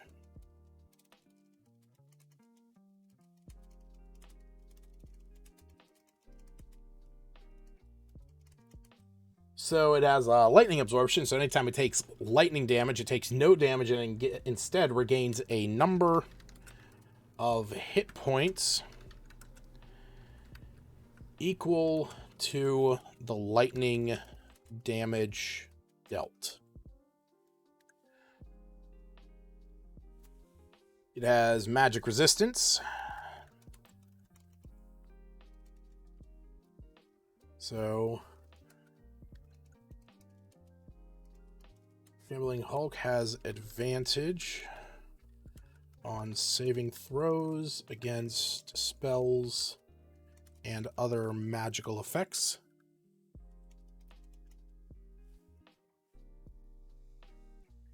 And magical weapons, or magic weapons, I guess, it doesn't matter. The Shambling Hulk's weapon attacks are magical. Awesome. All right, now on to its actions. So it has multi-attack, an ability I love for all my monsters. The Shambling Hulk makes 2 slam attacks. If both attacks hit, a medium or smaller target, the target is grappled. Escape DC 14. And the Shambling Hulk uses Engulf. Ooh, I love this already. So we got Slam is a melee weapon attack.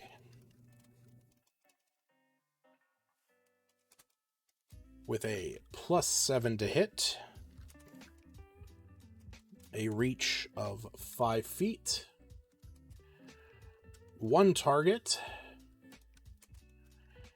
And to hit is 2d8 +4. And that is bludgeoning damage. So you get hit twice by that. And then, if you are grappled, you get engulfed.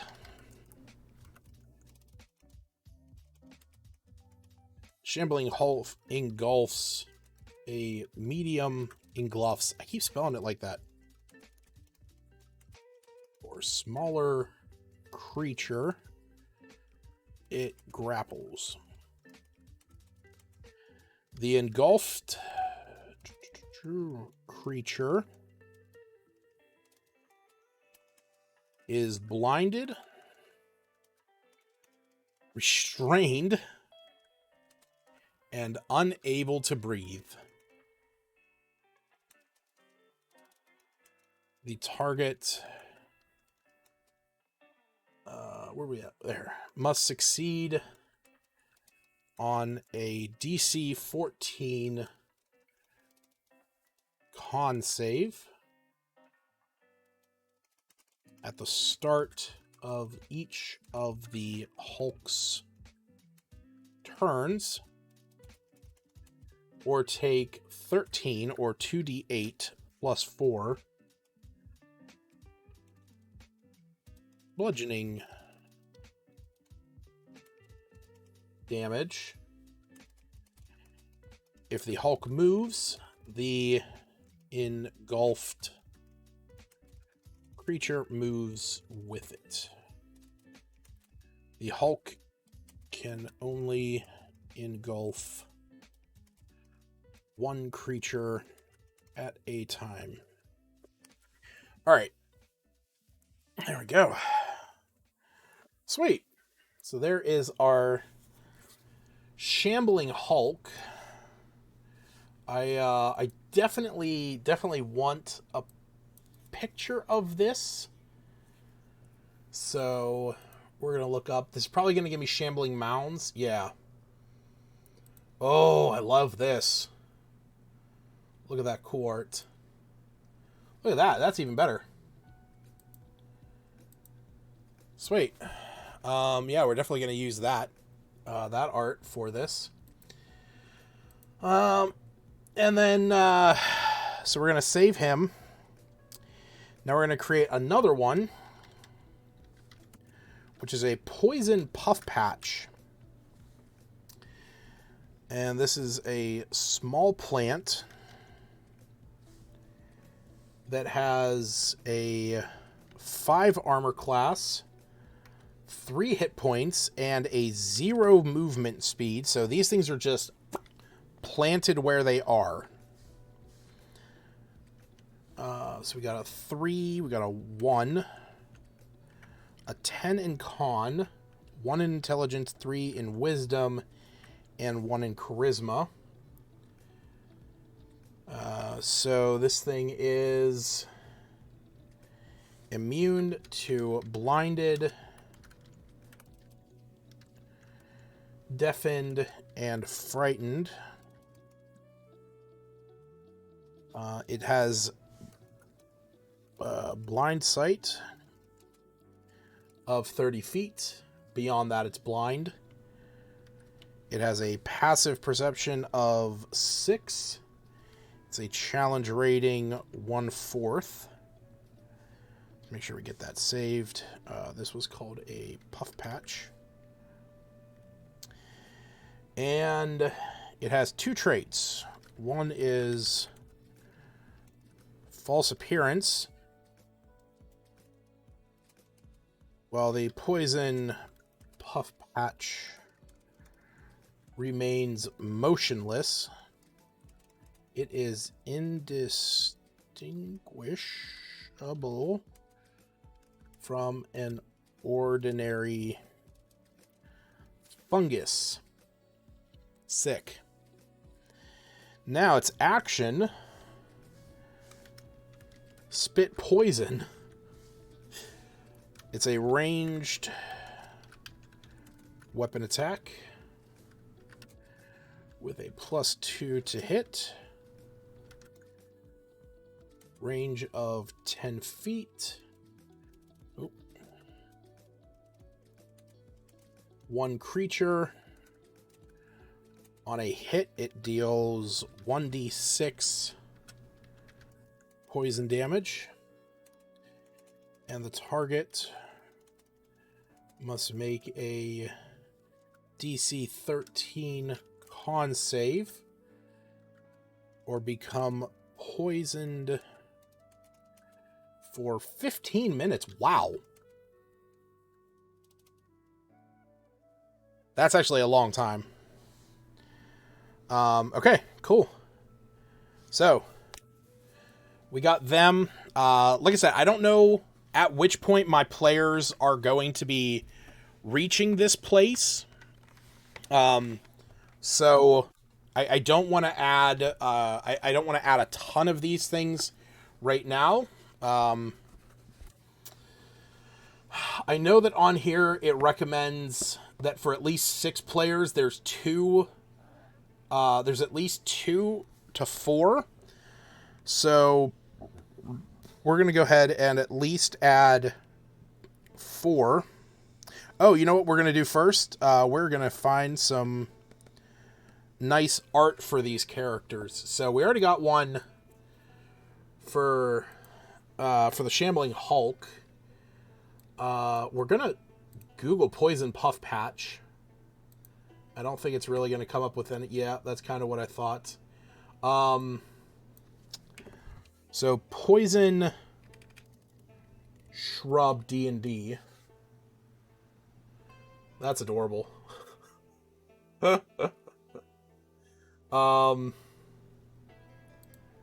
know what? I actually wouldn't be too upset about using that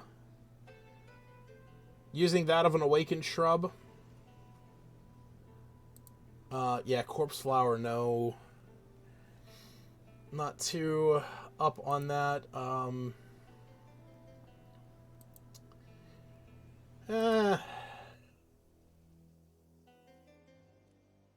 what is that?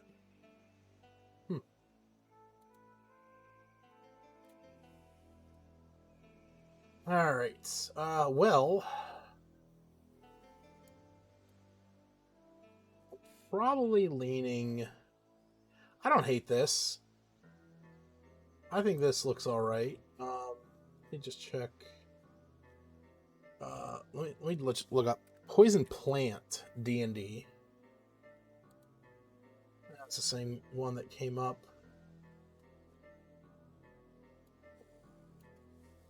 Poison Shrub again.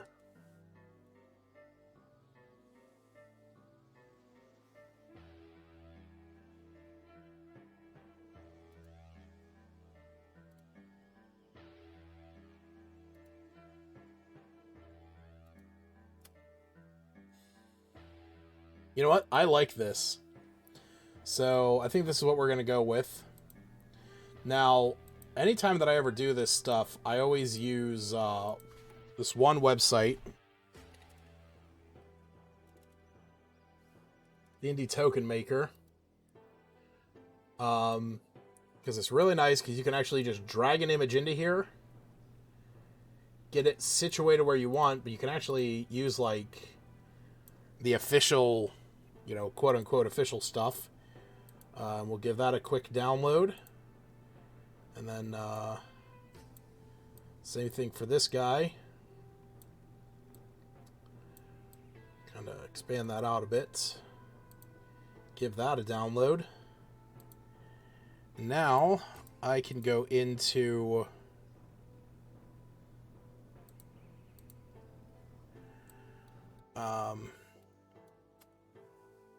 go into my downloads, and I can move these two tokens into, which one is this? This is the, we're going to name this one Hulk. That there. Now, what I can do is I can add these guys into here, and we're gonna get this shambling Hulk. Go to edit, go to token, and browse files, and we'll of course it's not gonna work. Sometimes that happens. Doesn't Encounter Plus really is not like yeah, Token Maker. So Roll Advantage is the website. If you are ever looking to make a token, use that website. You can just drag and drop an image, add a thing around it. Oh, I see why. It's yeah, sorry.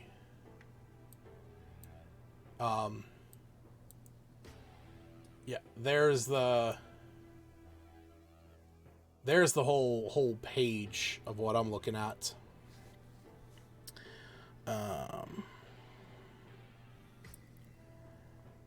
One second, gotta stop the mirror for a moment so I can go in and import these photos manually. Save. Save.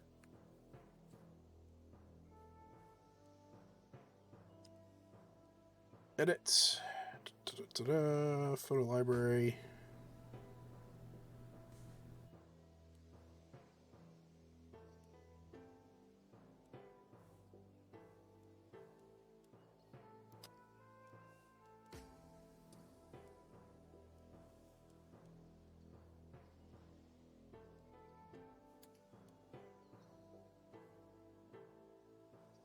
All right, sorry about that. Let's bring that back up.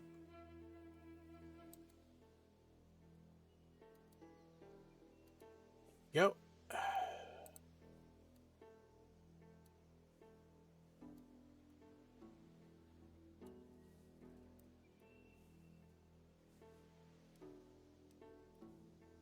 And with that, we got our little guys. So now with these, they are going to be fully invisible when the players get into this room. So to a player, this room is going to look very much like this, and then I'm going to have, you know, these kind of spread around, and this way whenever the players, you know, walk into this room, I'll be able to, on my side, you know, bump, and then they'll see him, and then, you know, when these guys attack, you know, it'll be oh so much fun.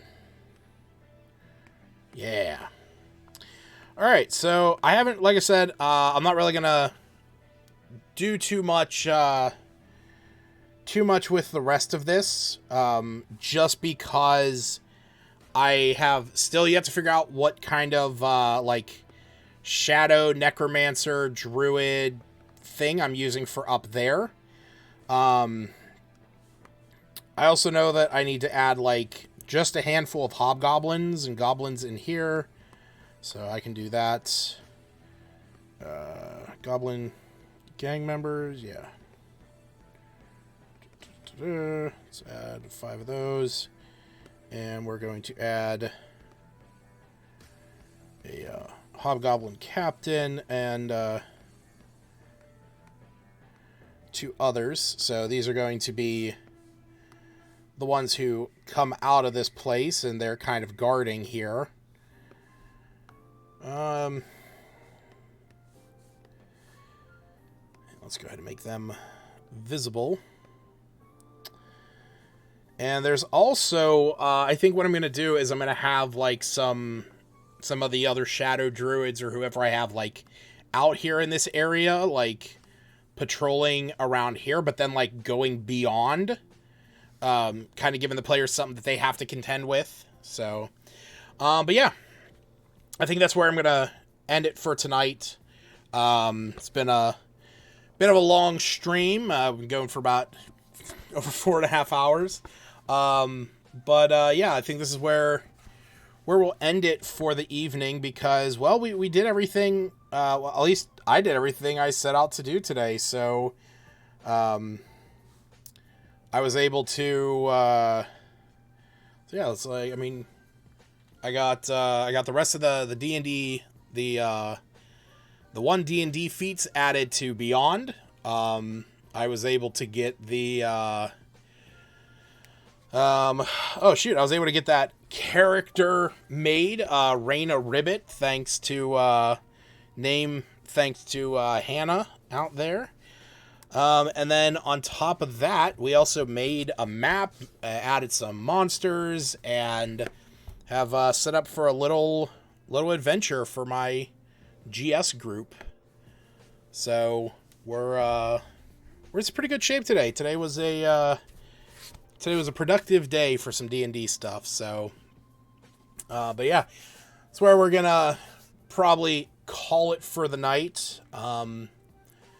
Thanks everyone who decided to stop out. Appreciate it. Appreciate anybody who's willing to sit out and hang with me for a bit and have some fun, listen to some lo-fi and just relax and work on some D&D things. So thank you again for that. If you did join me, if it was your first time, thanks again. If you're returning, Stacy, Hannah, Glenn, appreciate you guys as always. So join me next time. Who knows when that'll be, but keep an eye out on my my Twitter account and my YouTube account on the community page on YouTube. I am going to try and at least post on there maybe half an hour before I go live, just to give everybody a heads up if I have something specific planned that I'm going to be working on. And I have some other things that I want to do. I'm always having to prep for one of my 3 games. So, we'll hang out next time and work on some more stuff. So thanks again for hanging out with me. Again, I always appreciate it. So I'm going to get to bed, though. It's about 1:15 in the morning. So you folks have a wonderful evening. I will see you next time. And thanks again for hanging out.